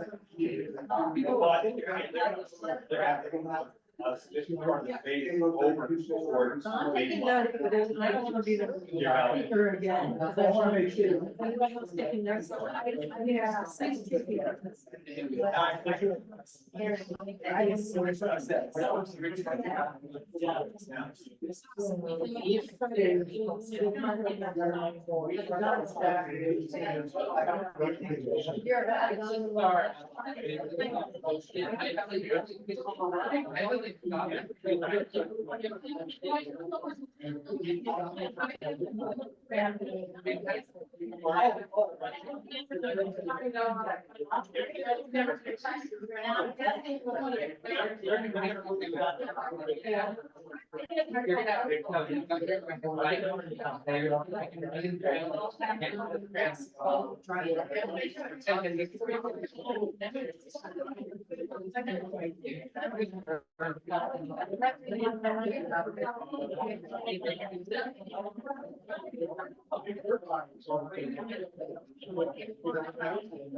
Yeah.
Yeah.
Yeah, I think the dollars, yeah, $1.9 million, yeah. I know, that's what you were saying.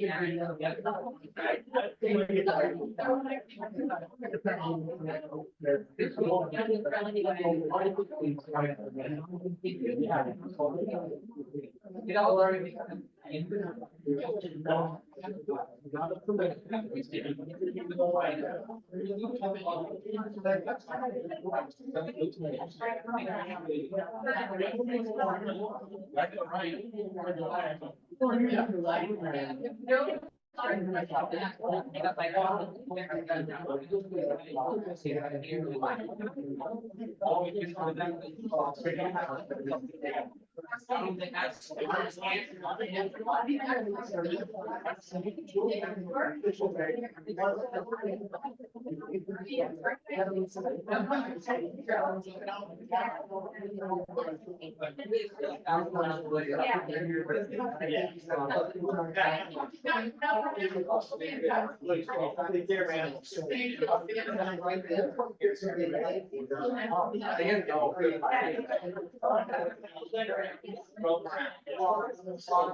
What do you have? Where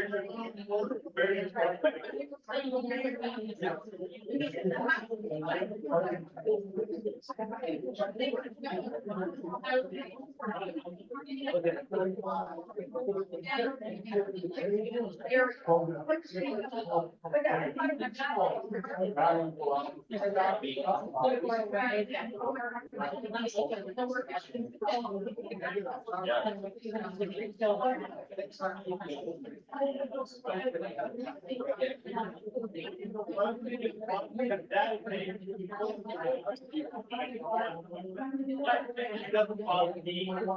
You know what? I think that's the point, yeah. Let's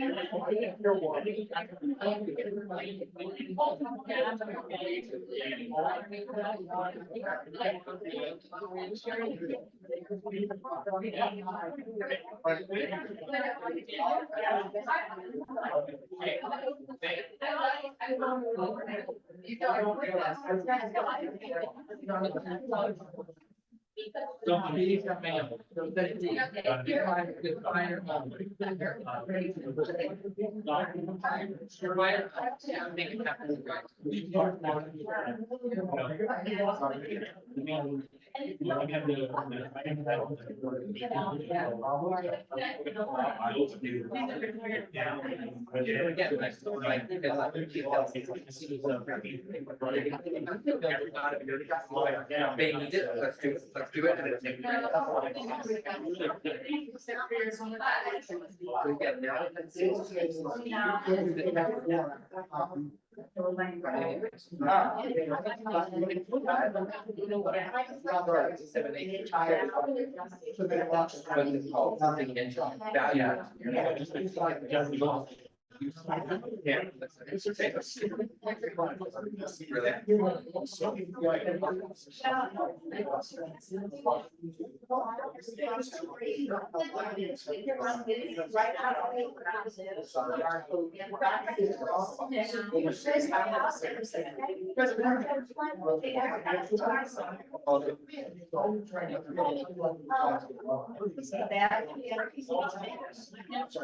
it. I mean, I gotta go to work, but it's great to meet you there. Yeah, you know, bring us down.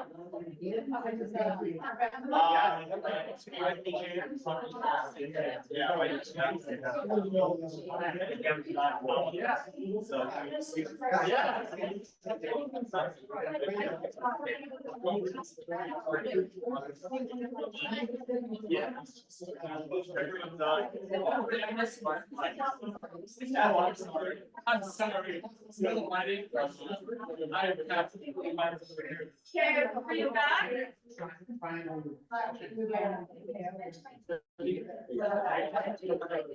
Okay, perfect. Transportation. Our last topic, then we'll wrap up with action items, and then that's the last thing standing between you and dinner. Smell the food. So we're gonna first start with Carol. This is the passion of Carol's. She serves on the transportation committee, as I understand it, and has a lot of background here. So go ahead and take it away. All right, I'm going to start with a brief story. I wanted to host a J1 person. She's a supervisor at Deer Valley, and she's from Brazil. I'm going to be going to Brazil, so it's a nice tie-in. And I couldn't host her because there was no transportation. She could go from Richardson Flat to Deer Valley, but how is she going to get to Richardson Flat? It's over 3 miles from my house. So that's a problem. We simply do not have transportation in Hideout that's adequate for some of the people who live here. The main issue that I see is that even if they brought buses or microtransit in, where are people going to park to get on the buses? So that's another major issue. So we need a parking area for microtransit or buses to come in. Let's see. Those are the major issues that I see that we're dealing with. We have to try to get some kind of public transportation. So I'm open to any suggestions because I really do feel passionate about this. I think we need to provide more transportation for our residents, particularly the people who live in the employee housing. Because they can ride from Richardson Flat. Many of them do not have cars. How do they get to Richardson Flat? Can we use some kind of microtransit that's funded by either the resorts or the city or the county or something? So any other suggestions? Because I still want to work on this. I don't know if we want to go table for table, but that's kind of my feeling that I've talked about with people at my table. So if you want to take it to other tables. Absolutely. Okay, thank you. Let's get Cheryl again. And such a really good example of like how, transportation directly impacts our quality of life. Right? If we want to be a welcoming community, we need to have, transportation options. Okay. Okay, we had an interesting discussion as well. I think that's a really good question and point. I think transportation is one of those things we have, if you're gonna plan strategically, that's part of the equation. I don't see how you build a community and not think about this, particularly given the challenges of like Kimball Junction and stuff like that, and whatever the community's desire is for having a more environmentally friendly type option for people.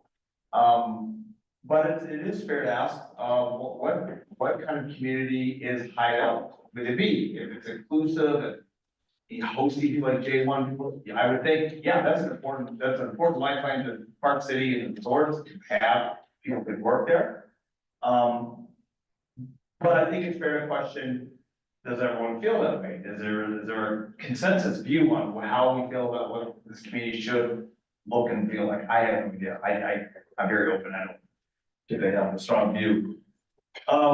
What are the residents' main transportation related concerns? I think availability is clearly the issue. Like what's available, what's practical, and what's affordable. Let's not forget, this costs money. And a bus company, even if it's a bus company, still needs to make a profit. And so, just because someone like has a need and it's out, 10 miles past Camas the other way, that doesn't mean that that's a decision they made. And maybe running a bus out there just isn't economical. I don't know. They drive the bus out there.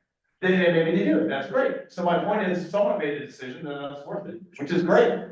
The one thing I was mostly blown away here when I started skiing here 20, 30 years ago was like the bus system. I walked into Park City, like, how did a town of 7,500 people have this good of a bus system? I was shocked. It was like, I could go to Deer Valley, I could go to Park City, I could go to the Kansas, it didn't matter. I could get anywhere. It was like, this is like 10 times better in Chicago, where I'm from. And I was like, wow, these guys actually figured it out. And so I wasn't really surprised when I came back out here and I saw it made sense. There was extensions out there to what's going on here at Hideout and the extensions in High Valley. So that's great. But it's still an economic proposition. And it needs to be tied into how we're thinking about our community's growth. Where does it come? And I think you have to be ruthless. Like, there was not enough demand to have this corridor to support it. I'm not going to do it. That's not a great answer, but that's kind of reality. So you have to I think this whole transportation plan needs to be reflective of the community's values, what they feel about what they're going to get, maybe in some environmental terms, in terms of like having a bus system that's really efficient and people use and they'll take care of. The thing is, Rachel and I were talking about, I took the bus the other day from Richard Flat, which is great. We went to Park City and Deer Valley, perfect, no problem. Doesn't go to the canyons, which could be better, but my point was, there were still 4 people on the bus. That was it. That's not very economical if you think about it. And so these are the issues that have to be thought about. And all I would ask is that people think about it. Studies, what's supported, what's not, and then you kind of have to live with, you can't have everything. So that's the way we thought about this. Trying to think of anything else, and what are the resources that what's the temperament of the community when it comes to things that they find a value, like environmental concerns? You know, are they gonna truly realize this? I don't know, kind of an open question in my book. Thank you, JD. I find it really interesting that the two tables that have reported back so far really focused on public transportation. And it sounds like that is a topic of a lot of conversation. I just want to add that, he was talking about the bus from Richardson Flats, and it is great. I think we need to encourage our neighbors to use it if we want to keep it. Right. Yeah. Or a study needs to be done to see if it's needed. If there's only 4 people that are on it, you know, when do we grow enough to be able to support that type of thing and have 10, 15, 20 people on it? So what does a survey show to us?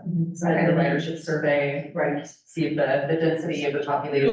And that's very, that's right now in support. No, I think That we did kind of eyeball cost. testing, would clearly not support it. Right. I think that's true. But it goes to our discussion, where do we want to go with this town? If we want to go to affordable housing and workforce housing, then you might need it. So that's a strategic decision this town needs to come to. And I think a lot of us have very strong opinions, one way or not on that, not to be discussed today, but where do we want this town to go? Right now, the way it is, you're not going to get the ridership on that to support a cost or maybe even a break-even proposition. It's not True. necessarily, it's not just Hideout, though, No. it's that. As long as I doesn't have to pay for it, then, But you're not. if we're not, then that's great, I mean. You're not paying for it. You're paying for it through your taxes. So you're gonna pay for whether that's there or not, right? You're paying. Not for if you're on a taxes. bus there. If it's not supported. Well, I guess our taxes pay for it regardless. But I just don't think, I think it's a matter of, who's our ridership, what's the service work, we really need one. And then back to JD's point about, you know, what are some of those strong messages about the benefit side of it? When it comes to reductions in mobile source emissions or the environmental, you know, mitigation, but like. Just like pretty much park cities, and then, yeah, there's definitely advantages. Fantastic. What else? I guess I would encourage the remaining 2 tables. Are there other transportation related needs that we should discuss as well? We talked also just about, you know, within Hideout. We got the same things, at least, one is insufficient walking and hiking, not just public sector, but also getting, you know, if we had better trails and it might solve some of the issues that Carol just mentioned. And then, you know, our town was built with, I think, less than adequate road width, which creates all kinds of issues. Yes. And there's no place to push snow, so it gets narrower in the winter. And, you know, we have those kinds of things to deal with as well. That's a shame of head. So do you want to speak to that? No. No, okay. Got your things to say about it. Perfect. And table 3. I don't think. And then we have, I think, Yeah, it's all covered. Fantastic. Not sure if this is indicative of it being the last topic for us. Or we have generally keep it on. Okay. There you go. Fantastic. So now Kimberly's going to pull up for us a spreadsheet. And on this spreadsheet, you'll see 5 tabs, which are specific to each of the 5 key topics we discussed today. So in order, not in order of priority, but in order of how we've listed them on the agenda, we're going to go through those. And we want to identify specific action items. It doesn't have to be an exhaustive list, by the way, we would be here all night. Okay, but some specific action items. We're going to put a 1, 2, 3, 4, 5 based on what you guys say are your priorities. And then if there's a specific person, partner, entity that should be designated to help carry that action item forward. Okay, like I say, it doesn't have to be exhaustive. We're gonna number them from 1 to 100, or we're gonna put them in categories like A, B, and C, basically. Nice to have, must do, you know, as opposed to, I mean, that might be a better way to prioritize. Yeah, we can do that, Mayor. So what I'm hearing you say is for how we prioritize this, we'll do maybe low, medium, and high. Yeah. Okay, perfect. let's do it. So it's a little hard to see because it's off screen, but the first tab is the first topic we discussed today, and that was community engagement. So, you'll have to give us some time after the meeting to kind of go through all the notes and everything and flesh this out in more detail. But I want you, as we've discussed today, kind of identify what are those action items for community engagement that your table discussed that need to go up here. Perfect. Rachel. I remember one of the suggestions you had, but it was such a good one about the subdivision designates, right? Okay, can I give it to you? So I guess the first one would be designating 2 people from each neighborhood to come to a meeting or to. Conduits for information. Become the representative of their neighborhood. And then the other thing was to actually host a town hall that invites all of Hideout residents to come and ask questions or share problems that they think need to be solved. Fantastic. Rachel, can I touch on your designee thing? We on the community actually are working on getting at least one person from all the development. What each development wants, or as a whole, what the community wants, and bring it back to each other, so information is getting passed to you guys way faster, and hear what you guys want to actually happen in the community, not just concerts, but other things going on as well. The reason I would say too is just because we have a lot of part-time residents, we have a lot of people that might be busy and, it just gives you Have an somebody alternate. to. Yeah, no, that, yeah, maybe like a chair and vice chair, well, I'm already doing that, I'm not. Okay, well, could we put, Valerie, your name next to this? It doesn't mean you're gonna do all of it. Yeah. Okay. Low, medium, or high priority? Can we do that at the end? You wanna do that? I'd rather Yeah, look let's at do it. it. Yes, I wanna Just look at part of the it. judge, it wasn't important if I haven't seen it all. Absolutely. Okay, who's next? Well, she wanted the town She hall. wanted town hall. Town hall. Town hall. Planning a town hall. Okay. That would not be at the town hall. Now, earlier we heard, town hall. Coffee houses. Coffee houses. How about that, town hall, meet the mayor? Hard no. I mean, maybe because it's a low priority, Mayor, but let's stick it on here. No, ideas Town about hall sessions, I would say. town hall sessions. Yeah. It was suggested earlier we do them quarterly. What do you guys think about that? Let's just leave it where it is, so. Okay, we'll keep it. Okay, In the town council meetings, isn't there already like a public comment period? Yeah. yes, there's an opportunity for public comment for state law. People feel that's insufficient. After about 2 hours. Something less formal.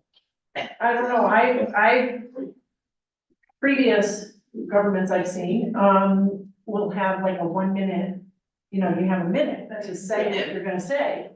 And then, actually, wouldn't it, having the updates from the committees, be better at the beginning, than at the end of the meeting? I think there should be a dedicated session to listening. It's not necessarily in the context of the current meetings necessarily, like, it's a session for the town. And so it's dedicated towards that proposition. It wouldn't be like necessarily town council meeting, I'm guessing, it's just like, this is especially for you to voice your concerns. We have representative people here, who are in the government, listening to you, and we're gonna try to respond. But I would think you'd also want to be able to have the town council meetings, because it's nice to have a break session with all the people, but you need a forum to be able to. This would be a forum, it would be a town council. Give updates. If we solve every one of these as we put them up, we're not gonna finish tonight. Yeah. So the goal is to capture them, sign some folks, and have these dialogues with the folks that are interested in having a dialogue, okay? I'm not trying to be cutting you off, I'm just trying to. You're right. We got 5 things, and we're gonna have 35 items on this list before we're done. Okay. One of the things I think we talked about was in the same topic, was a dedicated communication process. So, where we're Maybe a communications policy. What is? More than that, it's push, it's a push type of law. Okay. I don't know, what else do we? No, I'll add something here that basically. I don't want to up there. They're up. Yeah, I mean, we've been doing some surveys, but not in a planned and orderly fashion. So we started in June 22. We had 330 people respond. That's an enormous return on investment for a survey of about 12 questions. We learned what all the priorities were in town. And we had an enormous amount of comments. It was unbelievable how much data we got out of that. We need to have. Is that still relevant today? June 22? Absolutely. Yeah, I think so. We should be. It's statistically relevant. I mean, we should, in fact, one way we should have come in here, everyone should have reviewed that survey of 330 people of what they put in, because it was so valid about, everything from commercial, we need a store, we need retail, we need, a restaurant. The point being is, we just did this, another follow, I think this is our second survey for, skill sets.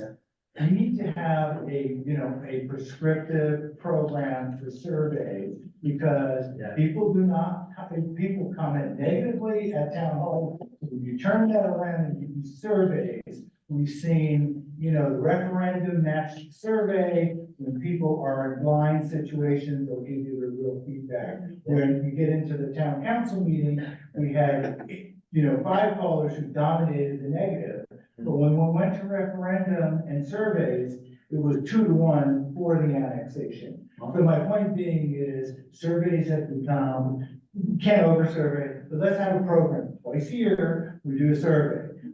With certain questions, we maybe modify questions over time, but I think that will give the town. Part of that survey should include how are we doing on these things. Yeah. That's a great. Yeah, so we can design the questions, but people need to know that the survey comes out, September 15th every year, and, March 15th or something. Expect your survey, we need your input, and we'll use your input to help guide the direction of the town.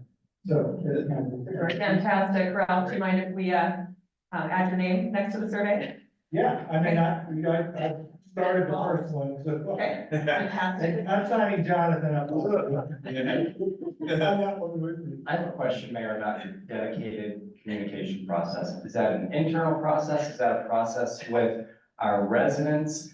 Because what I heard earlier, and JD, you mentioned that things aren't rational, I think you said in the development process. So I've been on the planning commission for 8 months, so I certainly don't know everything about it and how things work. But from what I see, outsider looking in, is that the Economic Development Committee isn't communicating with the planning commission, who isn't communicating with the city council. So when somebody brings a development option to the planning commission, we tell them we want this, we approve it, and then it goes to council, and they have a totally different set of items that they're requesting. So can we streamline that process so we're all asking for the same thing? It makes the process flow much smoother. That is the problem. We don't have a process, scripted one. That's what we need. Do you guys have I a don't know technical that- review committee? I think that's more economic development, but yeah, we should sort of capture that idea. We wrote it down. And we really drafted it, Yeah, we wrote a document which defined the process, we mapped it out.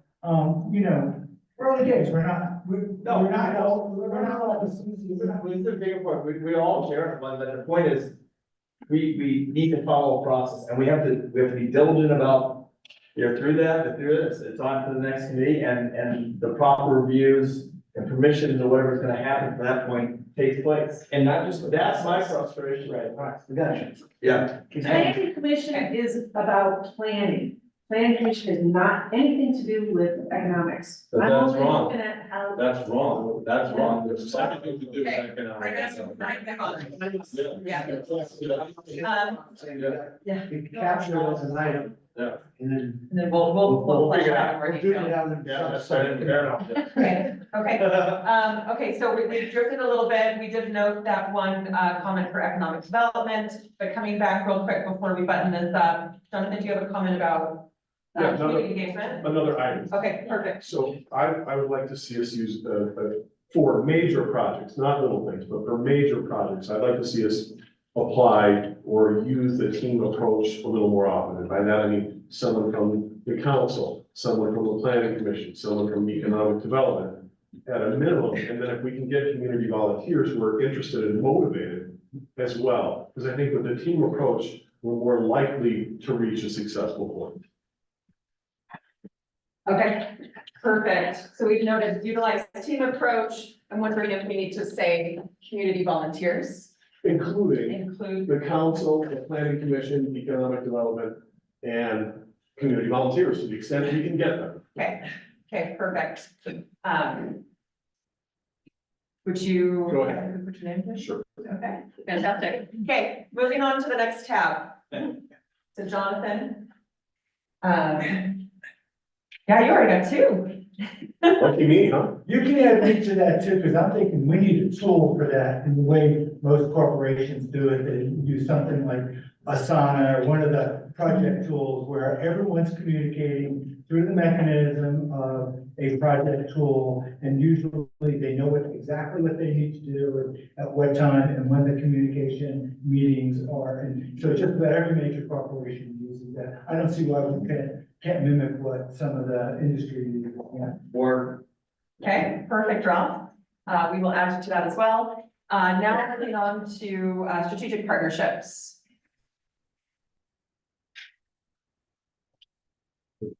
What was the second? Is the partnership related to what? Just The growth? specific action items coming out of strategic partnerships. So for example, I heard a common theme with, hey, let's coordinate with UDOT, especially with the Utah Trails Network. Let's see if we can get some funding for the spine, right? So we could say UDOT, Utah Trails Network. County, okay, Why wouldn't we just say Trails Network? sure, we could do that. Not specifically. Cause UDOT is very broad. There's a lot going on there. Okay, so Trails Network, counties, Developers came up with everyone. yeah, developers, Mag. MAP. And surrounding communities, we mentioned, Mhm. you know, West Hill, we mentioned Park City, we mentioned, you know, so our surrounding communities, we need to talk. Surrounding communities, I'm really thinking about that. The Utah League of Cities and Towns. State Park, What about the media? media. That's right, thank you, Liz. The positive information and the park record. State Park, media. Be careful what you wish for. Yeah. Local nonprofits. I mean, this is all under, Strategic partnerships. it's all under the banner of, I mean, there's 1,000 people we can list that we want to partner with. Right. The goal is, are we gonna put some effort into partnering? So that means that the action item is, put some effort into partnering, or put additional effort into. Okay, who's our point of contact for the Trails Network? Then we can figure out which. I think what needs to happen, we need to figure out who's critical in this first round of Okay. partners that we partner with. Yeah. Trails Network is an action item, everything else is a list of people to talk to. Those are entities, Right. yeah. If you either we're gonna put a list of projects that we want to partner on, and then we can figure out who we talk to. Yeah. But as opposed to talk, yes, those are all people we have to talk to because we. They're on everyone's list. But it has okay. nothing to do with doing any action. The Trails Network is an action. Yeah, So what is another partner? A grant, that's an action. grants. I almost felt like that was such a common thing. We almost need to retain, some services or something, just grant writer. Or, Right, well, same thing on communication, but those to me are things that you put on an action list, and then you say, who do we go talk to for grants? And we say, well, there's MAG, they do this, and this, whatever. Sure, so let's restructure this a little bit. So, Kimberly, let's go ahead and remove UDOT. We'll keep Trails Network. Let's put grants. They're at the top. Okay. With counties, is it more specific to conversations related to annexing? And what are some specific Annexation actions? is certainly another item that requires cooperation. Spawn. For sure. Yeah. And what's the that needs to go to economic development then? The county discussion a little bit with us, because we had two county councilors here, was just to increase, talk about services that they provide, working with Wasatch County to, in more of a partnership. Okay, so specific county, provide municipal Yeah, so services, an action item there to me is leverage county services. leverage county services. Okay, That's actionable. To me. yeah, well, like I say, we'll go through these more thoroughly, just kind of want to make sure we're on the same page, with what you guys see as priorities and action items. Developers, specific development, was mentioned, right? Okay, let's actually move then to the, economic and community development tab. Okay, so defined processes were just mentioned, right? Essentially, as I understand it, you guys are looking for streamlined and consistent communication internal to the town. What are some priorities? Well, one thought that we sort of beat around the bush on, I guess, is we ought to be trying to identify and encourage developers to come to us. Yeah. What developers we want versus waiting for somebody who bought land and says, now I have this, I want to build 26 homes. Sorry, Okay, I'm already owning this, is all I want, If we want to do something different, let's go figure out how to encourage some folks to come to us. Invite them to come make it awesome. invite specific, developers, encourage kind of the development we're looking for. It's a lot to get somebody. Yeah. Okay. We talked about certain types of retail and commercial that we would hope to attract. Mixed use commercial. Mixed use commercial. It's already developed. Okay, so, Restaurant, bar, just trying to think, small businesses. what is the strategy, right? Like, again, encouraging the type of developers, inviting them to come to our community. What else? You see the wheels turning. There's a lot of, this is the hard part, by the way, right? There's a reason we stay there until the end to really make sure we're thinking through the discussion today. Well, I feel like we need more than 15 minutes. Yes. It's tricky. Be nice to consolidate all of our input, then have a discussion. We are more welcome, or we are more than open to coming back if you guys want to have us back. Okay, well, let's go back to the public engagement. Sorry, there's one thing that we talked about, we didn't get up there, which is show how we add value to all these people we're reaching out to, right? All the partners. Yeah, right, show, instead of, somehow we're seen as taking as opposed to giving, right? Yeah, what's in it for them? What's in it for them? What can we bring to the To table? really make it a partnership. Yes. Okay. Okay, well, I'm thinking this is probably a little bit more than what we can accomplish. We're right at time, so let's leave it there. What we'll do as a follow-up, and we'll work through Jan and staff on this, but we'll send, a version of this where you guys can actually directly add on the spreadsheet your feedback. Okay, to your point, Katie, I think it's a good one. Okay. You're gonna share it through Google Docs, how you gonna do it? Yeah, we can do that. Mhm. Yep. That's Easy way to do it. easy share. Okay, well, just wrapping things up. Thank you again for having us here. I want to give you guys all a round of applause. Thank you so much for taking the time.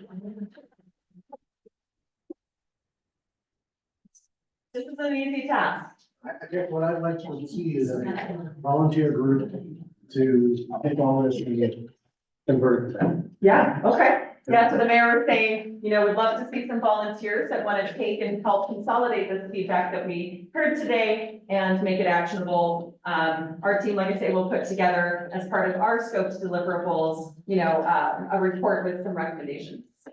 So I just want to again, thank you and recognize the significance of this moment. Right? You guys are just starting out as a young community, which is growing fast. And the decisions that you're making today will last for generations. So thank you again. Thank you.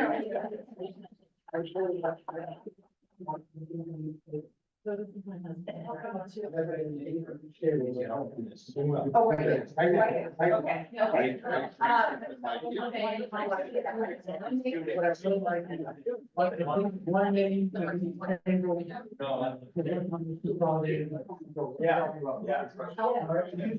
Sorry.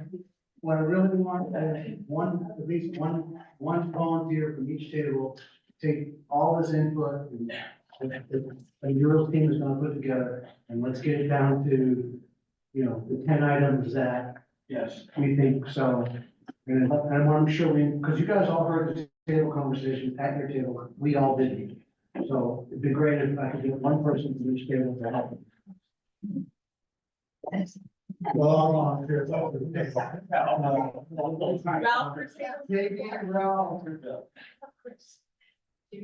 We're volunteering Chris. You can't do that. She would want to be involved. You'll be involved, you'll be involved.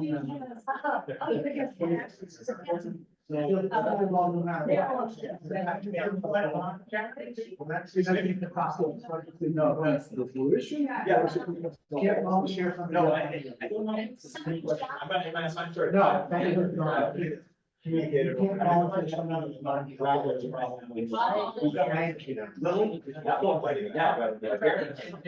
I came in right. And I didn't quite figure it out. Too bad. I don't think we should.